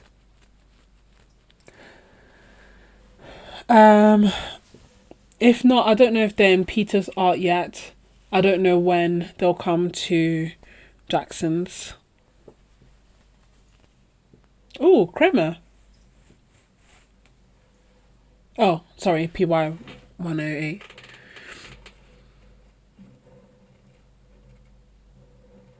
Oh, yes, that was a separate video, Roots and Ruin. Roots and Ruin is talking about when I was lost at sea. I wasn't lost, but I was walking for miles without water. Oh, yes, and stared by a horse, yes. And I hitchhiked. Never again. I was completely fine, but, you know, it's not something I recommend. But that should show you how tired I was, which again, not a great thing to do. But yeah, car camping was a lot of adventures. A lot. While trauma inspires art. Gotta live life in order to, you know, to make art. And it just so happens that because I don't tend to go out much, when I then do, it seems to be like a miracle that I survive. It's funny because before this experience, I'd said there was a time I went to Trinidad, and when I was there, I almost fell down a waterfall. And not like, oh, into the waterfall cute, as in like down the side. It wouldn't, And it's one of the times where, like, when I think about the miracles of my life, that is one of them, because really and truly, if I falled, I wouldn't have survived, and I don't know how I didn't, like I slipped and I fell back, and I didn't have like the whole life flashing through my eyes thing. I didn't have that. I just just kind of thought, well, this is it.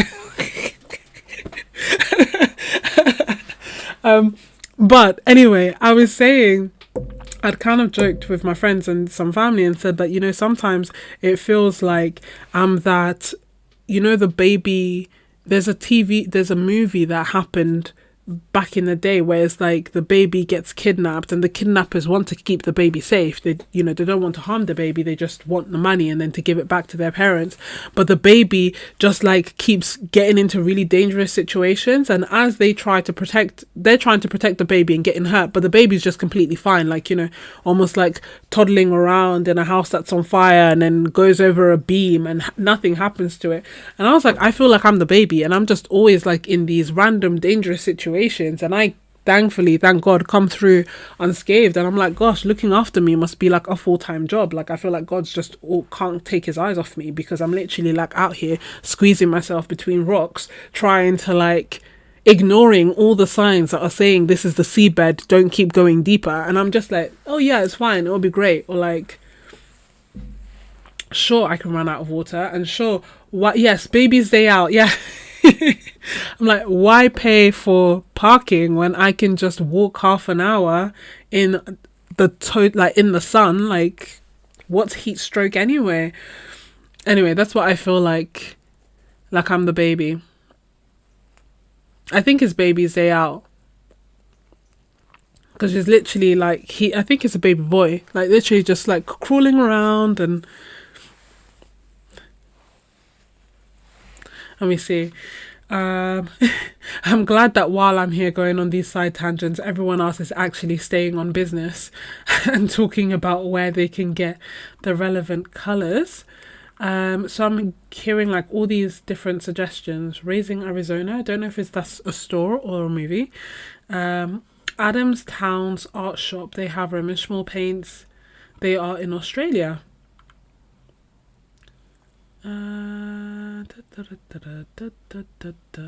Pyramid Yellow PY108. So PY108 is also getting discontinued. I feel like every time we chat there are colours getting discontinued. That's so true, Linda. I am very curious. Very, very curious about people, about everything. All the time. Obviously with age you learn to be appropriate about it. There was one time I had an operation, talking of oversharing, and when I woke up, the anesthetic was still, still in my system, and every thought that came into my mind came out of my mouth. And I have a lot of questions and I'm really curious. And obviously, normally I just have a filter to just stop that. But it was like it was gone. It was like it was truth serum. And I just kept asking my nurse all these questions. And they're not like, they're just, thank God, like you can imagine if I was like a bad or horrible or rude person, like that would be really uncomfortable. But it was just like, I was just curious about him. Why did he become a nurse? How long had he been a nurse? Is anyone else in his family a nurse? Is he married? Is his wife a nurse? How did they meet? How long have they been together? Like just everything. Behave, the specialty December. Adamson Town, but they don't seem to. Also, December just came out, so I suspect they will come out soon. If push comes to shove and you can't wait for December, you can get the cobalt green light and mix it with, and also the Aquarius brown, and mix them together and you will get the colour. I wish I had the sketchbook, but I do not. And I don't doubt that when I end this live stream, I will see it. It will be like next to me in my hand, if not something ridiculous like that. But yeah, you can mix the two together.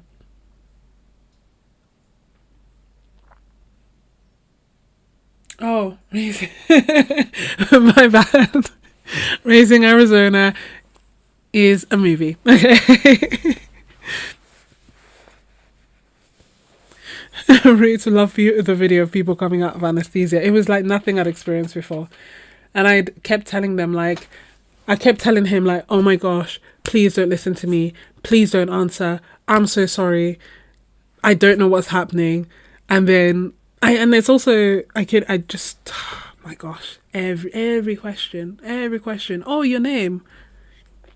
What's your name? Oh, why did your parents name you that? Does it have a meaning? No, it doesn't have a meaning. Oh, okay, that's interesting. Like, everything.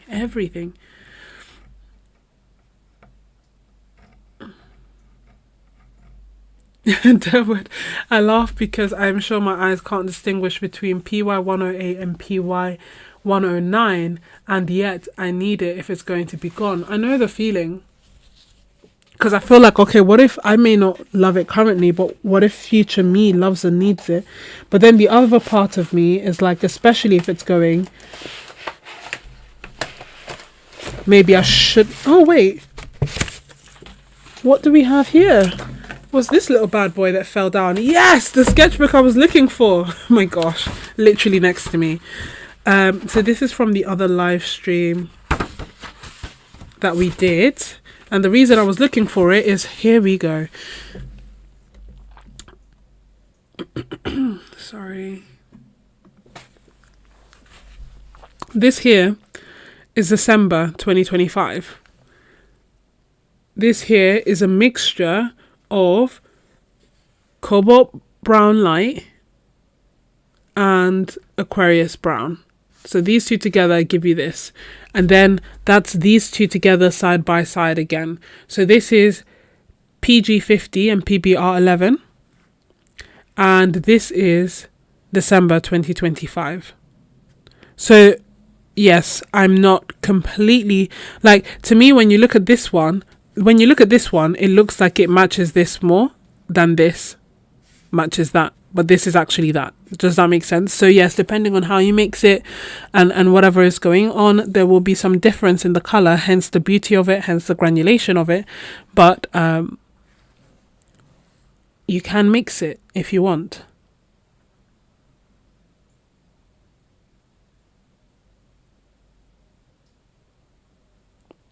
I know, right? Wildflower, hooray, thank God. It was right beside me underneath my swatches.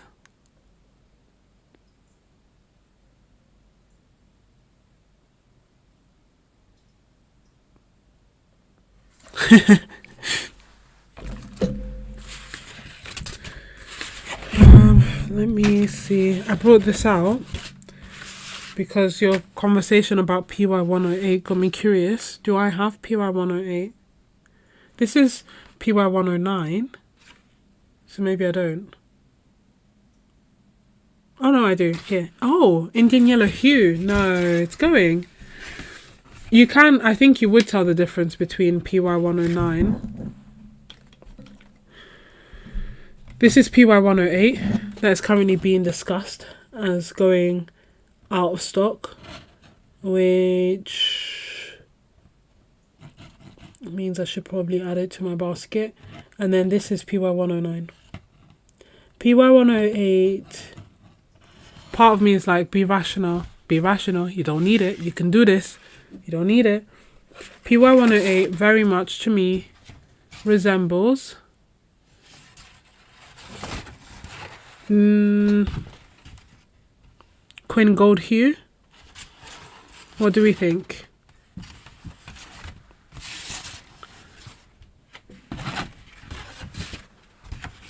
Oh no.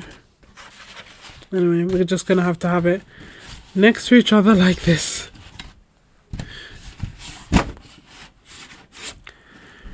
Quinn Gold Hue, Indian yellow. Quinn Gold Hue, Indian yellow. You see? Similar-ish, but maybe not as orangey. I like it though. You never know what you have until it's gone. It's semi-transparent, medium staining and non-granulating. Whereas Quinn Gold Hue is a bit granulating and staining.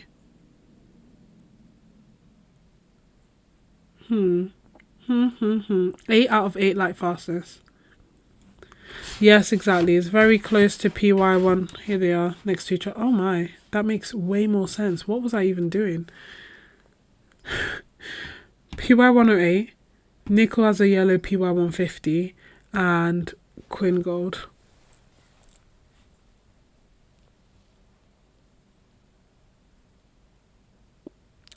Just in case that helps.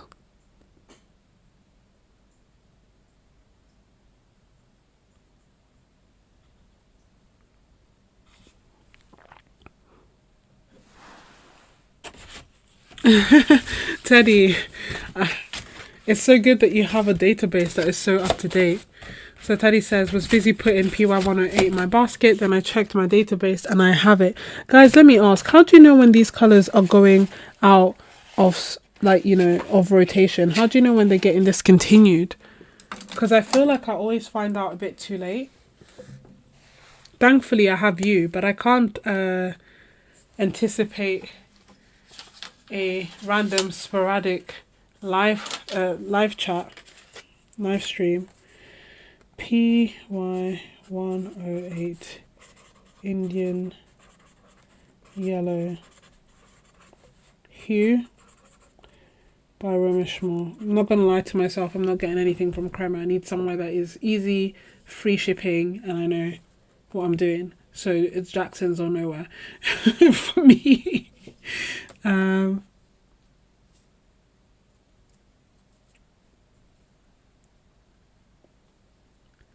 Yeah, you think it will hold until March, right? There's no need to panic. It's not a drill. It's not a drill. If it will hold until, like, do you think?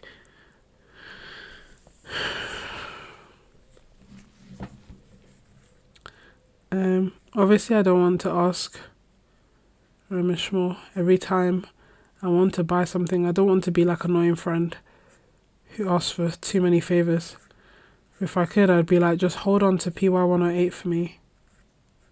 How many will you buy? Yes. A watercolorist. You know what's funny?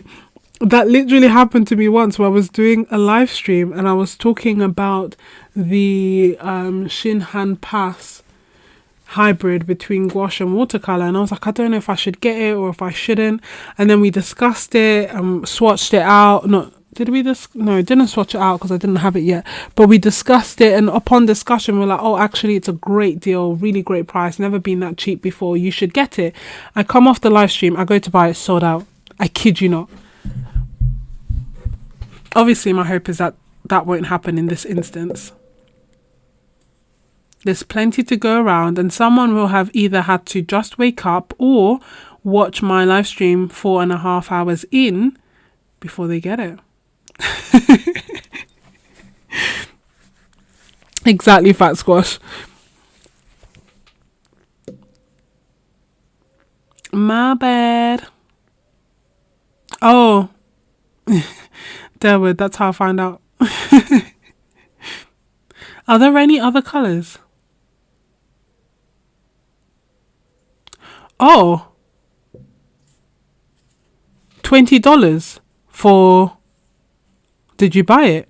Did I read correctly?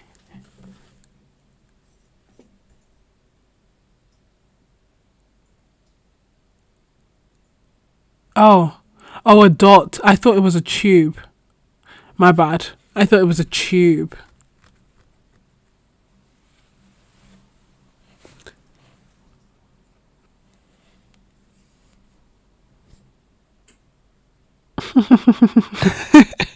Yeah, I learned from there.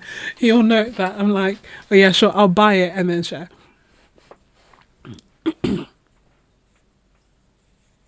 Asking for two, for the both of us. It'll be enough. The other thing is, yeah, are there any other colours that are sold out that I should add to my basket, or not sold out but that are getting discontinued that I should ask to add to my basket? for future me. I only have one Indian yellow. What I need to do is work out how many I would need. Say I use... No, okay. I was trying to do maths. I'm like, okay, say I use one full pan a year by 50. Crazy. I'm not going to do that. But, that's where my math was then like, what is enough?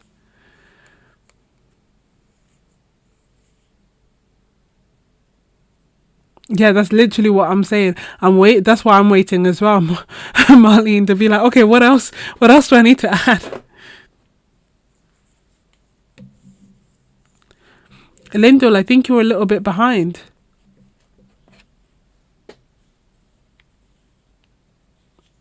I've never seen a morning shooting star before.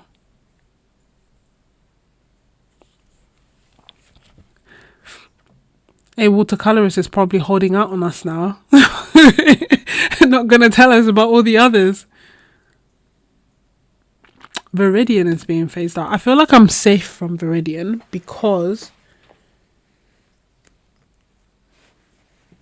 Then again, I'm trying to think. Is it... Yeah, because I feel like it's not a green I use often. How do you guys use Viridian? PG... Oh, wait. PG18 is Viridian. Is Viridian PG18? I feel like the Viridians I've seen maybe have been hues then.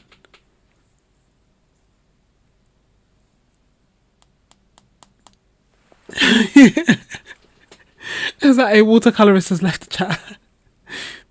Oh. It's PY... I thought it was... Now I'm confused. A watercolorist, are all these numbers lies? I thought it was PY108, not PY109.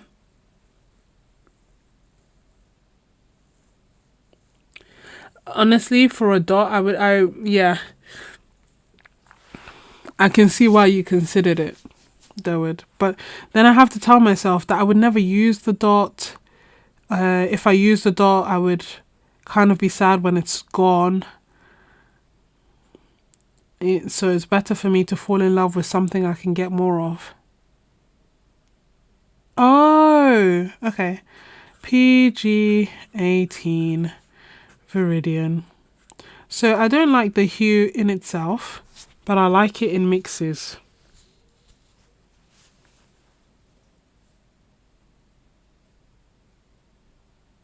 Oh, I need to check that.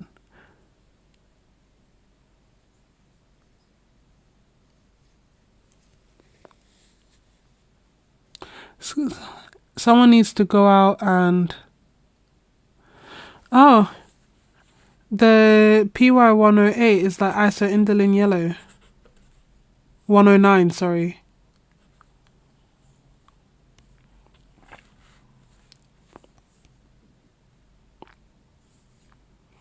On the list it goes. Part of me is like, I need to stop, and the other part of me is like, if it's being discontinued, my low buy can resume thereafter, as opposed to things that I will never be able to get again. Yes, exactly, Fat Squash. That's what I was going to say. I've never really been a fan of Viridian, but then I realized that actually most of them are PG7 or PG7 mixed with other colors, and thus I'm like, oh, it's okay. Like, I like PG7 for mixes, but again, not on its own. If PG7 was getting discontinued, I would buy it, but only because I like making turquoises with it or magentas with it, not because I like it on its own. But the true Viridian is not, it doesn't look the same. Still, I don't use it very much, but still it's very nice in mixes. PO48, I know. And every so often when I make an order, I throw one in there, or I throw in a colour that has PO48, like Daniel Smith's Sap Green, or Undersea Green, or Quinn Gold.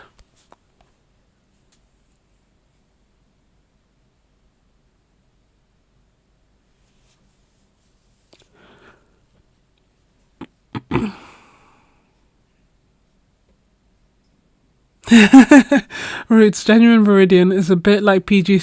Is a bit like if PG7 calmed the heck down and didn't want to overthrow the world. Ah, yes. I need to. Honestly, every time I open up the Lamagna, I'm like, okay, complete my order.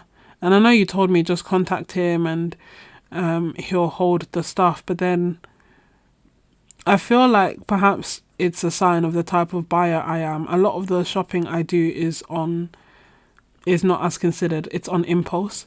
And so by the time that I start thinking like, oh yeah, let me just message, or this is not right, or this is not here, or this is sold out, or whatever, the moment passes and I move on to something else, or worse, I buy something else and I'm like, oh no, now I can't buy this.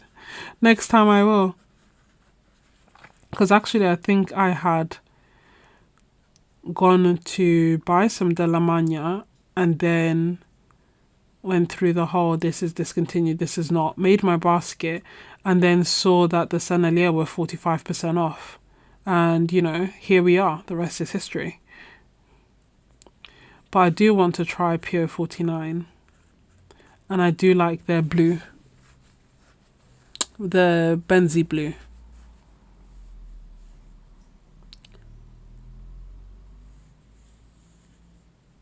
Now I'm confused as well. We'll have to check the list. Just to clarify, is it both PY108 and PY109 that are discontinued, or is it just PY109?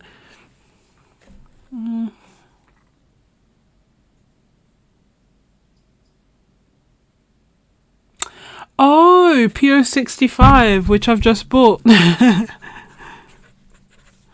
The PO65 is the golden barrack red.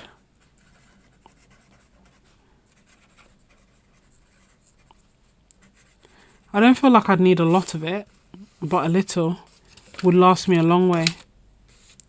It's very smooth. I feel like if you mix it with PY150, you would get some really nice Quinn Gold-esque colours. And also I feel like it would be nice for skin tones. A watercolour says, PY109 was discontinued the day it was introduced. Ah, Schmal just had some remaining, so he used it to make the watercolours. So both PY109 and PY108 are discontinued. Thank you so much, a watercolorist. That is helpful to know. And for those who are curious, PY109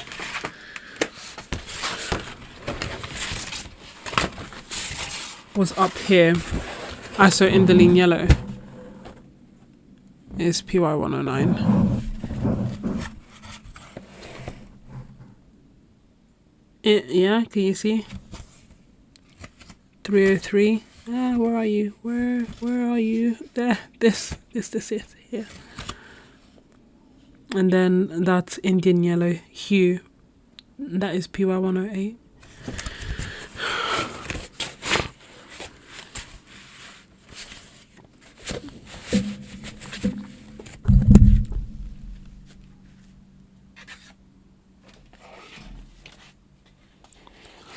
Oh, this list is getting too long for my liking.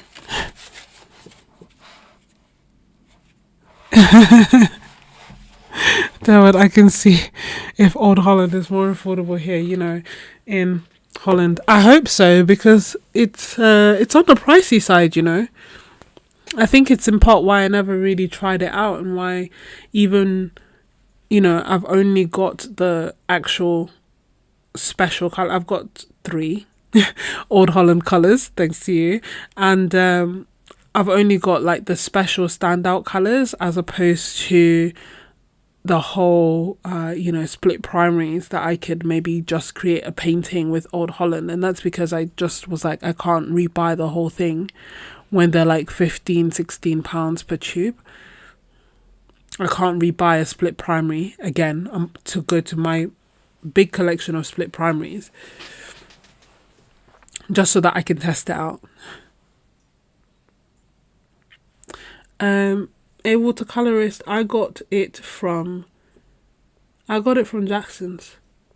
I got everything from Jackson's. What I did is I bought it from Jackson's. I checked the price. I saw that it was cheaper on Arta Miranda. And I asked Jackson's to match the price. And they did. And then that means that I get quick delivery. I get points. and I get the cheapest price possible.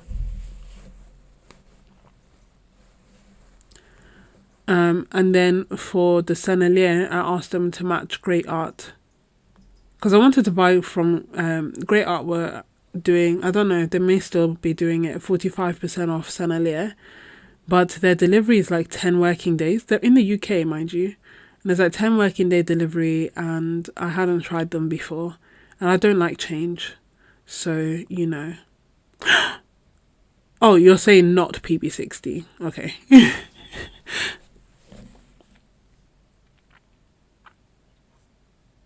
I was shook for a second.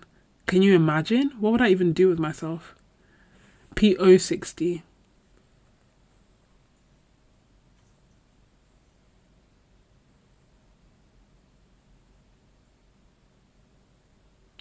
Really? It's from the Netherlands. Why? Why would they call it Old Holland? What?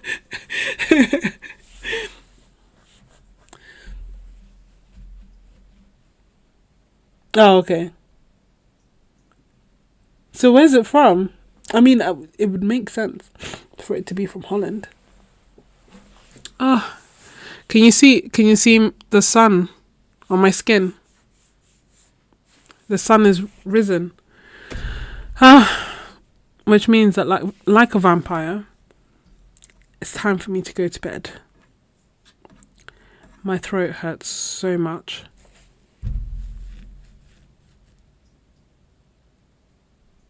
Okay. Delwood is coming with the full government name. So many oranges being discontinued. We're not driving orange cars anymore. Okay, so Old Holland is from the Netherlands. Cool, cool.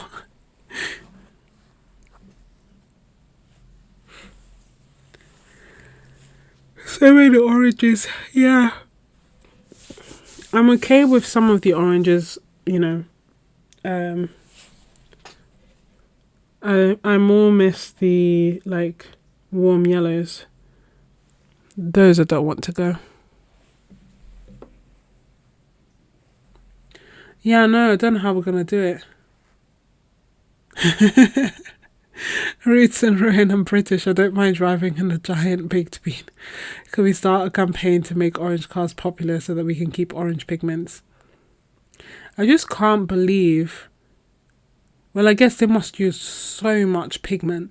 Because part of me is like surprised that, you know, the art industry isn't enough to keep certain pigments alive. But then when I think of a pan versus, you know, an entire car, I can see how there's a discrepancy in usage.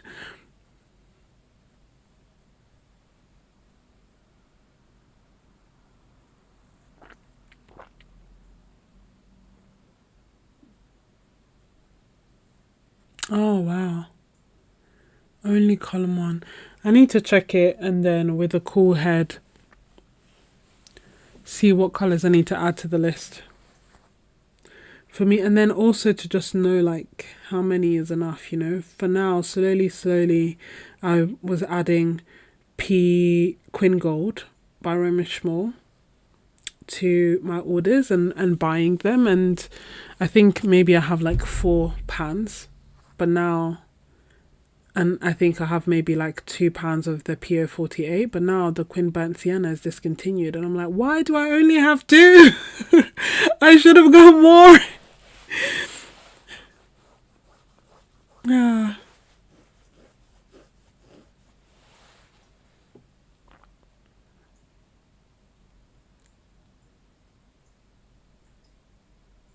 Mm, don't use a lot except Baron. This is, yeah, it's nice to have this addition. I know it's called red, but to me it's a really nice orange, and part of me just thinks it would be nice in skin tones, but bearing in mind I don't paint portraits yet, so we shall see.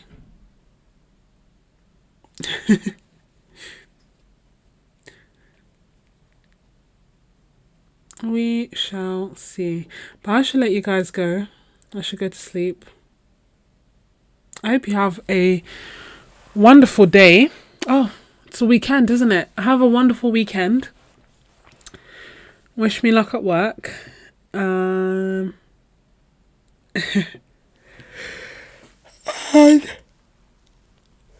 thank you for keeping me company. Happy New Year. May you have all the discontinued watercolors that you need and more. Plenty of art friends. A special thank you to Lulu and to Boston for their super chats.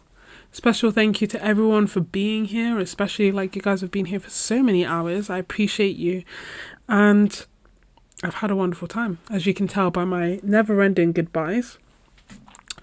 Really long, always want to stay here goodbyes. But yeah, Happy New Year. If you like the video, hit like the video. If you know someone who enjoys art and would like to join our community, be sure to join them. And if you are still watching, you're still an MVP, of course, let me know what your favorite color was from this art haul. And let me know, like, all the way to the end. And then I will know that you are the truest of MVPs and you have made it to the end of my third longest live stream thus far. Third or fourth longest live stream thus far. Happy New Year. Good night.